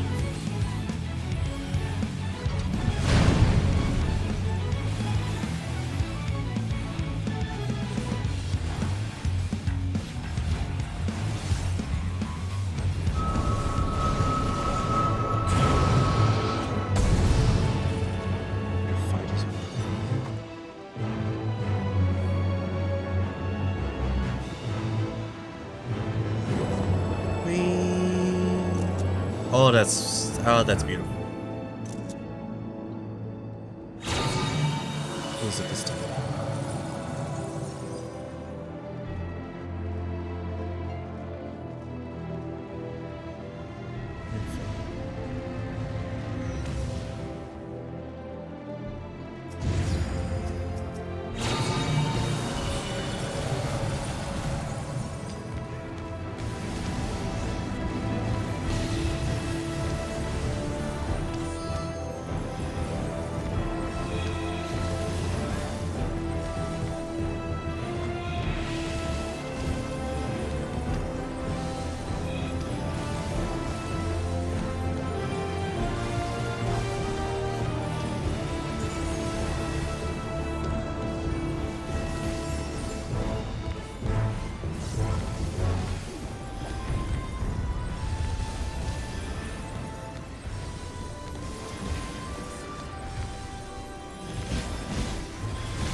You're mine!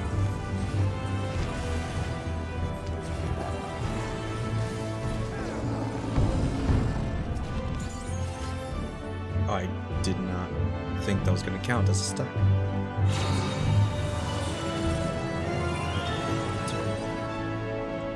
Oh, that's a lot of dark ether.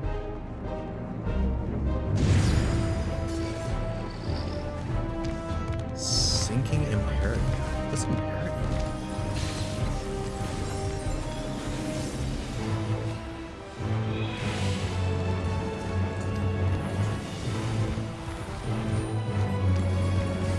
You're mine! Yeah.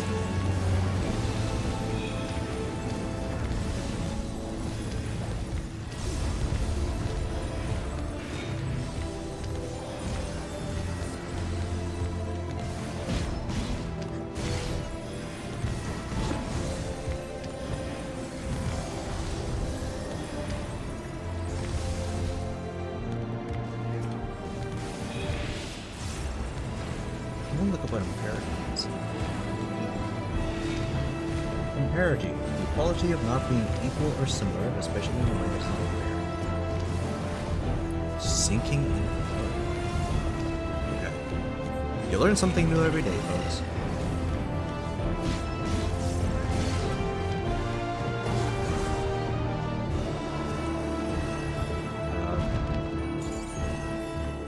Such as not looking to not look away from the game while you're meant to be the healer. Hi, Minfilia. I see you're still here. Oh, you're fully embodied, huh? I guess because you didn't have a weapon.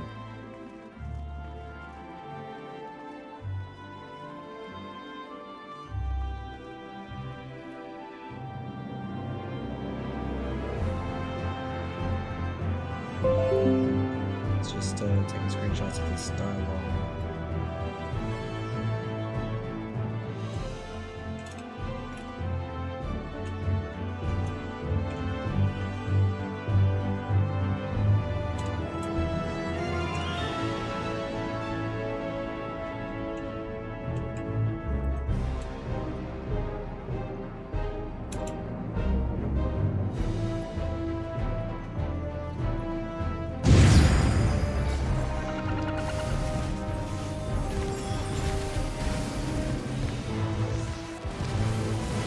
Hey, Thancred, do you want to take care of that?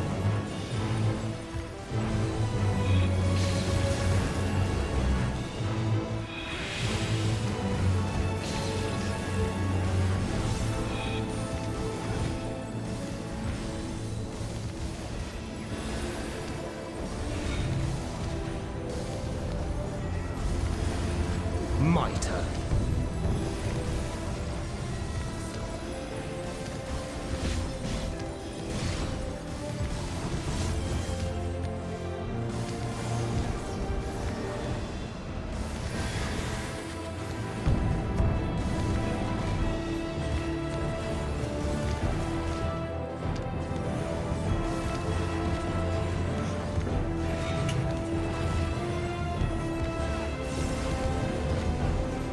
You're mine!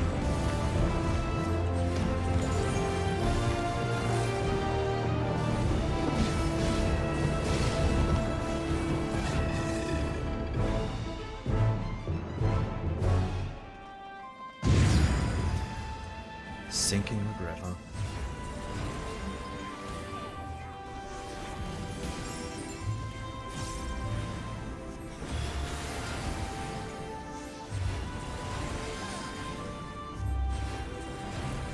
There's no way this is just the only enemy in this particular spot, is there? There has to be like other stuff that spawns in. That too. A lost opportunity. You underestimate me!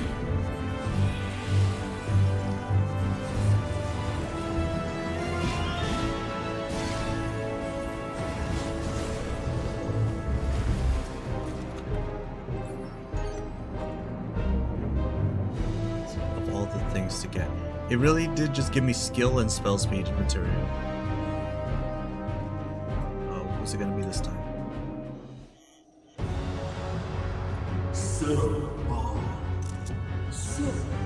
It's stubborn. It's the last. Xenos? That can't be right. Xenos is still alive. Is as far as you go. That makes more sense. Oblivion beckons! I am on. Sundered soul among the undying. Right.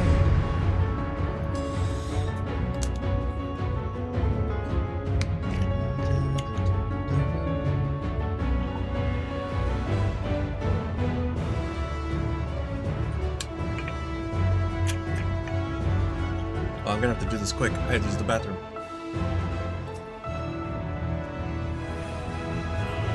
Many faces have I worn. Yeah, they name dropped him. But this is my favorite by far. Oh, why are y'all getting closer?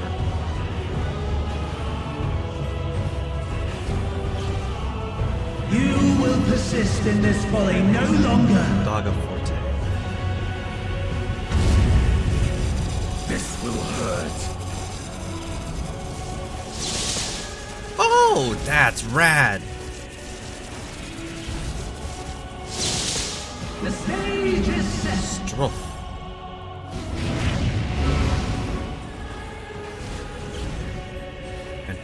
Antistra. You are facing that way. Close enough. Right, Faraga Forte. Away with you! His right, not mine.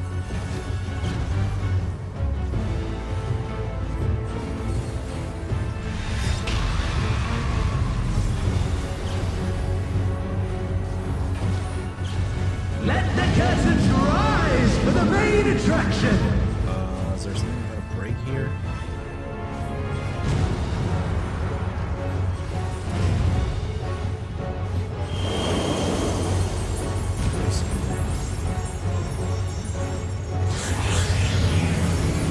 Shiva?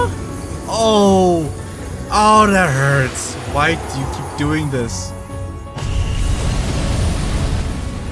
Why must you do this?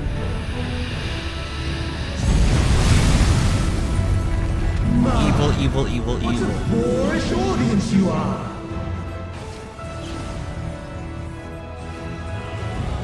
You underestimate me.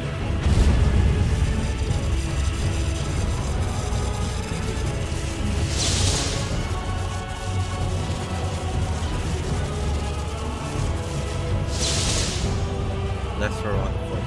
There we go. I'm on the right side. Upper side.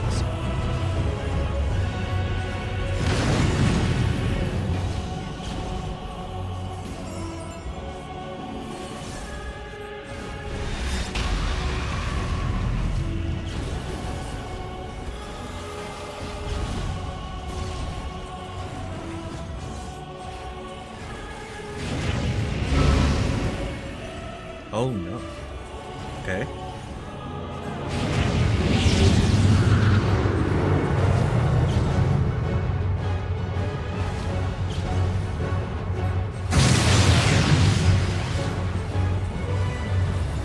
Right for Lago Forte. Gloves are off.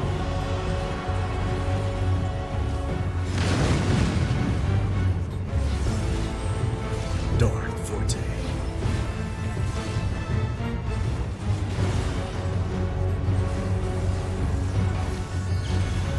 Time to end this. I will not hold back.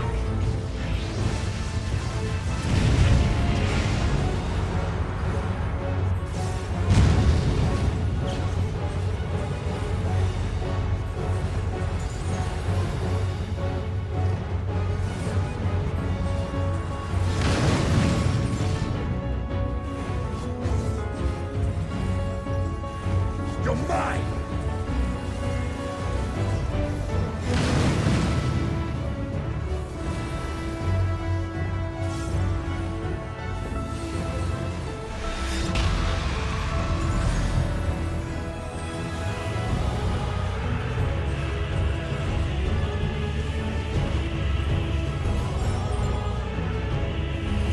Nice. And it leveled up. Let's go.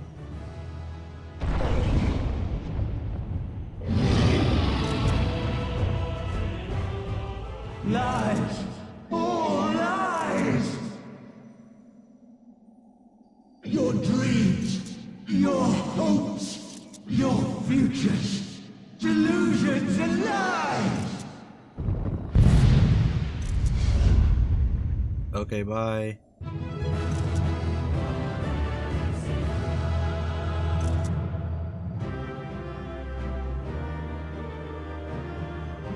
And everyone's here. Wowee. Maybe I should have brought. Oh, but then I couldn't bring. Couldn't bring Oriange because he's a healer. And I'm like white mage.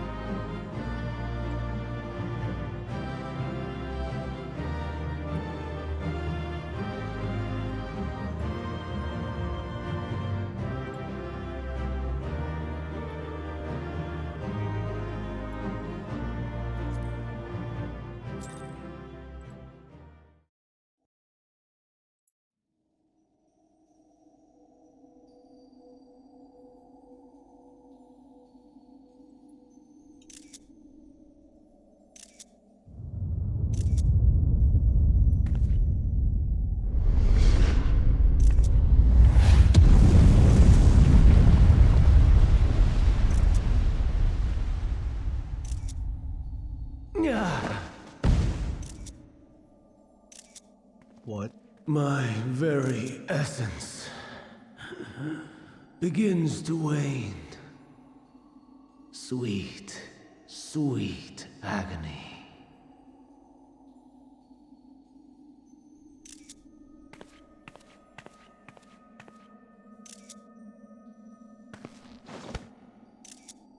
Leave this to her.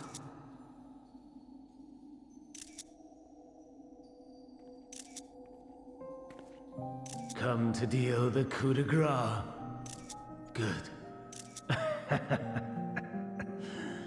Watching you struggle against the inevitable is bad comedy. Erase me from existence, soul and all.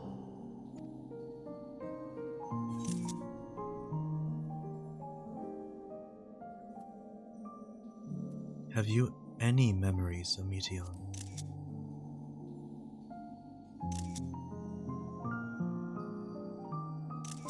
How would you know that name?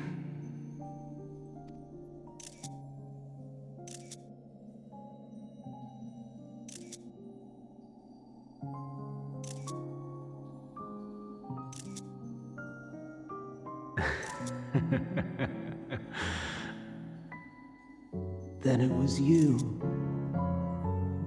In Elpis. With Emet-Selch. The final pieces fall into place. In my halcyon days, as the mortal Ammon, I was haunted by a dream. Night after night, the faceless multitude, the voiceless cries, shards of shattered memories. But slowly, the fog began to clear. This was Elpis. And I was Hermes. Recurring though it was, I paid this dream little heed. It was only when I was granted the seat and memories of Fandaniel that I knew these visions to be true.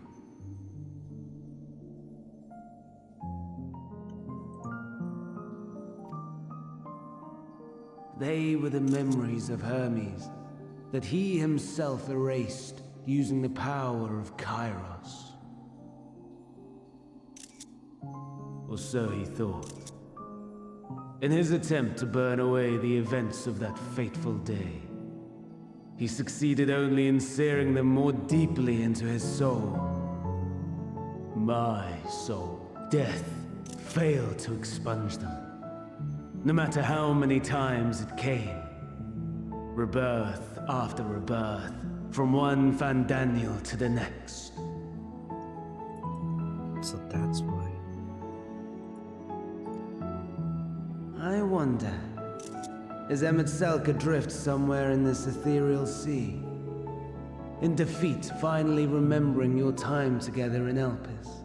How it must gall him to be entrusted with knowledge of the final days, only to be rendered powerless to act upon it. So many lifetimes dedicated to restoring his beloved Amarok in blissful ignorance. Oh, folly. But make no mistake, my life as Hermes is not the reason I invited the world's end. I have lived. I have struggled. I have dredged the very depths of despair. And in the detritus of existence, I found the truth. I served a great ruler, powerful beyond measure. The world his dominion.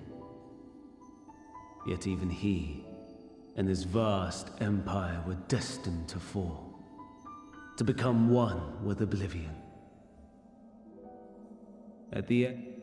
Oops. So I ask you, why live at all?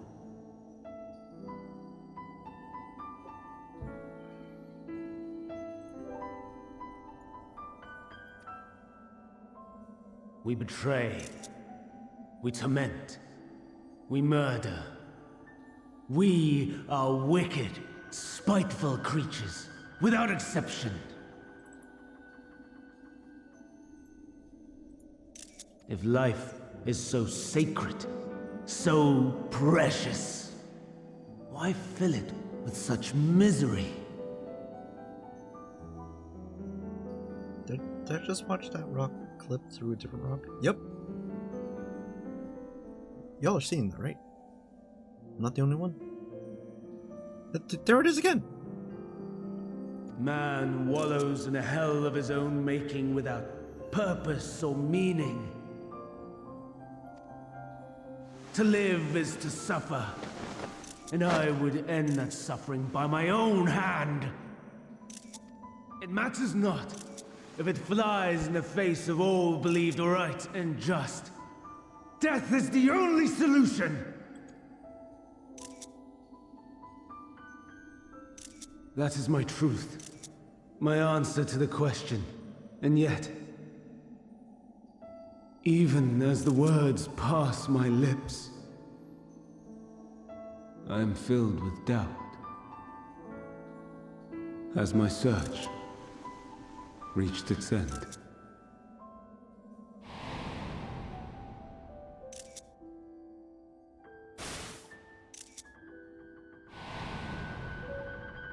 Was this the only way?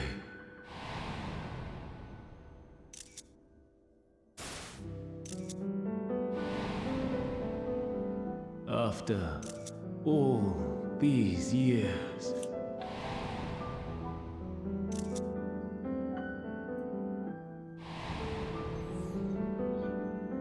Is this the answer I was hoping for?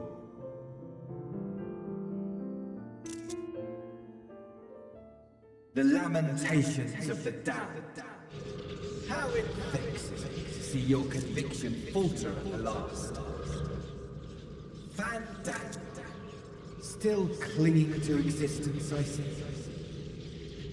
You, who champion death so fervently, unwilling to accept your own, refusing to be purified and swept into the sea of souls. As do I. We prisoners to men, watching as the world turns. Though unlike me, you will be spared the ignominy of having your corpse made a puppet, dancing to another's tune. Is that Arsahe? How very astute. But let me be clear. I have not come to consort with the likes of you. Nor have I come to bemoan the state of the world following my untimely demise. In fact, I delight in mankind's downfall and the anguish it brings the savior of the savages. If I played some small part in the chaos, all the better. Not that I was in any position to resist. But to be made accomplice to the betrayal of Lord Xenos. I would die 1,000 deaths to exact my vengeance.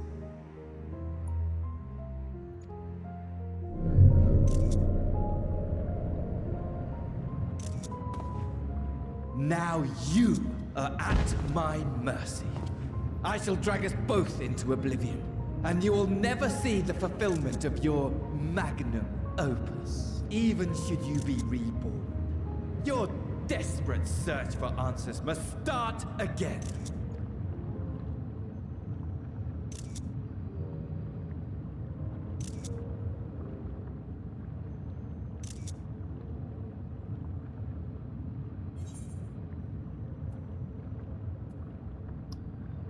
Next time, we'll find the answer together.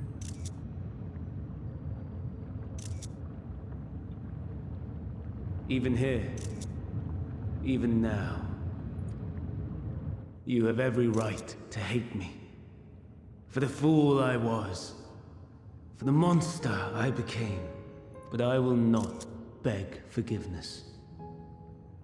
A tale of Hermes, the man who knew so much, yet understood so little, ends here.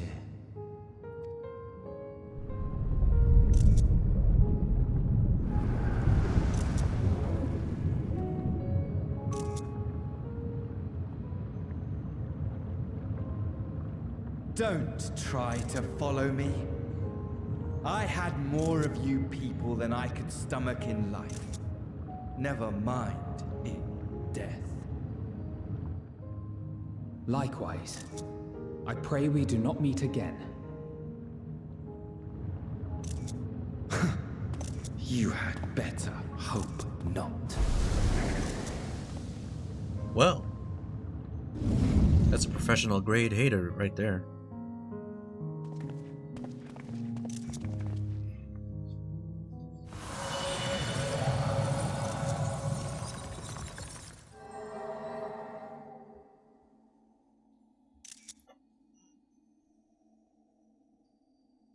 Come. Hydaelyn is waiting.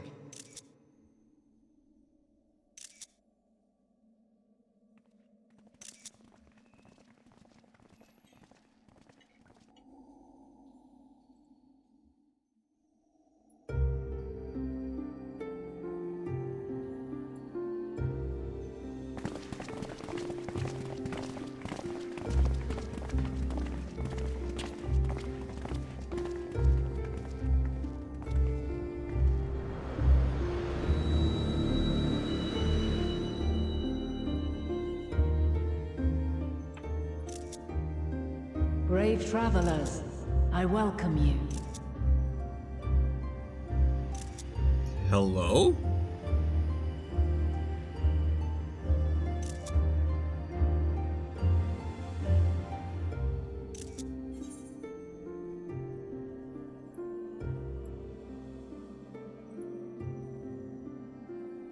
We meet again, Vinat.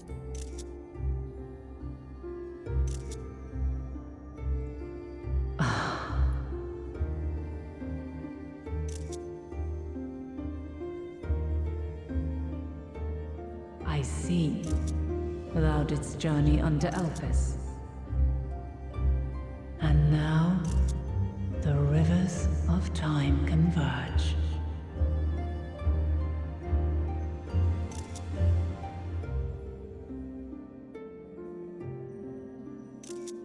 I know why you have come. Yet I would hear you speak your reasons all the same.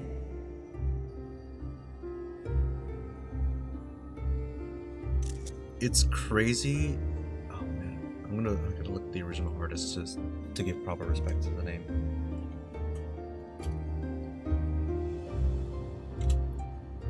It's crazy how Hydaelyn looks so much like how Yoshitaka Amano would design Final Fantasy characters. Like even in the even compared to some of the Final Fantasy 14 character designs, this is pretty Yoshitaka inspired. At least I feel like it. You created the moon to deliver mankind from the final days. But is that really how it has to end? We do not wish to abandon this world.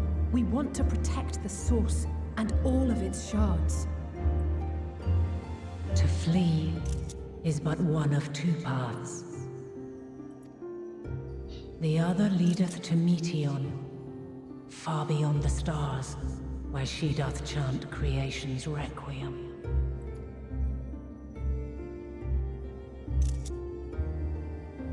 Her domain is formed of dynamis, pure, absolute. Where emotion and memory govern all, ether will avail you naught.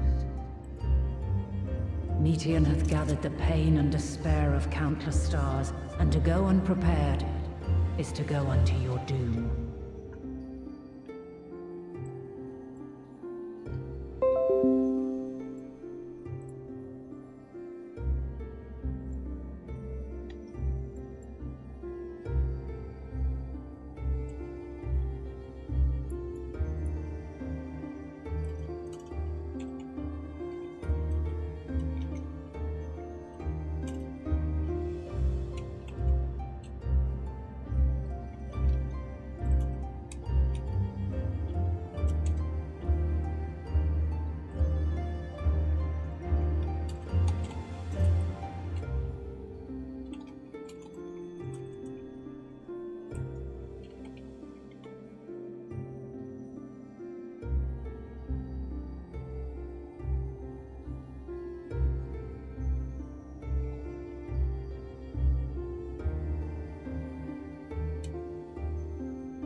beat her.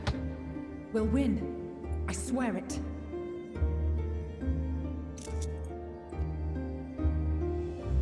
Is what I might have said once. After everything I've seen, all the times I've succumbed to my own anger and fear, I can no longer pretend that courage and faith will be enough. But are we truly so powerless that our only choice is to flee?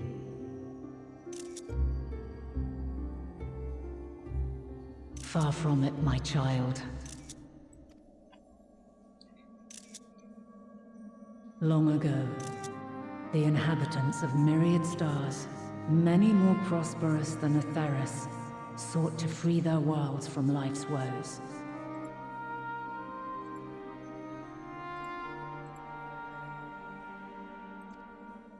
Sorrow and anger, conflict and hostility, despair, and even death itself. But as Meteon reported, every attempt ended in failure. Darkness abideth within every living being and can never be cast out. Neither reason nor faith can challenge this immutable truth. To live is to suffer. And in suffering, find strength and purpose and hope. As you have done so many times before. Thou dost pursue an impossible dream, yet knowing this, you pursue it nevertheless. And thou hast learned to depend on others as they do thee. Thy yearning for the power to save the powerless hath ever driven thee to greater heights. Thou hast grown strong. Though those closest to thee no longer walketh by thy side, their love remaineth thy guiding light. For duty's sake, thou hast been bound by truths unutterable time and time again. Yet thy heart hath never wavered, as thy companions will attest. In thy pursuit of mysteries great, all thou believest is brought into question. Undaunted, thy thirst for knowledge remaineth unquenched. The fires of hatred that once burned in thy heart burneth no more. From their ashes doth spring the light of love, warm and pure. As witness to black calamity, thou despaired at man's helplessness. Resolved, thou didst unite a distant world on the brink of collapse.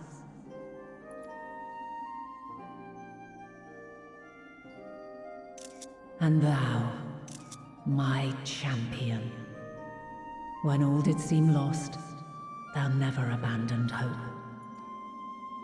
For every trial and every foe that did bar thy way, thou hast proven equal to the challenge, drawing courage from the many bonds forged on thy journey. You have all known despair, and though the end approacheth, you walk on, heads held high. Therein lieth your power, the strength to silence the song of oblivion. Then there is a means to confront her. Yes, if you should prove yourselves worthy. Hark!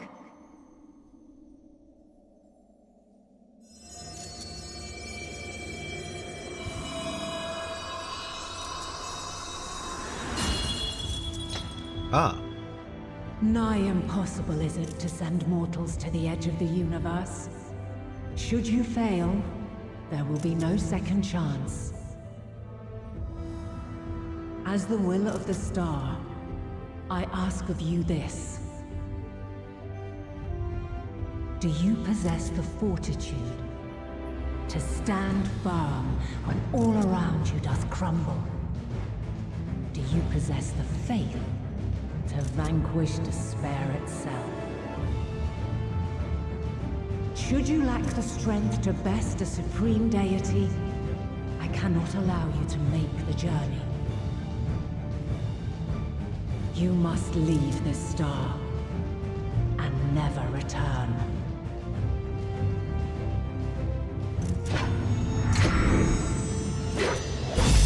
Prepare yourselves. Prove ourselves worthy, eh? Sounds straightforward enough. Aye. No room for confusion there. In any case, we've come too far to back down now. I am of the same mind. What power I have, I shall bring to bear. The three of you seem to be forgetting who we're up against. It's not every day we battle a divine being of untold power. Well, not quite every day. Do try not to get underfoot. Needless to say, there'll be no margin for error. Let us hold nothing back. For the people of this world and those beyond the rift.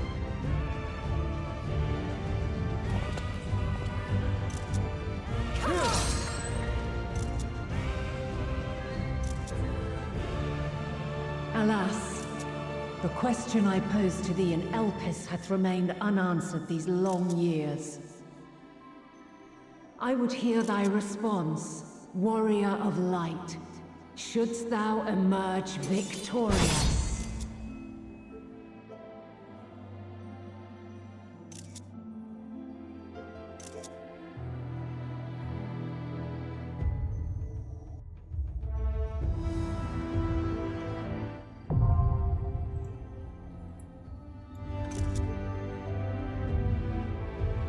During this quest, and when using the duty support system, you have the opportunity to take this trial with a party of scions. Some of these allies' roles will differ from those you were normally able to select.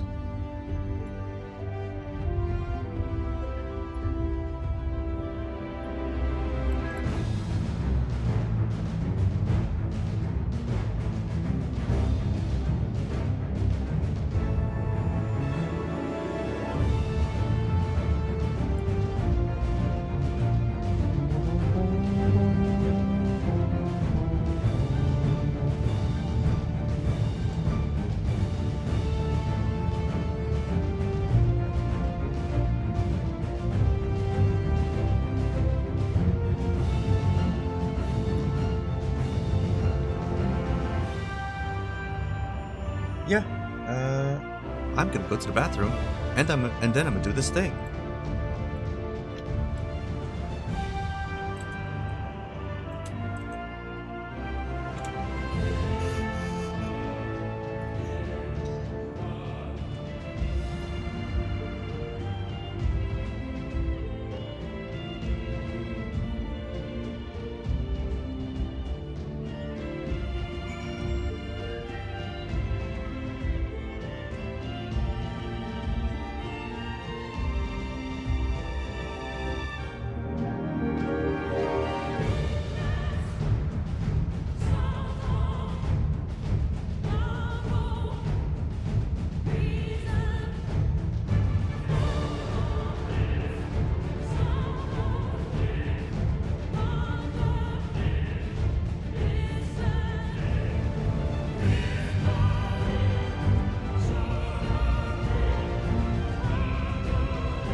Okay.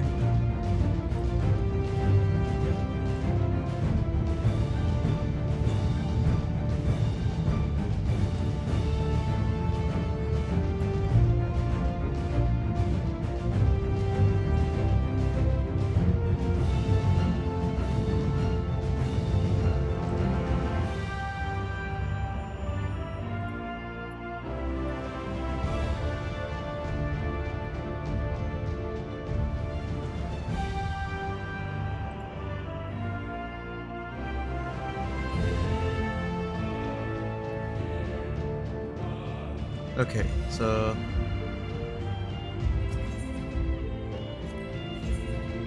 oh, this is rad actually. Oh, is it more fun to get people in on this? No, I'm gonna do. I'll do duties. I'll do trusts.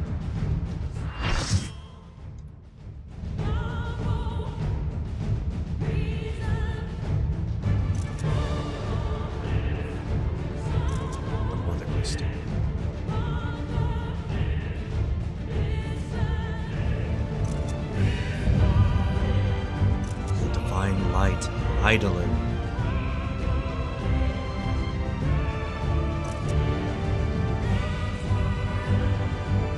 I, the last of my kind, shall test thee. Come, prove thy worth.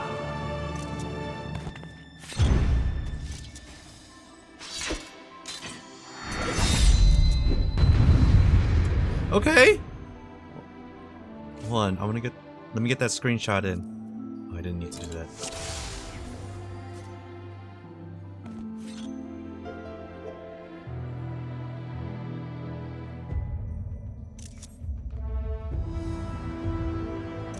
All right, everybody's in a neutral pose, but whatever.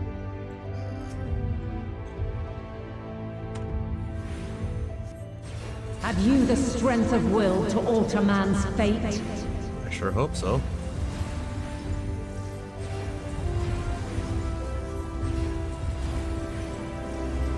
There! Hold still.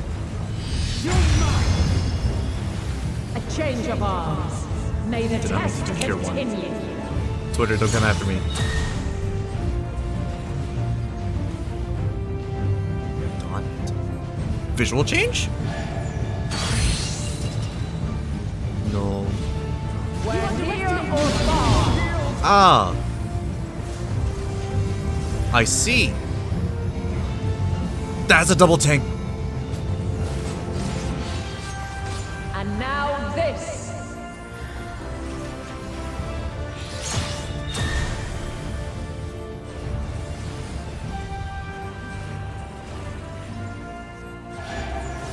Oh right, I have this other thing. Light unyielding. You're mine. I'm back. So green is in, red is out. That's what I'm learning so far.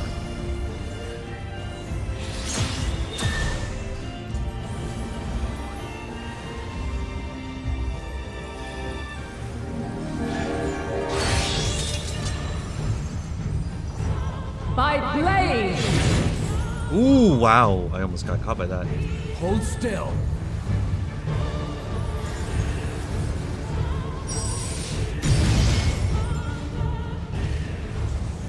Okay. You're mine.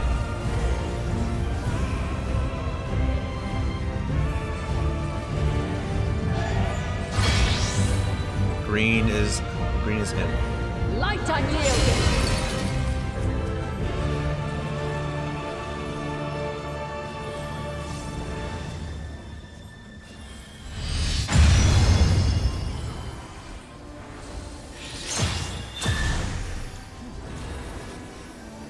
You underestimate me.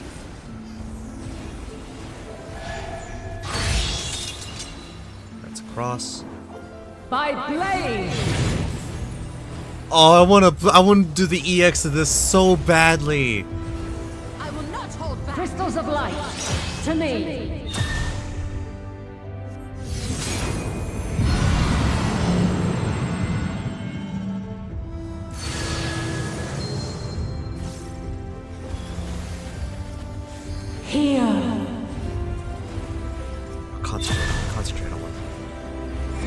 The song of creation's end. Feel.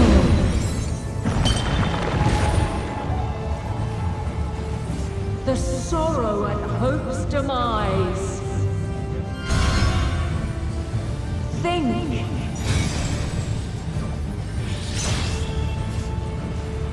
And find your way in the darkness.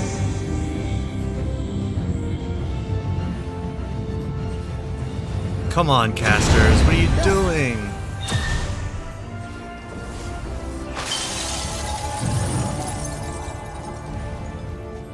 Sprite markers, okay.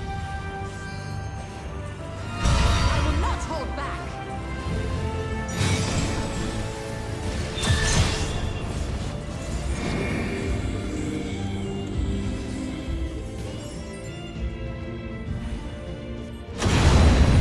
You underestimate me.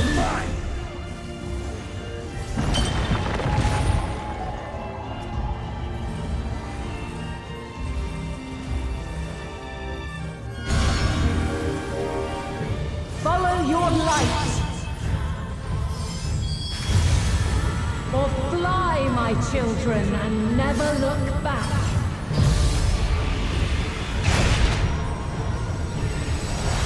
Passage of Arms. Oh, God.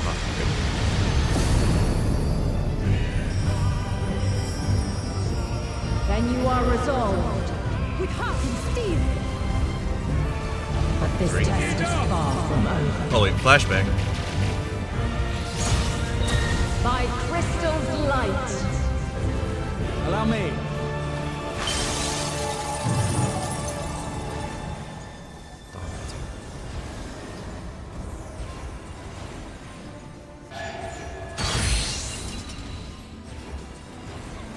Where near or far. In and out.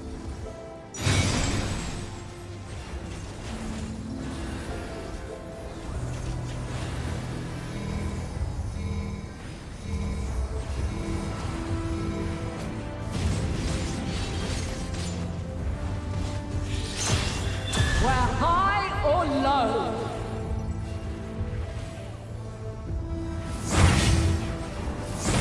Oh, those return. My turn. And pass.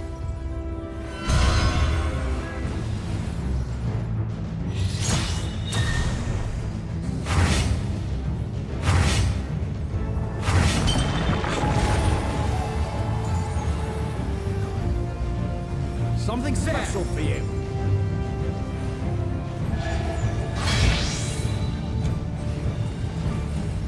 Light unyielding.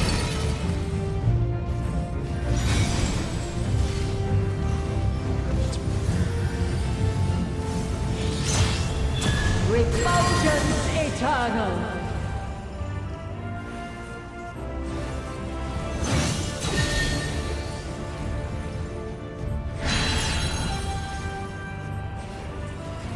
God, these mechanics are so cool! You cannot stop us. You underestimate me.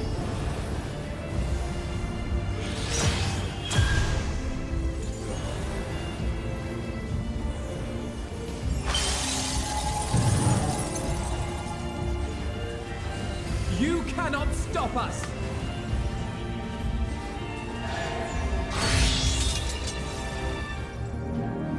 By blade.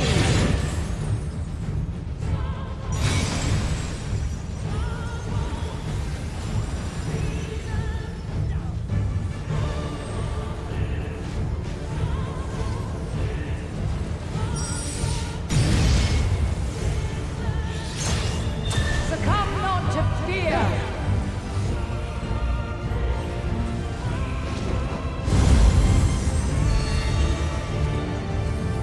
It is a most fearsome familiar.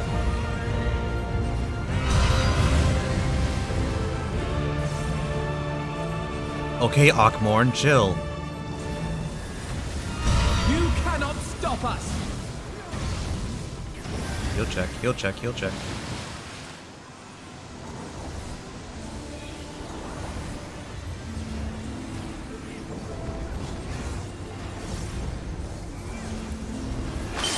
Alright, good luck with your stream, dude.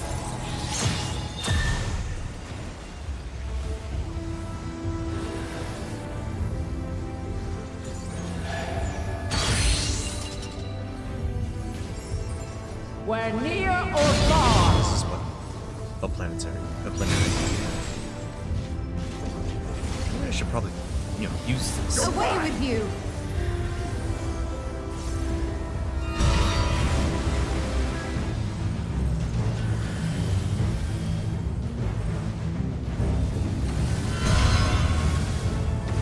You underestimate me!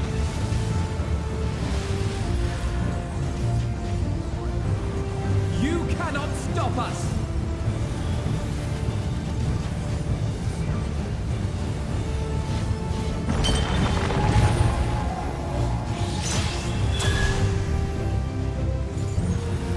Hold still.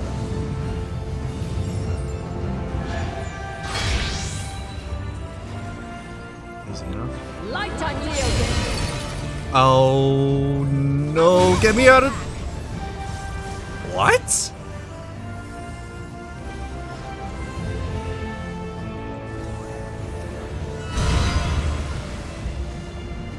Why do I feel like I'm gonna get punished for that?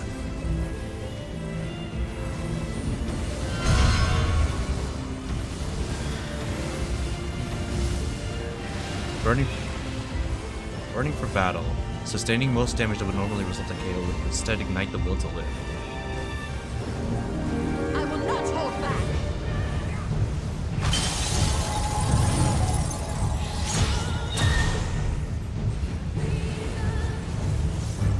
I don't know how I lived through that, but sure. By flame.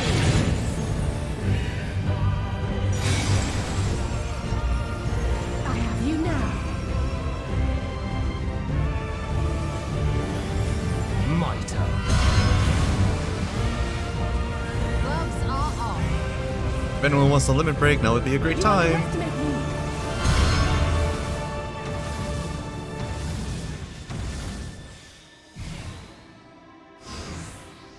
I panicked.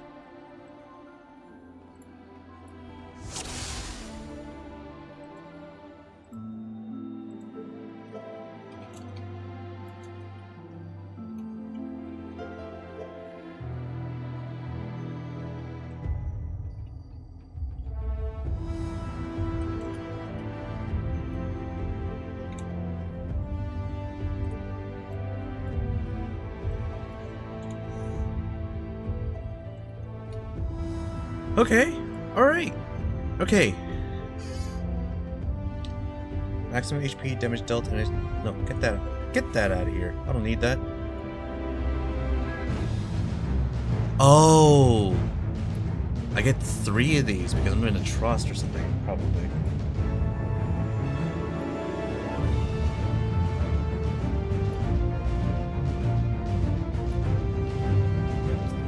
Okay. Actually, I gotta figure out how this works again. Places the healing blossom at the designated location. 5 stacks of Liturgy of the Bell. Taking damage will expend 1 stack of Liturgy of the Bell to heal self and all allies within a radius of 20 yards. So I could do that for Akmor. Any remaining stacks will trigger enough healing. 200 for each remaining stack. Okay. I got this. Have you the strength of will to alter man's fate?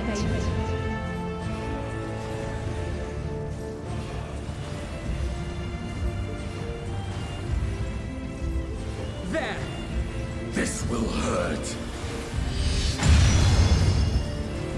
Maybe we should have waited for now. May the We're gonna test have literally continue. emptiness. Just gonna do Dawn Mantle, go inside.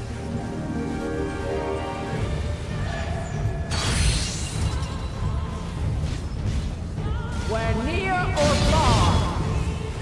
Because everyone doesn't know how it works yet, so I'm gonna... You're mine. And now this.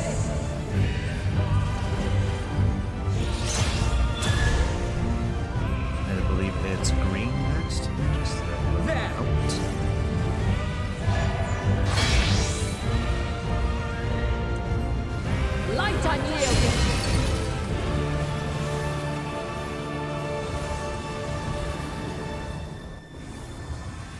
Temperance.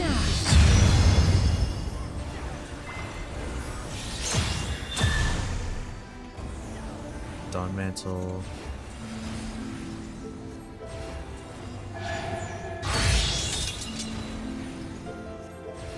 By blade!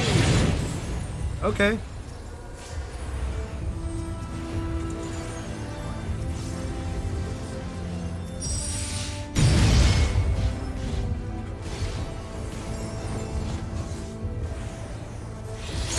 Tis a most fearsome familiar.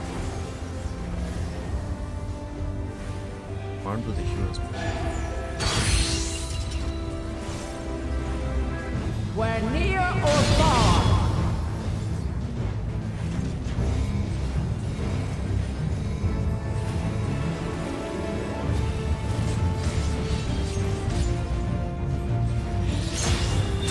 You underestimate me!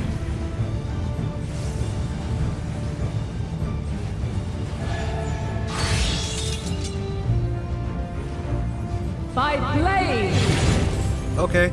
A lot bigger than I thought it was gonna be. I'll take it out of context. Crystals of light, to me!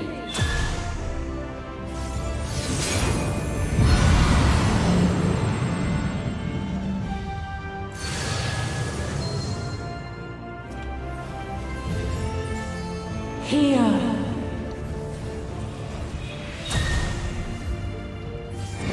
The song of creation's end!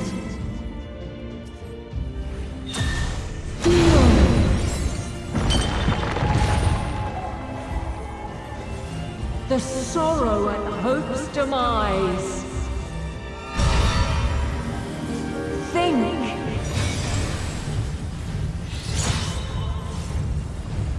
And find your way in the darkness.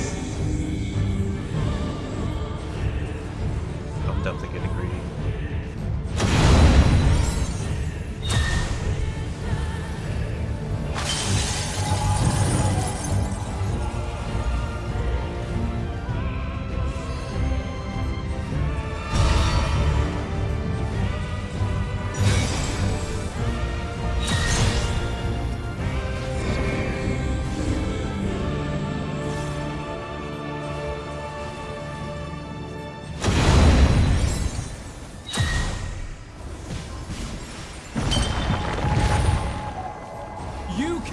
Follow your light!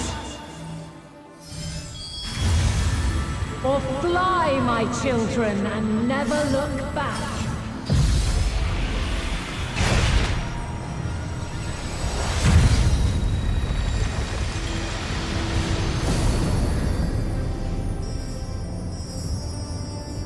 Then you are resolved.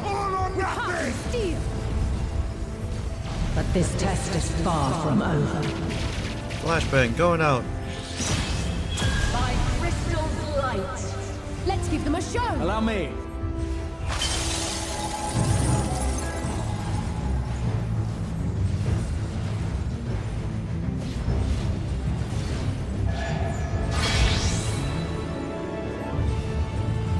Light unyielding.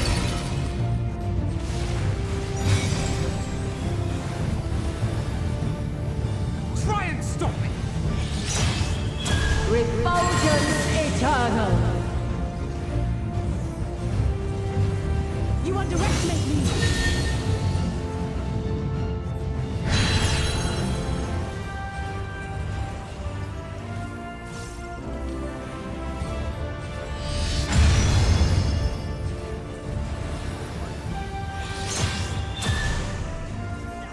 My magics are without fear! I will not hold back.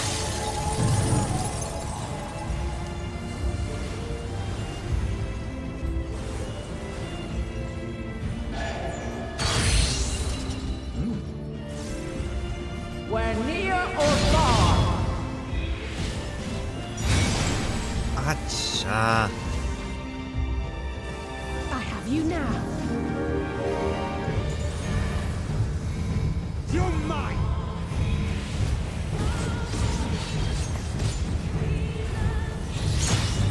We're high or low.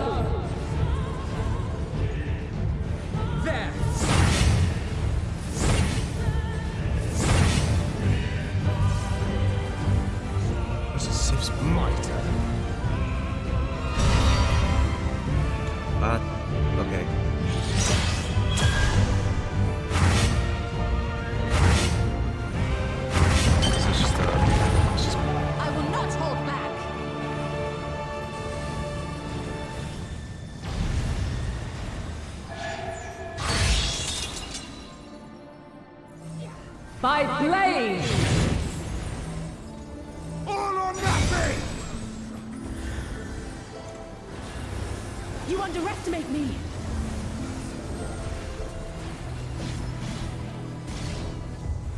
You cannot stop us! You now succumb not to fear!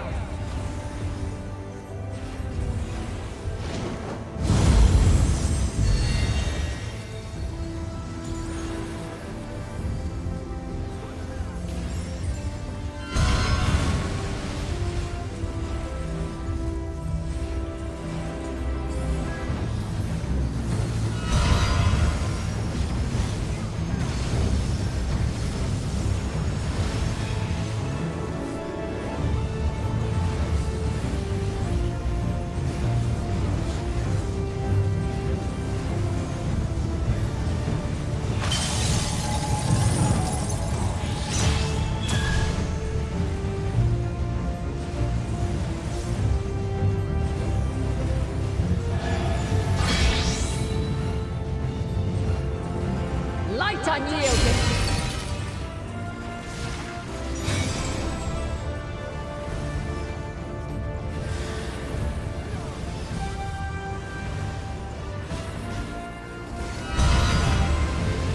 Tis a most fearsome familiar.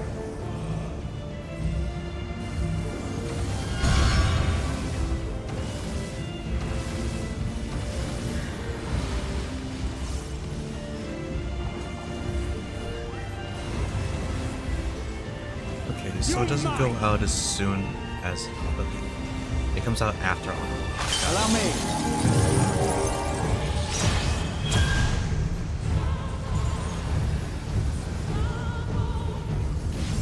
I imagine that's not... It's gonna come out at the same time, like the Savage version. Where near or far! Tis a most fearsome familiar. Away with you!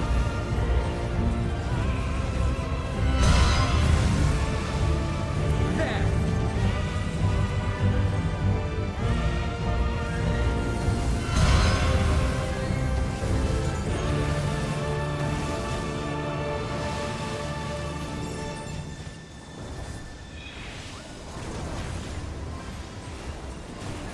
There! This will hurt! You underestimate me!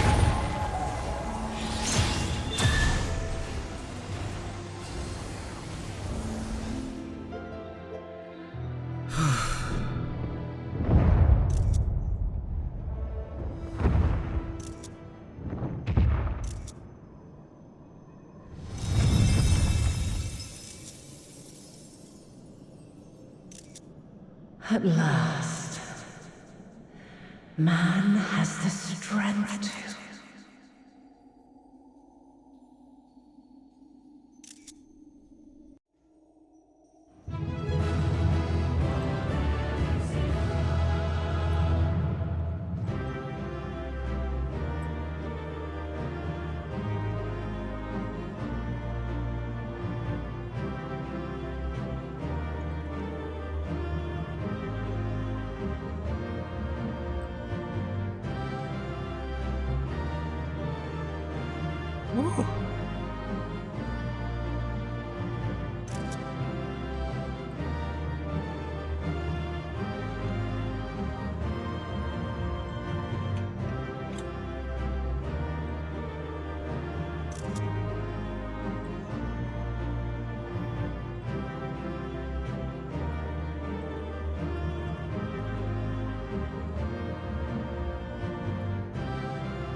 That was an incredible fight. That was very fun. I'm not even mad that I had to try it over.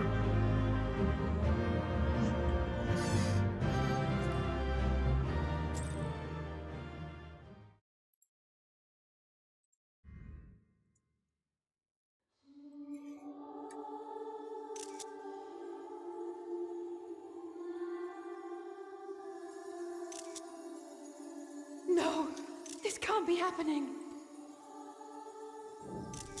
Wait, are you like actually dying? No, dude, you're so sexy. No.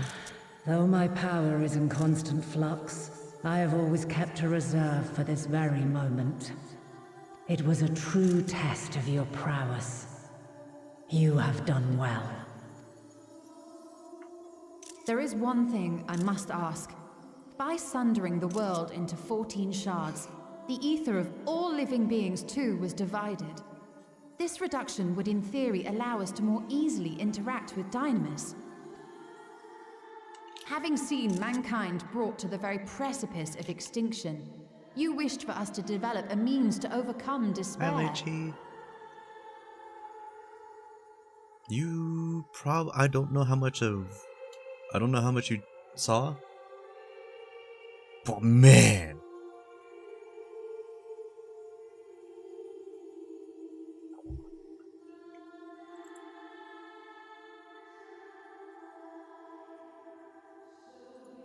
You believed we had the potential and sundered Oh, you all just got here? creation Oh, to see it fulfilled, you missed the fight. to deliver us to that swirling maelstrom of Dynamis in which our foe hides, and grant us the power to defeat her once and for all. Is this not true? It is as thou sayest.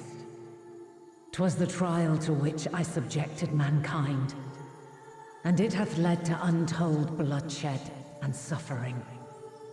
There was no kindness, nor justice in the tragedy I wrought.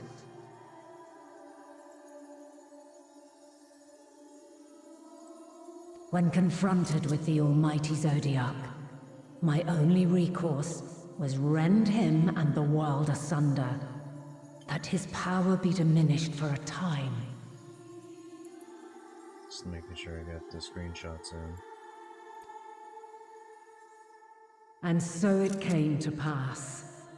Now you, my chosen, have surpassed my expectations. Surpassed me. Is that Hasim? Is that a blitzball buddy, Hasim?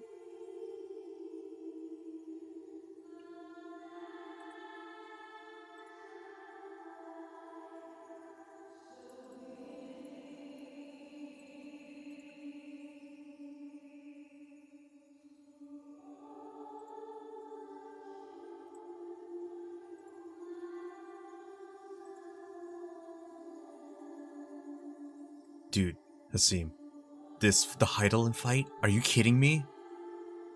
So good. I wanna run that in like EX or Savage or whichever it's gonna be. Spriggs? Yeah.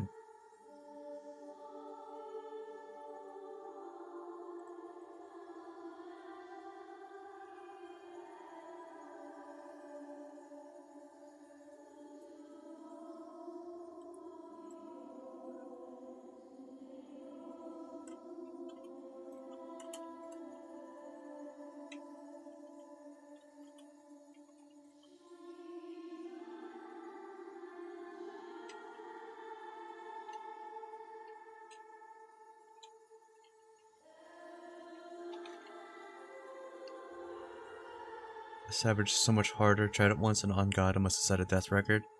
I wanna run it. I wanna run it, but I don't have a group.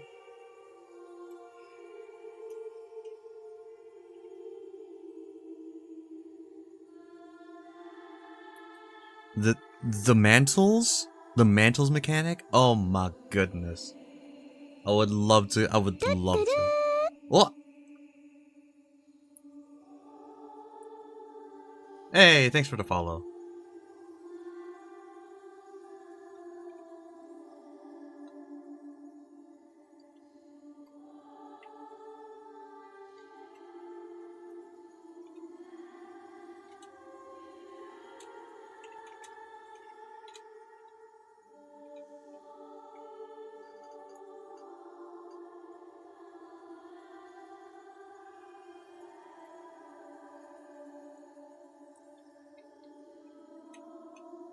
Sorry, hold on.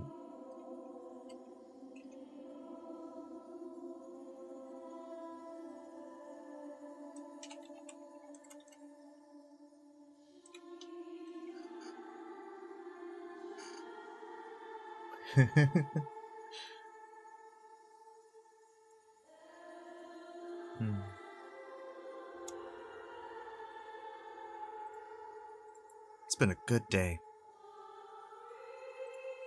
I entrust the fate of the universe unto you.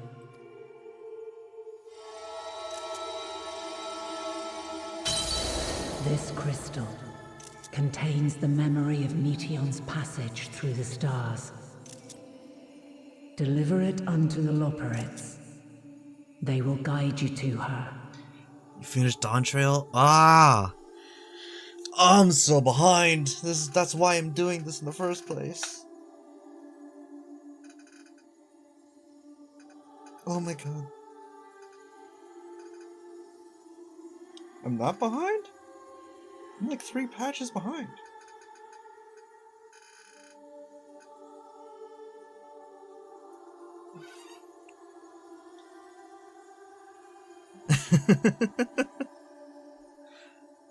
Alright.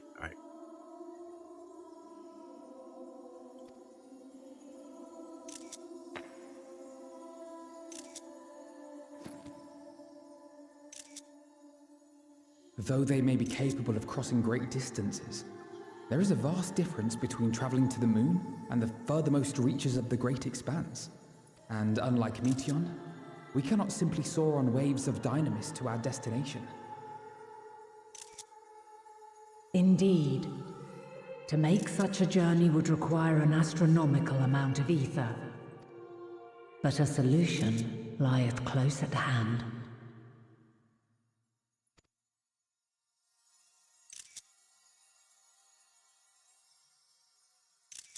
Of course. Yes, my child. Ever since I became the will of the star, the ether drawn here had slowly crystallized. Oh, yeah. I don't know why I started doing it, but every time a cutscene happens, I do screenshot. Everything. Mostly because, like, my wall looks different every time. So I was like, I wanna, cause like, if you go to the thing in the inn, it is only gonna use the outfit that you have now, right? This is how I think it works. Imagine trying to the game trying to dig that far deep into data just to recreate what you look like for a cutscene.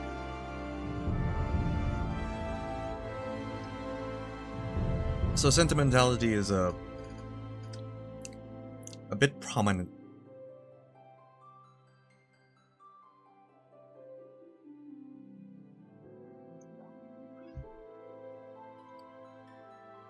I probably should have lowered the system sounds a little more, just so it's not like invasive for the cutscene.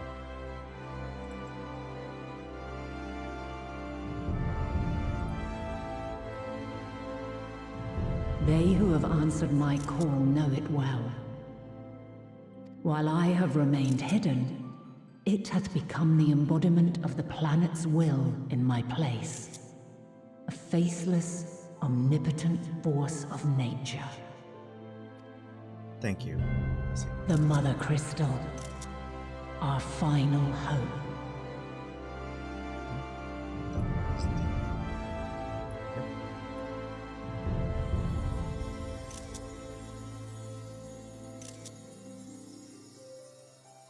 Alas, I can do no more. The fulfillment of this task doth fall to you, my chosen.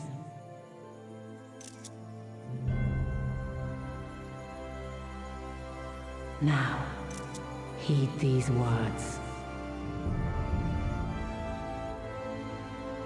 God, Eidolon just looks so good.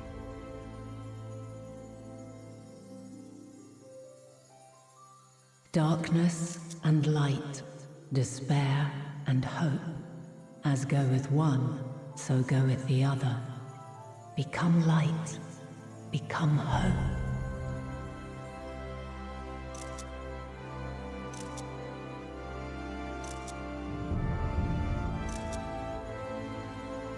I have a gift for thee. Come closer.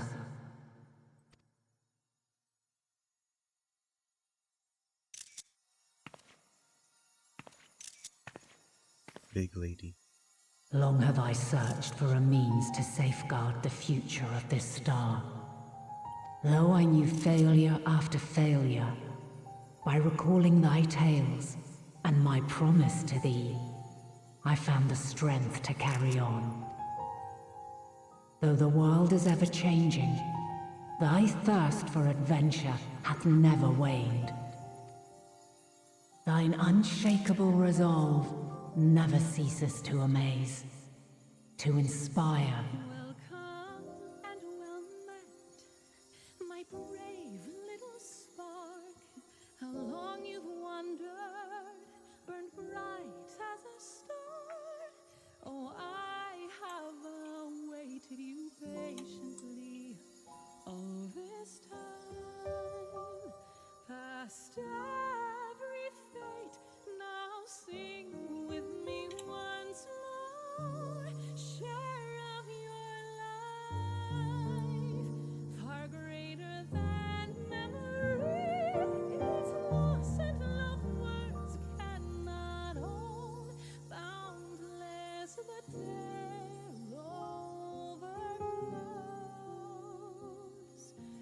and carries mortal to say.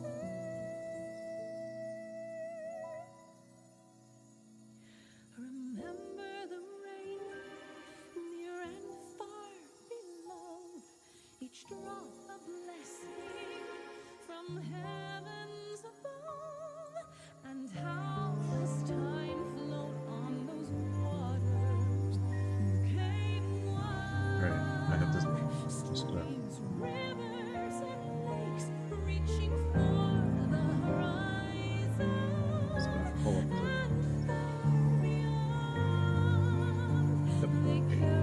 I had the theme on YouTube so I can listen to this later.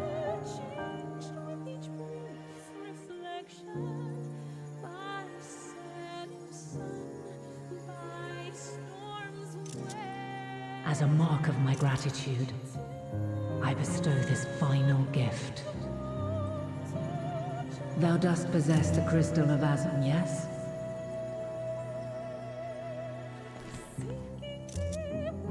As Heidelin, I reside over the forces of stasis, tranquility, peace.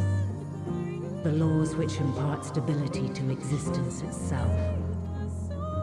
I will weave this self-same power into the crystal, granting thee mastery over matter, to give form to the formless. Use it wisely, or it will not last indefinitely. Just straight up giving me the power of creation magic. Is this good? Is this our excuse for summoning other people? Because that's a little funny.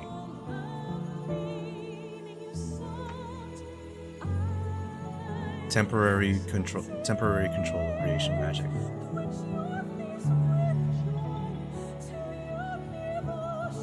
As thou hast seen on thy journey through the ethereal sea, souls are drawn to thee. Mayhap this trait will prove to be a boon rather than a hindrance.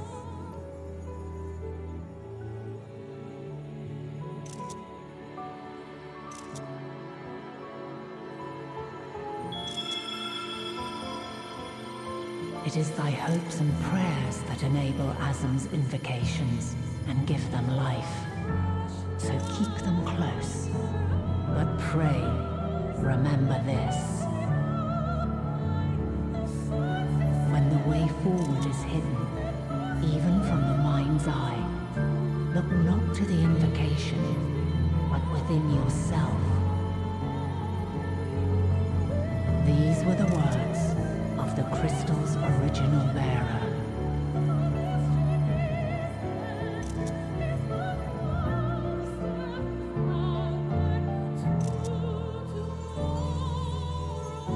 With that, my work is finished. Fulfill our promise. Right the wrongs committed when the world was yet whole. Silence the song of oblivion. Teach her a brighter melody.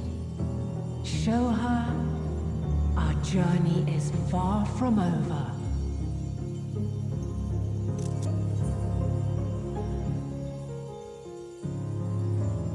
We will find our way, Vinette.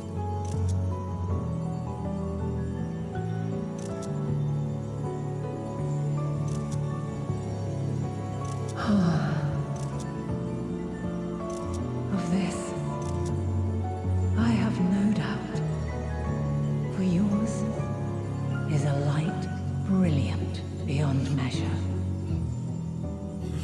Long after I have gone, though not even my soul remaineth,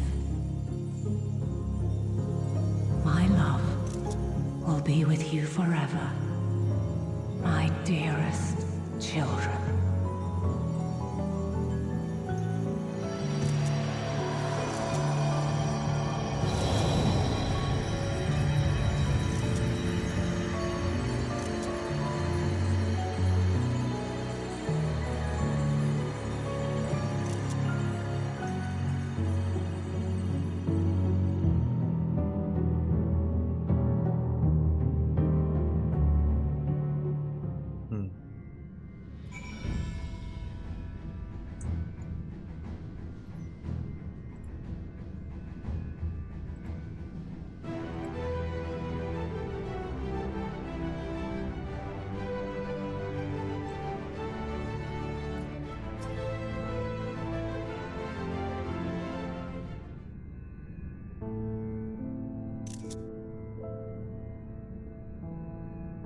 I'm glad to see you all. I'm glad.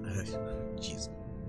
Next dungeon trial, I want to go with you. Where are you? I am currently in Ether on Cactar. I'm not sure how World Visit is working right now. I would have loved to stay in Belmung, but at the time when I was trying to log in, the World Visit was not exactly working. Like, visitors were not allowed to log in. Next time for sure though, I'm gonna try to go into the Blitzball server and just put out a whole... Oh, Dynamis, huh? That's right. Yeah, when I get there, I'll go into the Blitzball server and just put out a call, probably in the Party Finder chat, because that's okay. I'll put out a call in there.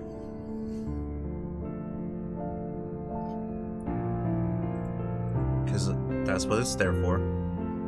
And hopefully the timing is right that there'll be enough people for dungeon or trial or whatever.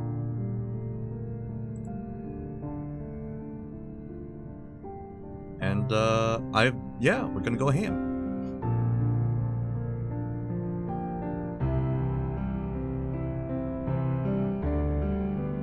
Maybe voice chat too, right? So that feels fun. That feels more personal. But I understand that people might not want to be on stream and just want to help people with content.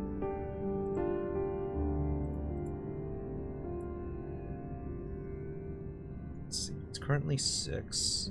I've been going for 6 hours. God, it's been so long since I did that. I love it. I'm on a roll. I feel like I'm on a roll. Today's been a good day if I'm streaming for 6 hours and I'm not like faltering at this point.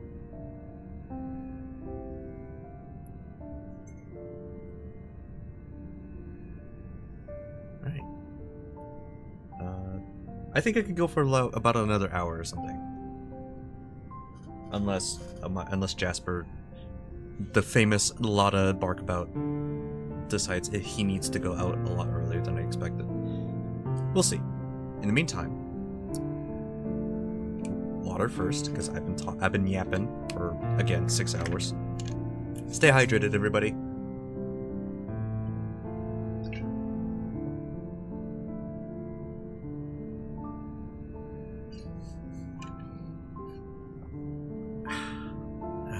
that stuff.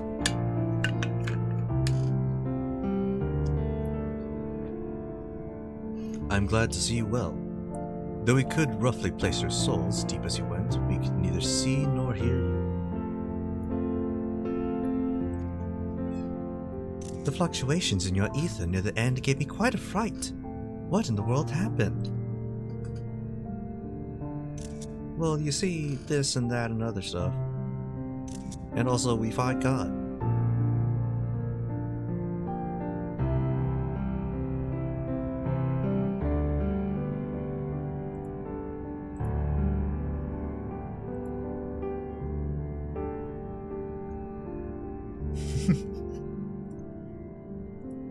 You mean to say Heidelin is... No, there's no time to feel our feelings. We must carry out Heidelin's will without delay.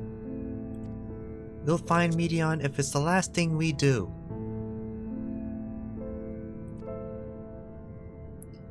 If you wouldn't mind handing over the crystal, that is. The fancy navigatory one. That's what it's there for. I don't know what other crystal you might be talking about. To the edge of the universe where congregates the despair of countless stars. You are determined to see this through. We are.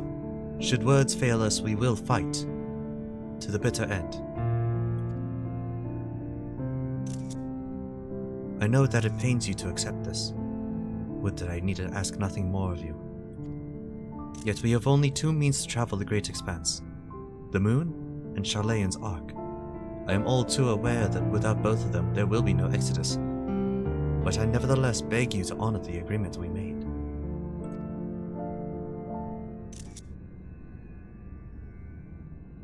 The forum's decision will be honored. You have earned the right to use the ship as you see fit, and I could not rescind it even if I wanted to.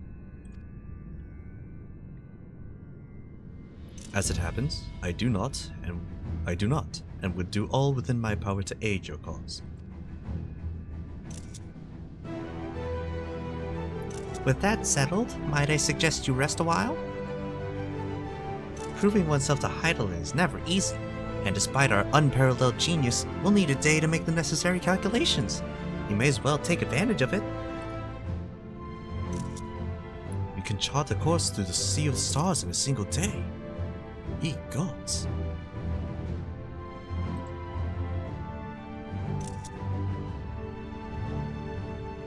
Shall we head above ground for some fresh air then? And perhaps a nap?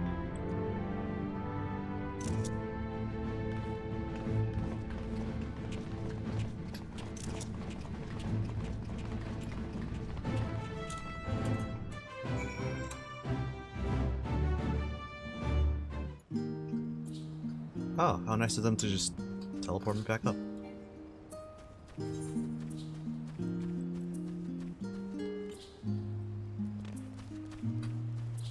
Oh, the Matanga, that's the Alliance.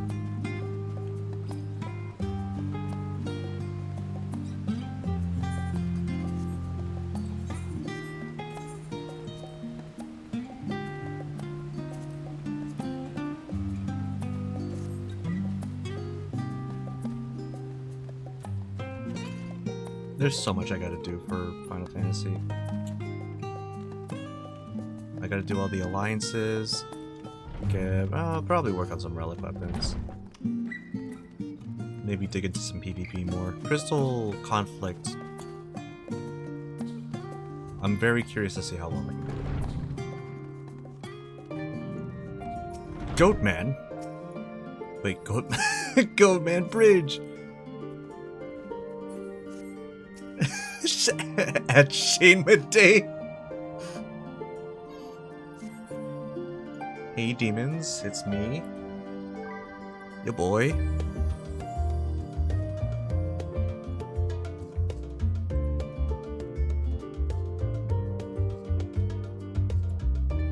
Oh man, I got friends in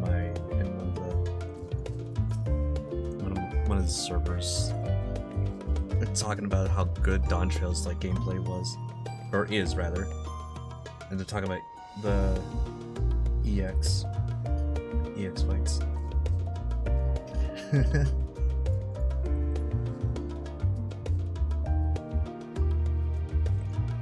I've been expecting you. I heard about your foray into the ethereal sea. The students have ventured far and wide, but never quite so deep as that. Are you experiencing any after effects from your prolonged exposure? Nausea, dizziness, hauntings?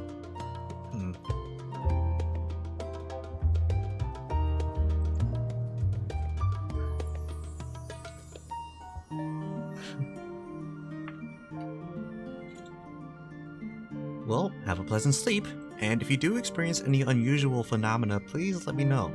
I shall add it to our records.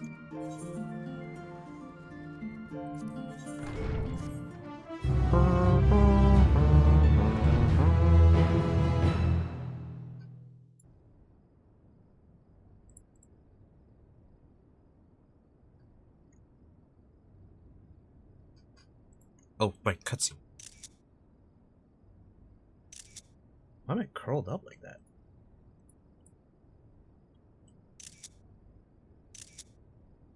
The moon!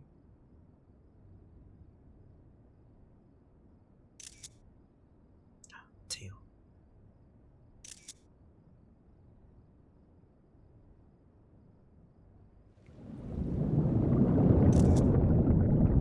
What?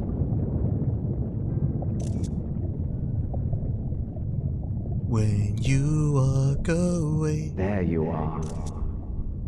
No.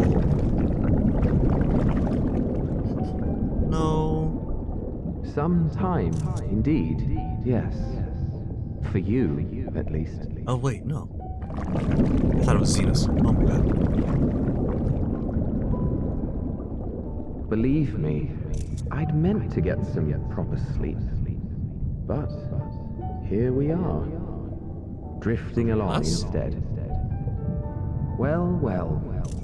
You too. And so we remain. To watch and wonder. It's not art.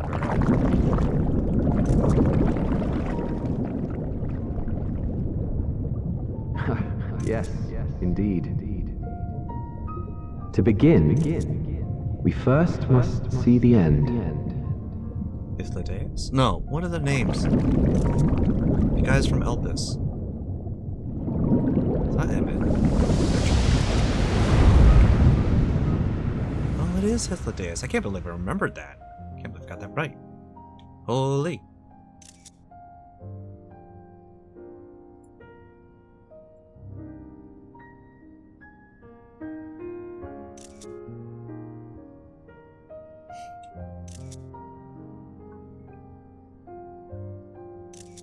Stars.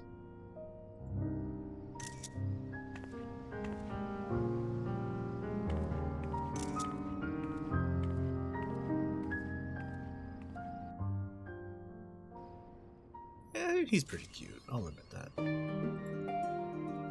He's like, alright. Oh, look at the corgi! Look at it doing the butt wiggles! Oh. Blessed.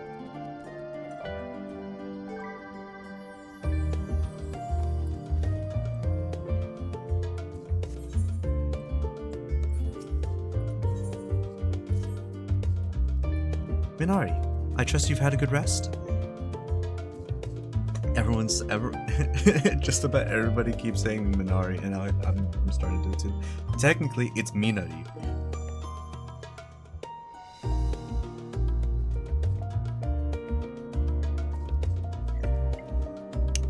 Coffee. An envoy of Master Fortunals arrived not long ago with a message. The Lubrits have determined Meteon's location. Wait, overnight? Really? We've been asked to gather at the Rostra. I'll meet you there along with the others. Hi, Tataru. Hi, Tataru. Oh, you're just saying her.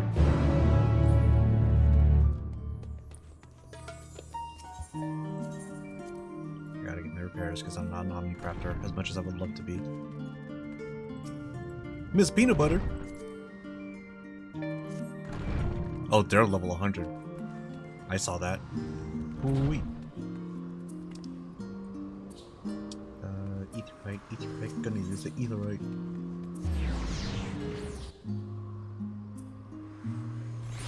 I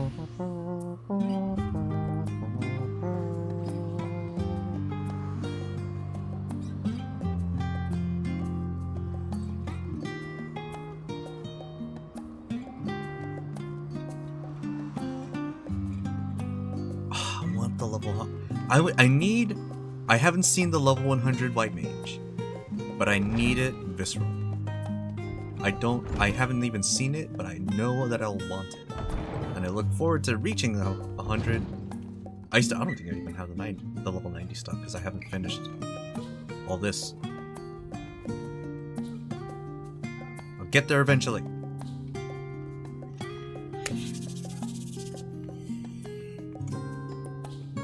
Shh, cutscene. Ooh, voiced. Unless.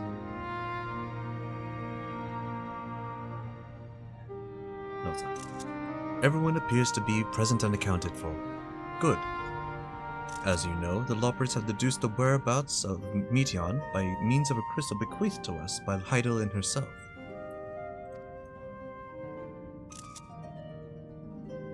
Your quarry's location is a place far beyond the moon, in the farthest reaches of the Sea of Stars, at the edge of creation.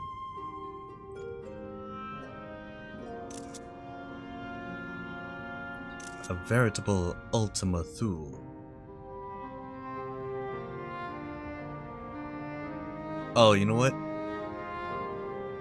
Once I get here, I do remember the spoilers for this location. I didn't see all of it, but Alex Musaka. I remember seeing the medley video and realizing that the video was very much specifically at that location, and I had to turn it off. And as much as I would love to keep listening to it and watching it,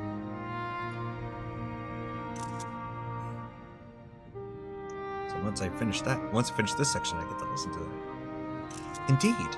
How then are we to reach it? An excellent question.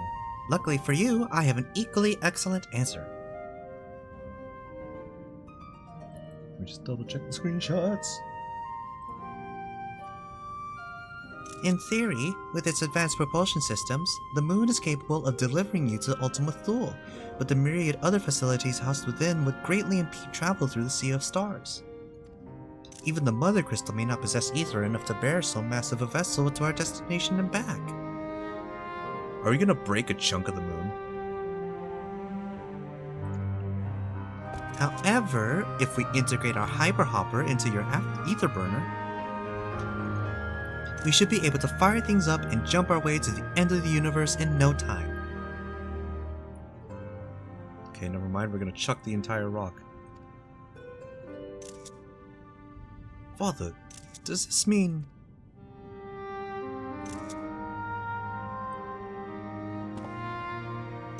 Bear in mind this decision was not made solely at my discretion, but with the consent of the Forum. Hearing the Loporrit's proposal, the Forum was faced with a grave decision.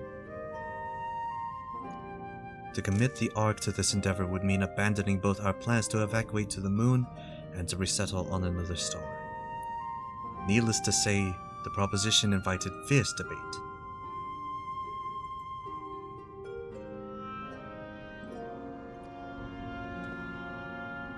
In the end, however, the Forum was swayed by the simple fact that Hydaelyn believed you possessed of the strength needed to overcome this crisis. The Great Exodus was, after all, a plan of Hydaelyn's own making. Therefore, if in the 11th hour she would proffer another means by which we may seek salvation, we would be fools to miss it out of hand. Indeed, she sacrificed everything, her very existence, to avert the destruction of this star. So that is why we have chosen to place our faith in Hydaelyn. In you. The Ark will be made ready for your voyage to Ultima Thule. What of all the people that have labored so tirelessly to prepare for the evacuation? They must be furious. I would not be so sure. They have not forgotten your deeds on the Magna Glacies. Nor did your instrumental role in orchestrating the delivery of adamantite go unnoticed. No, the people do not protest. Quite the contrary. They have expressed unwavering support for you and your mission.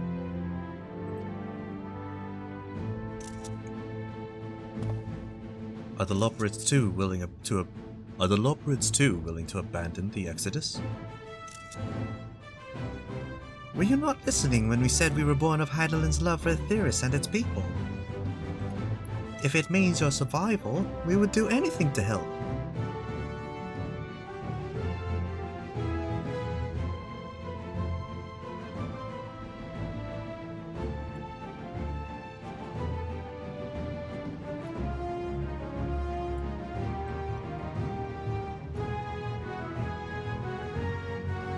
And you'll most certainly have need of our expertise where you're going. There's no guarantee Ultimo Thule is a place that supports life, and otherwise vexing problem our know-how can remedy. Besides, Heidelin chose us to lead the way to Meteon. Why else would she give you a crystal only we can decipher?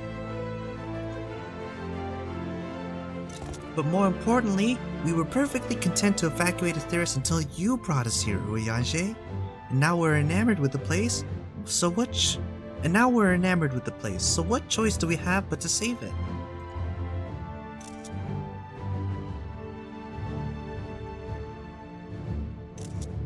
Of course, none of this is possible without you and the Scions, so I must ask, are you certain you wish to do this?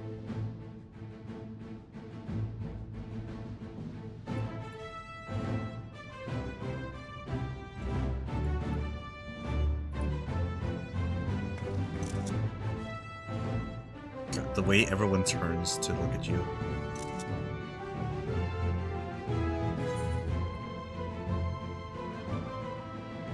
We'll avert the final days. Whatever it takes.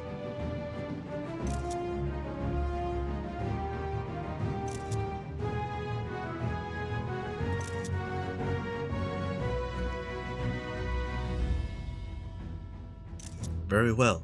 We shall inform the Forum of your decision, and begin preparations to bolster the Ark with the, Hyper Loper. The Loperids will coordinate with the Ilsabard contingent to have the necessary components transported via the Tower of Babel.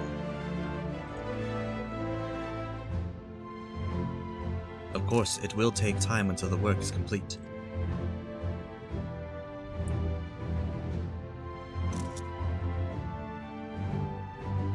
For now, pray take your ease.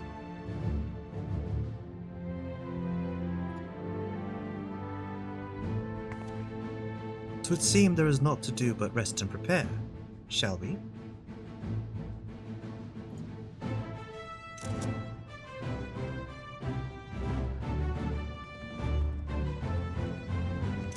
See, the AC is turning on. Okay. 1 second.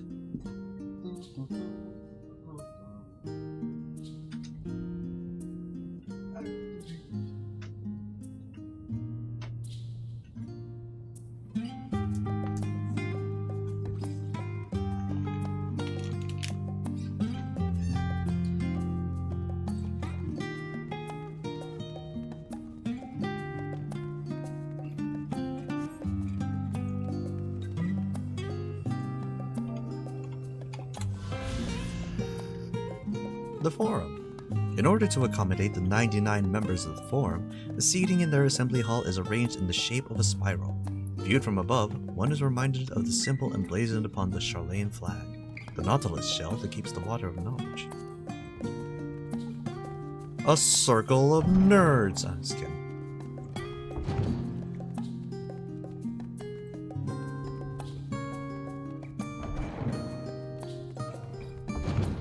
It's a spiral.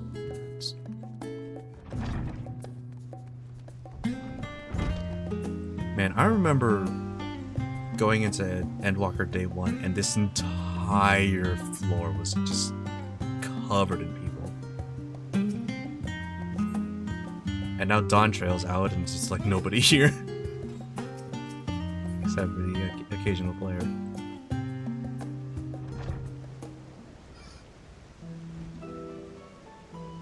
Ere we depart, we must leave nothing undone. Quite, though it is difficult to conceive of how one can best prepare to brave a domain where Dynamis governs all. Nevertheless, Hydaelyn deemed us worthy of the trials that await. For lack of any other feasible options at this late stage, let us trust in her judgment and face Meteion as we are. Which leaves the not-so-small task of coordinating our efforts here to you and to Taru.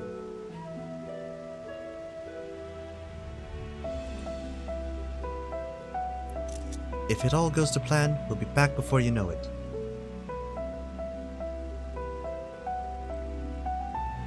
I certainly hope so. We'll be praying for your safe return. Mayhap it will affect the Dynamis for the better. With that settled, we should get some rest and make the most of the time we've been afforded.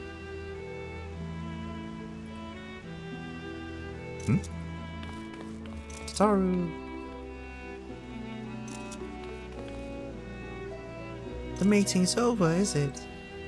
You were in there so long, I started to worry. What did they have to say?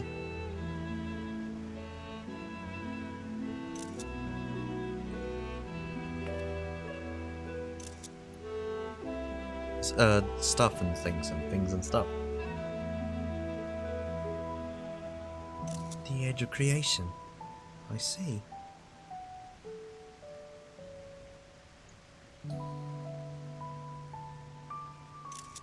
Rest assured, everything will remain in order until you return. And you will return.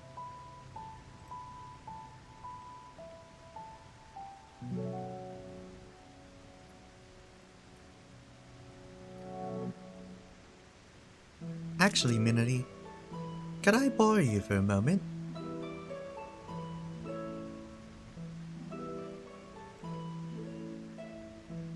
Looks like your plans for the interim are decided.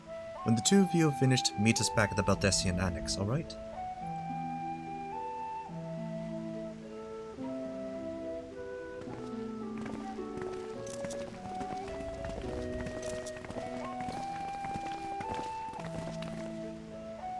Come with me to the Agora. I have something to show you.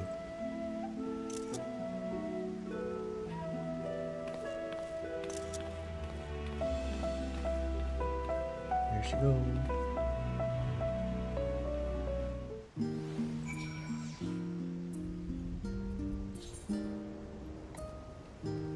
Geronimo! Sacagawea! Oh, the third thing!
My hotbars are much cleaner.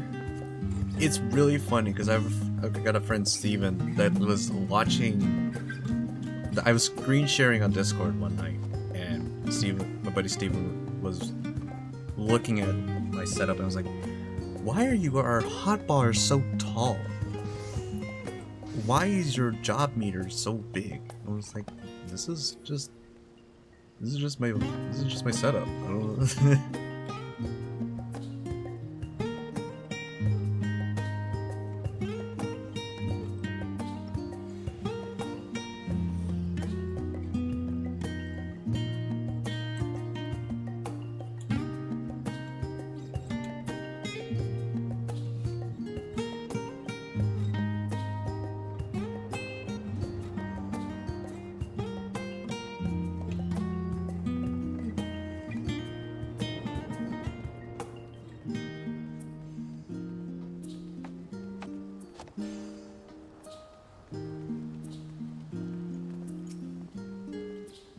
Also, I definitely just brushed past the fact that I walked someone named Happy Gilmore.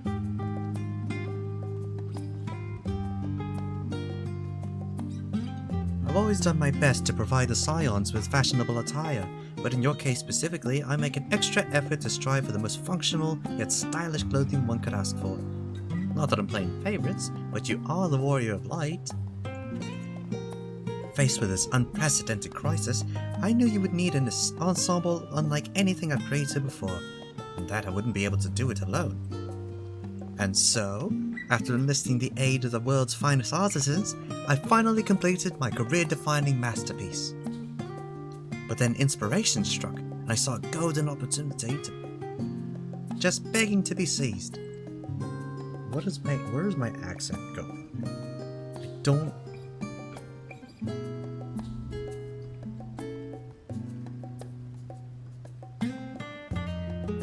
With the help of some Thavnarian refugees, I decided to set up shop here in Charlayan.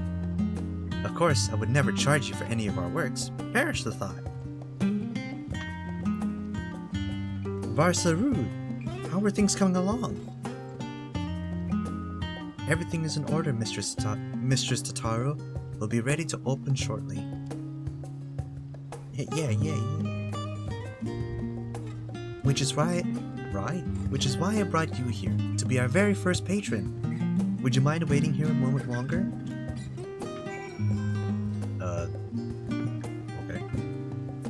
Okay. Bees?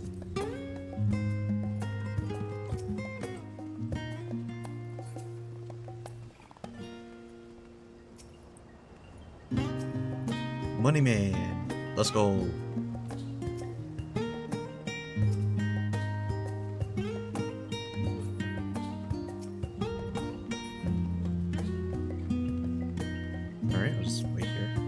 The following event cannot be skipped, and we wish to cancel any pending duty finder. Yep.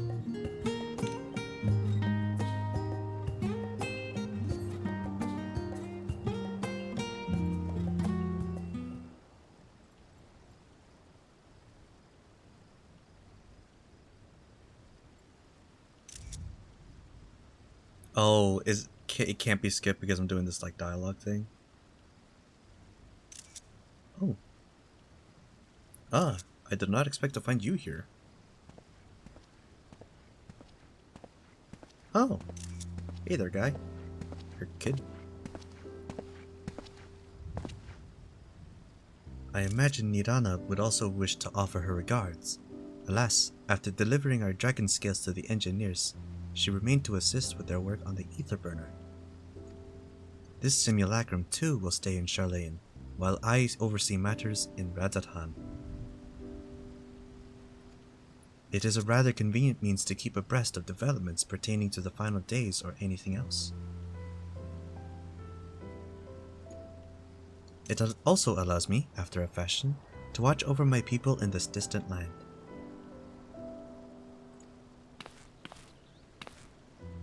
Varshan, I was hoping you'd stop by. I can't thank you enough for allowing your artisans to work with me here at the boutique. I can feel my throat doing the thing again. It's time for agua.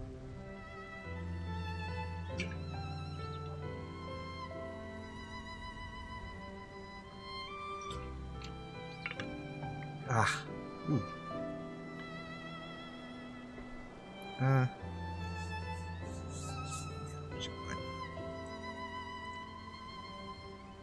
Please, it is I who should be thanking you. This establishment has restored a sense of normalcy to our lives. You have blessed them with newfound purpose, and a means by which to support themselves in these troubled times. What's more, when they at last return home to Ratahan, the experience and knowledge they have gained in your employ will no doubt prove a boon to the artistry and commerce of our land. In fact, I came here to see how your new employees are settling in, and to express my gratitude for granting them this opportunity. It's an opportunity for me as well, believe you me. Your artisans have taught me so much about Thavnarian craftsmanship. Their resourcefulness and ingenuity are nothing short of inspiring.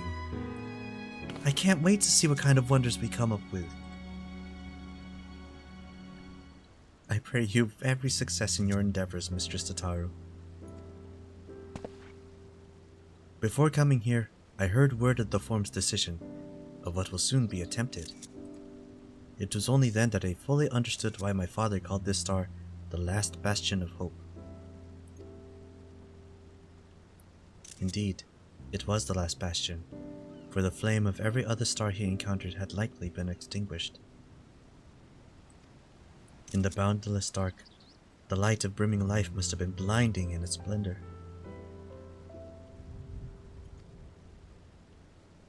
You journey unto the heavens to protect that light. May the scales of my kin serve you well. I have faith you will prevail, and restore peace and tranquility to this star.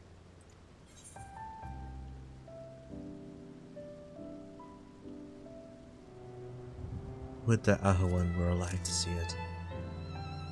I will not see his sacrifice squandered, nor shall I rest until Ratahan is returned to its former glory.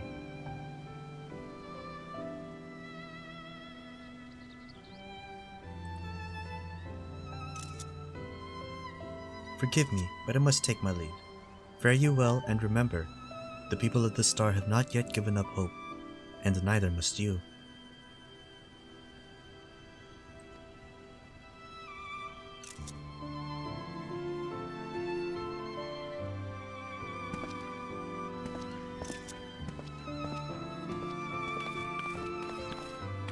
Oh, is this a long sequence?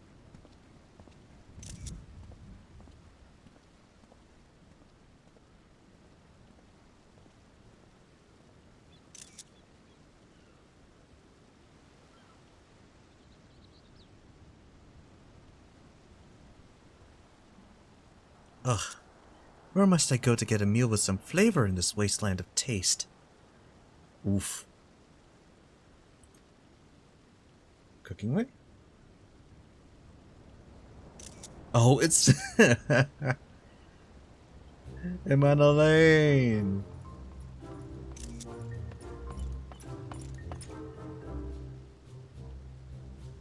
Minari, old girl. My, whatever are you doing here?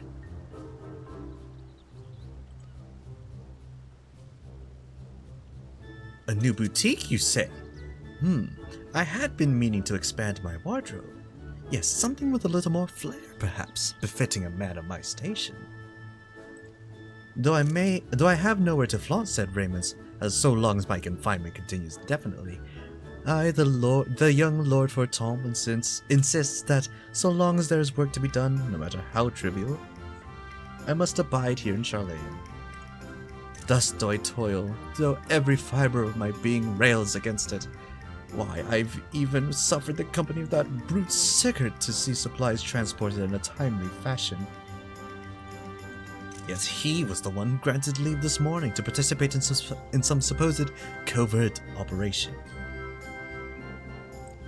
So I suffer instead for his otherwise welcome absence, now burdened with extra busy work, and without Honoroi here, there is no one to prepare my meals.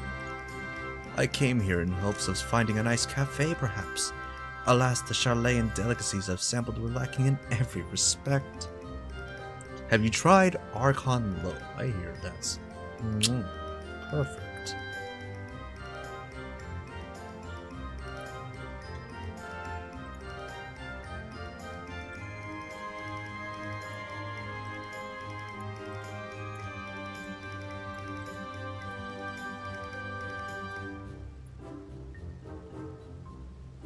Rye loaf and a butter chicken. That does sound phenomenal.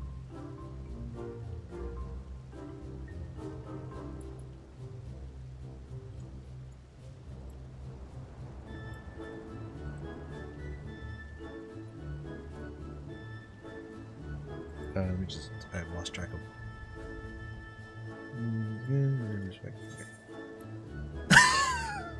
There it is. Oh, do I want to be mean or do I actually want to help this guy out? No, I'll be funny. Oh no, Minari's very... No, she's helpful. She's very nice. If a hearty meal is what you're after, I'd suggest The Last Stand. The cafe over on the pier. Their cuisine didn't appear all that appetizing, but... if you vouch for their cooking, then perhaps I will give it a try. Thank you for the suggestion, and ta-ta for now, little girl.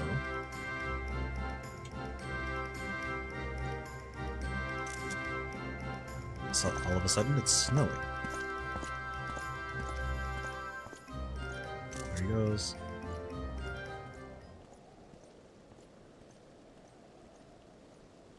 Man, he's still suffering over there, huh?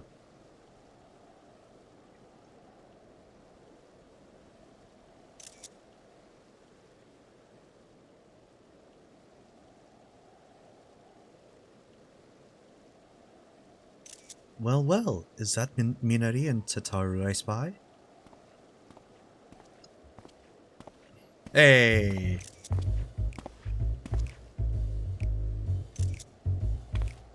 Oh. Hancock? What are you still doing here? You said you were returning immediately after dropping off your cargo. Yes, that was my original plan. After all, any expertise required aside from the delivery of goods is well beyond my purview.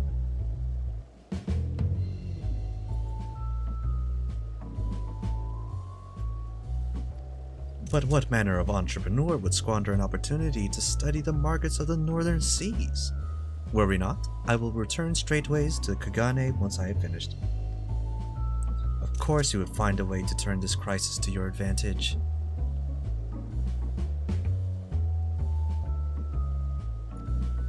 She wounds me, the industrious woman running a new boutique.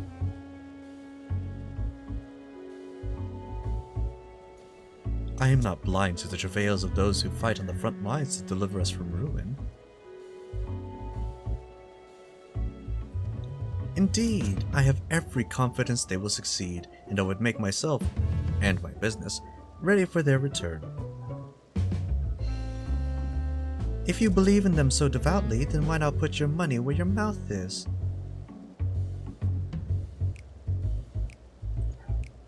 And fair enough, Tataru, fair enough. There is not more I can do to help ready the Ark and her heroes for their maiden voyage, but on your return, I shall host a grand celebration in your honor at the Bokaido Inn.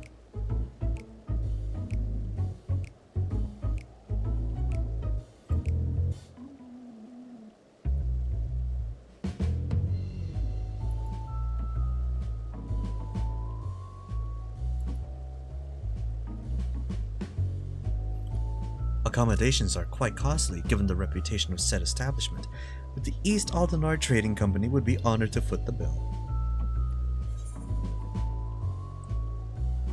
Will there be lemon cakes? Oh, a woman of tart tastes, I see.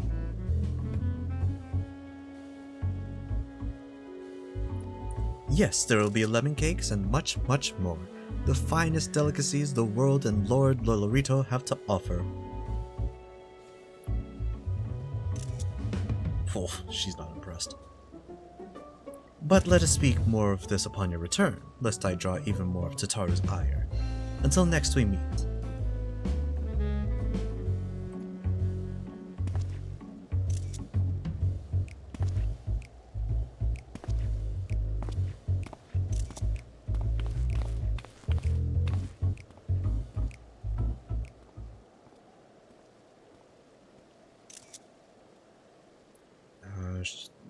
It's maybe probably one more person, right?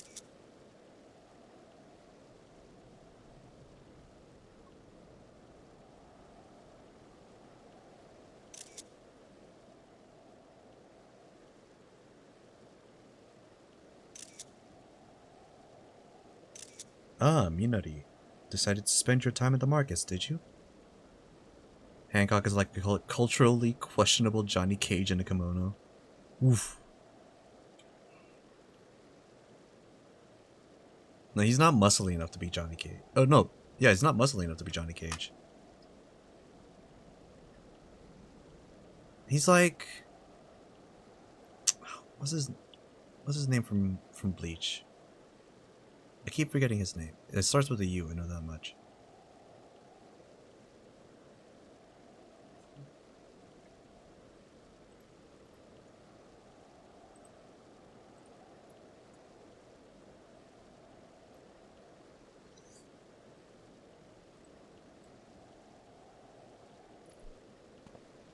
Alright, who's it this time? It's Biggs and Wedge! Oh, sorry, Biggs. Or not Wedge. Yeah, the boys! Tataru! Biggs, Wedge! I take it work on the arc proceeds apace? Aye, it does indeed. Collaborating with the greatest minds of Charlayan and Radahan has been a rewarding experience, and that's to say nothing of what we've learned from the Loporits. The arc is unlike anything we've ever had the pleasure to work on. Even Nero was rendered speechless on more than one occasion. I can't wait for you to see it. And you'll never guess who paid us a visit before we came to Charlayan. Alpha! I think he sensed the coming danger and returned to check on us. He was always one to turn up in a time of need, and I suppose that's why he decided to join us here in Charlayan. Good thing too. I don't know how he does it, but he has a knack for brightening your day just by being there. It's hard to believe we have the means to send you off into the great expanse, though. To the farthest known reaches of, well, everything. I never thought I'd live to see such marvels, yet here I am.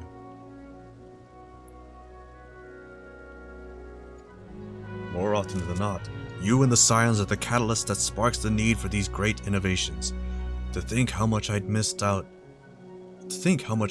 out on had I not been a member of the Ironworks. Putting in a double contraction like that? You're crazy. An awful lot of work, to be fair, and the privilege of being worked like a cart chocobo.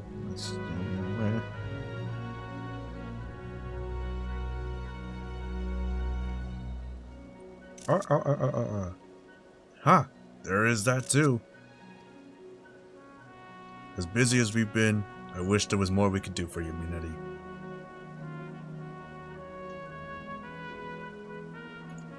But no matter what happens, we have to keep believing. For a brighter future. That we do, my friend. That we do.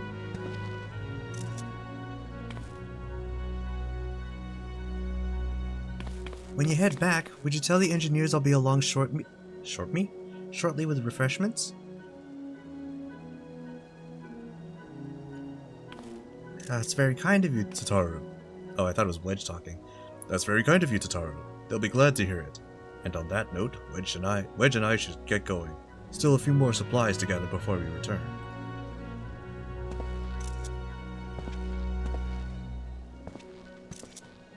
Wedge.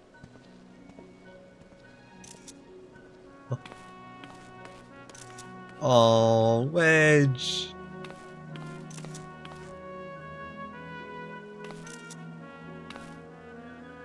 Terribly sorry for the wait. Right this way, if you please.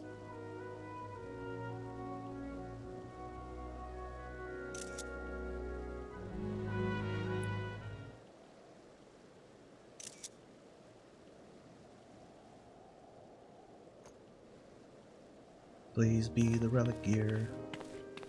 Not relic, artifact gear. That'd be really cool. A cool way to present it. Right! I don't believe the two of you have been formally introduced. Oh, it's not gonna be artifact gear, because that's supposed to be... that's job quests. Man.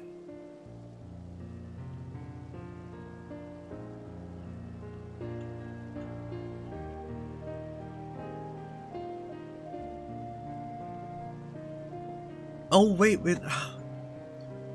And for that to happen, I have to do role quests, huh? Shoot! What am I doing?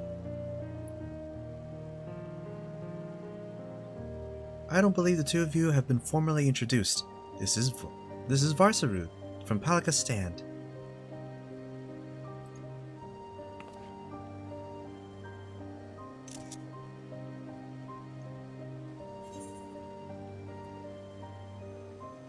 Haven't we met before?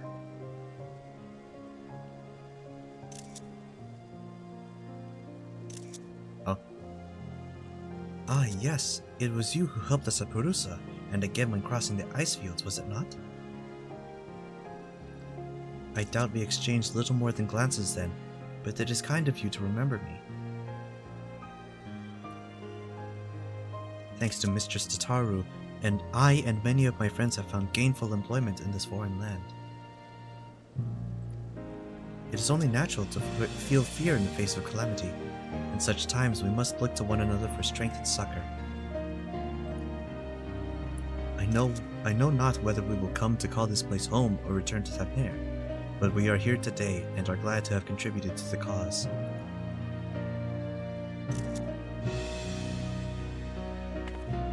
And contribute they did by helping to make your new garments as durable as possible.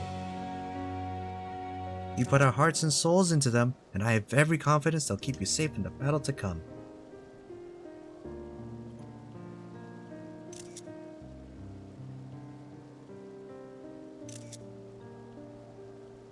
Gods, to think how far we've come since our humble beginnings at the Waking Sands.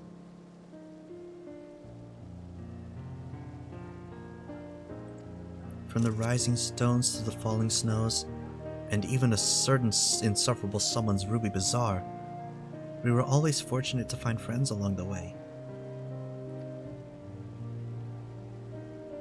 Even when you were swept away to the first, Grahatia was there to grant you sanctuary. I'll never forget the relief I felt when you all returned to us. I thought my heart would burst.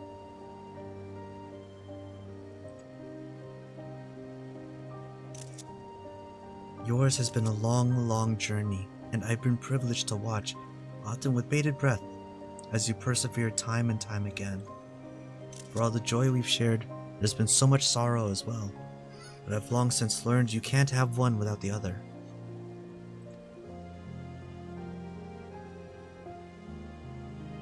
Which is why I promised to send you off to the Sea of Stars with a smile.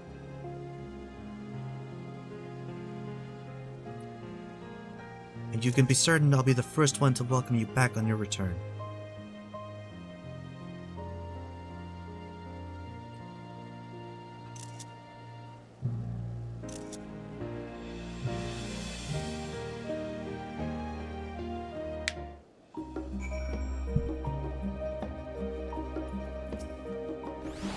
In addition to your new ensemble, Urahara, thank you. Thank you, Hassan.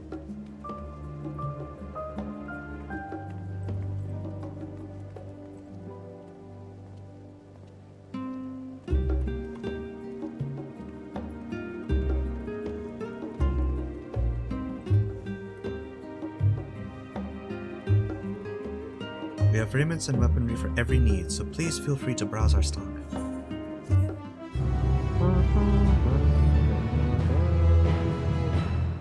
You may now obtain job-specific gear! The weapons and gear obtained can be equipped at level 89, however, all item stats will be subject to item level saving.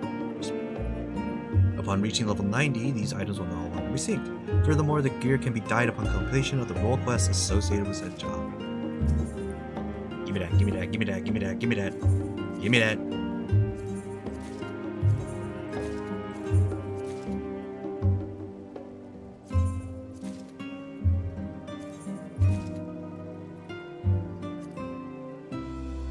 Armor chest, yep. Ooh. Baba Booey. Oh.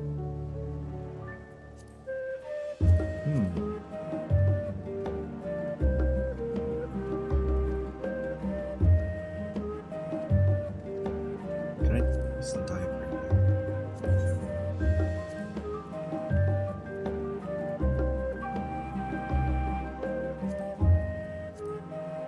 Ugh.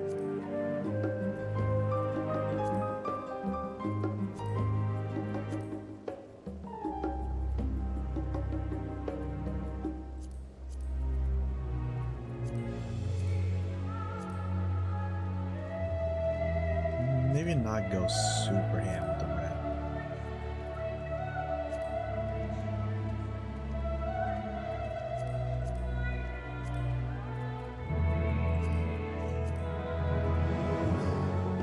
What it'll do. God, the colors feel so kind of muted. You know what? You rock with it. I got a new look.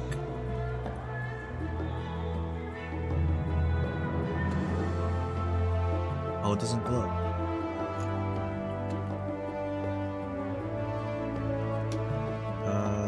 And also, weapon to match everything.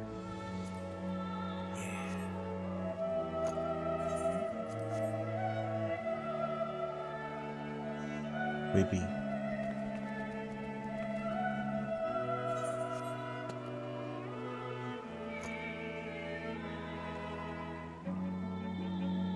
Oh yeah.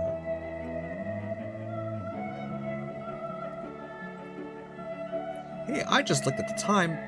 I've been streaming for 7 hours. Ain't that something? When was the last time I did that?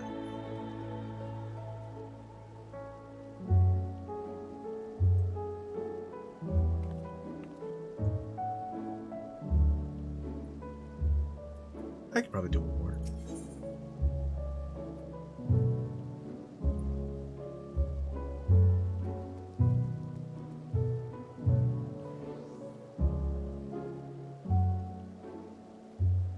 Do I do one more or save it for another stream?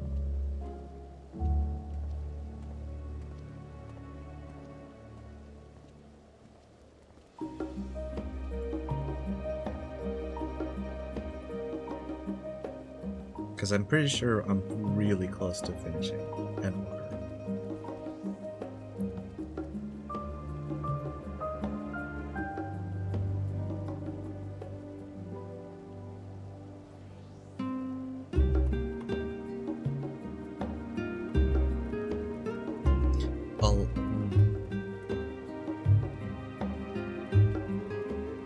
I know I have Ultima Thule.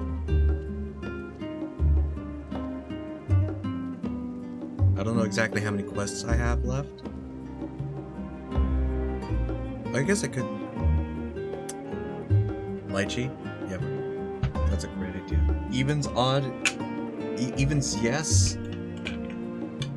Yes, I do 1 or 2 more quests. Odd, I stop for the night. For the day, rather. Make sure you get on the mic. Do a test roll. See how it catches on the mic. Okay, yeah, Mike's catching it. I did not see what those rolls were.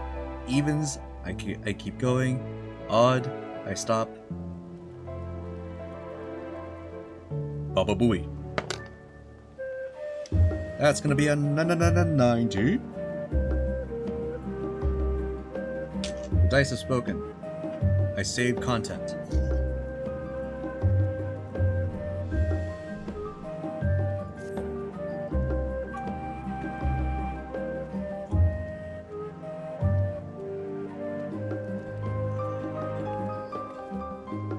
That looks so great.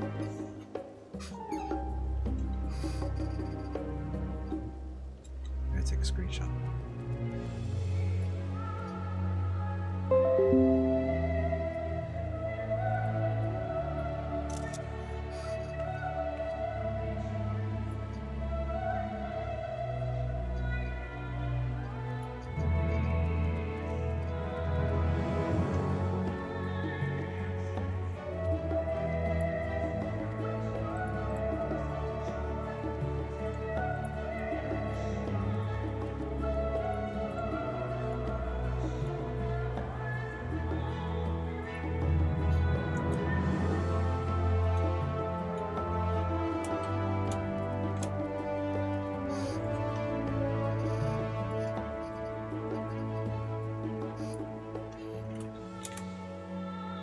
Okay, so that's gonna be it for me tonight. I'll probably stream sometime again this week, maybe. Let's see, tomorrow. I don't know what I'm doing tomorrow. I don't know what I'm doing Friday.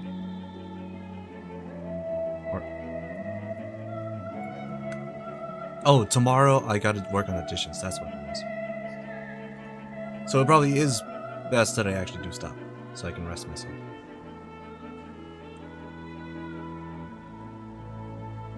Because I gotta work on. Oh, jeez, am I still good for the deadline? That's not it. That's not it either.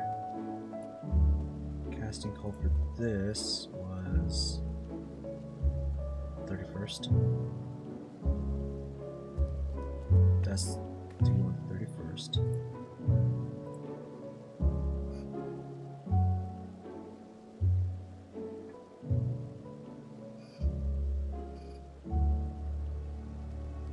August 4th. Okay, so I have time for those. But then I did find other casting calls. July 13th, and it's a demo reel. So gotta keep that in mind.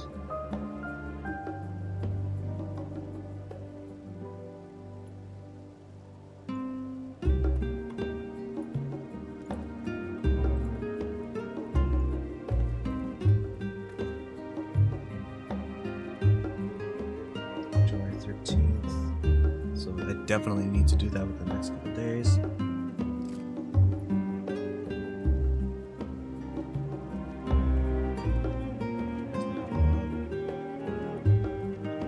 July 19th.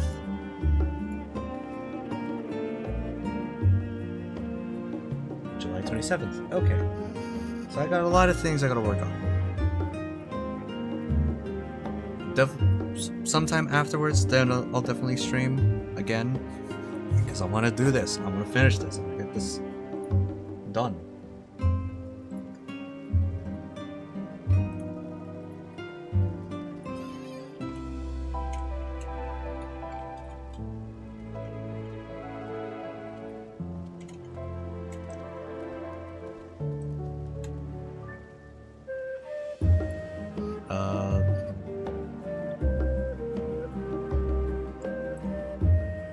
And so until then,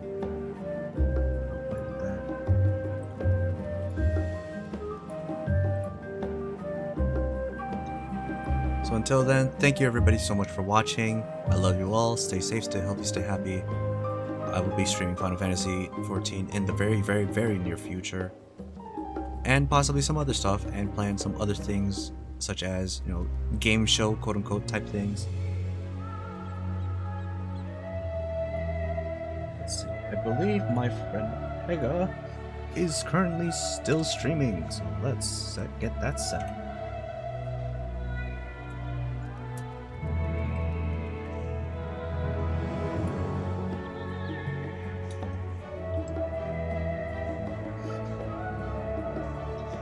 What are the things on?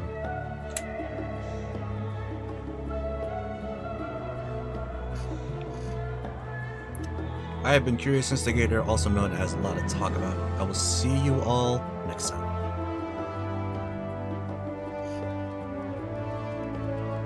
To the end and back.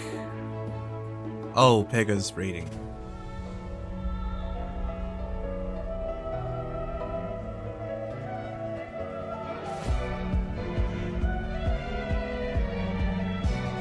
Well, this is awkward, because...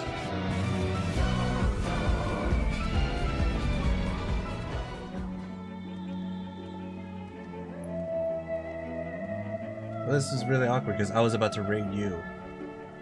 So we gotta find someone else.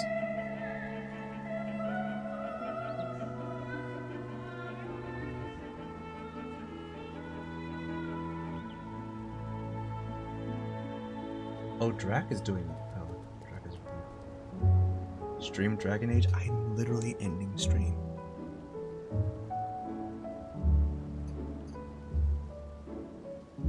Who else is streaming Final Fantasy right now? We'll just raid a random person.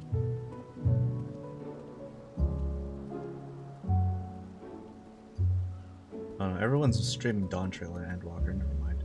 Oh, wait, hold on a second. Unless... This guy's go what?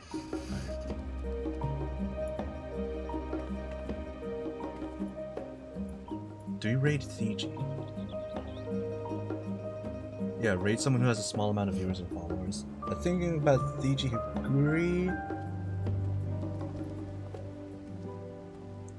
Not sure. I do remember. Yeah, that's the kind of reaction I was worried about.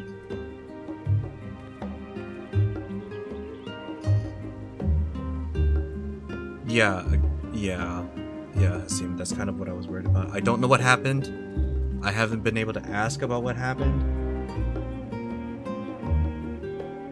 Let's find someone else now.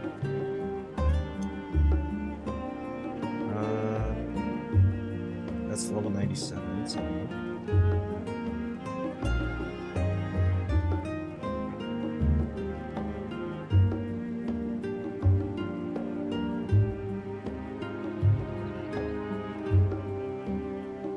What is this person? Ryu the Red.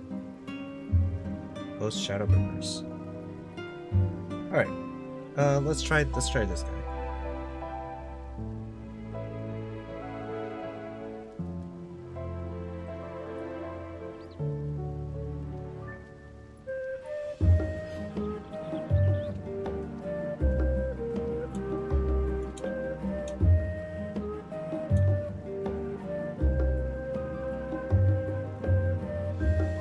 I don't know who this person is. They only have 13 viewers. Oh, Jasper's clawing at my door. That means he definitely needs to go. Alright. As soon as it's available, I will be hitting raid now. Thank you everybody once again for coming here and watching and hanging out. Thank you so much for the support. Please let people know that I'm streaming and also doing voice acting work at Curious Instigator, at Curious Instigat on Twitter. And whatever happens, happens. I love you all. Stay safe, stay healthy, stay happy, and I'll see you next time. Onward!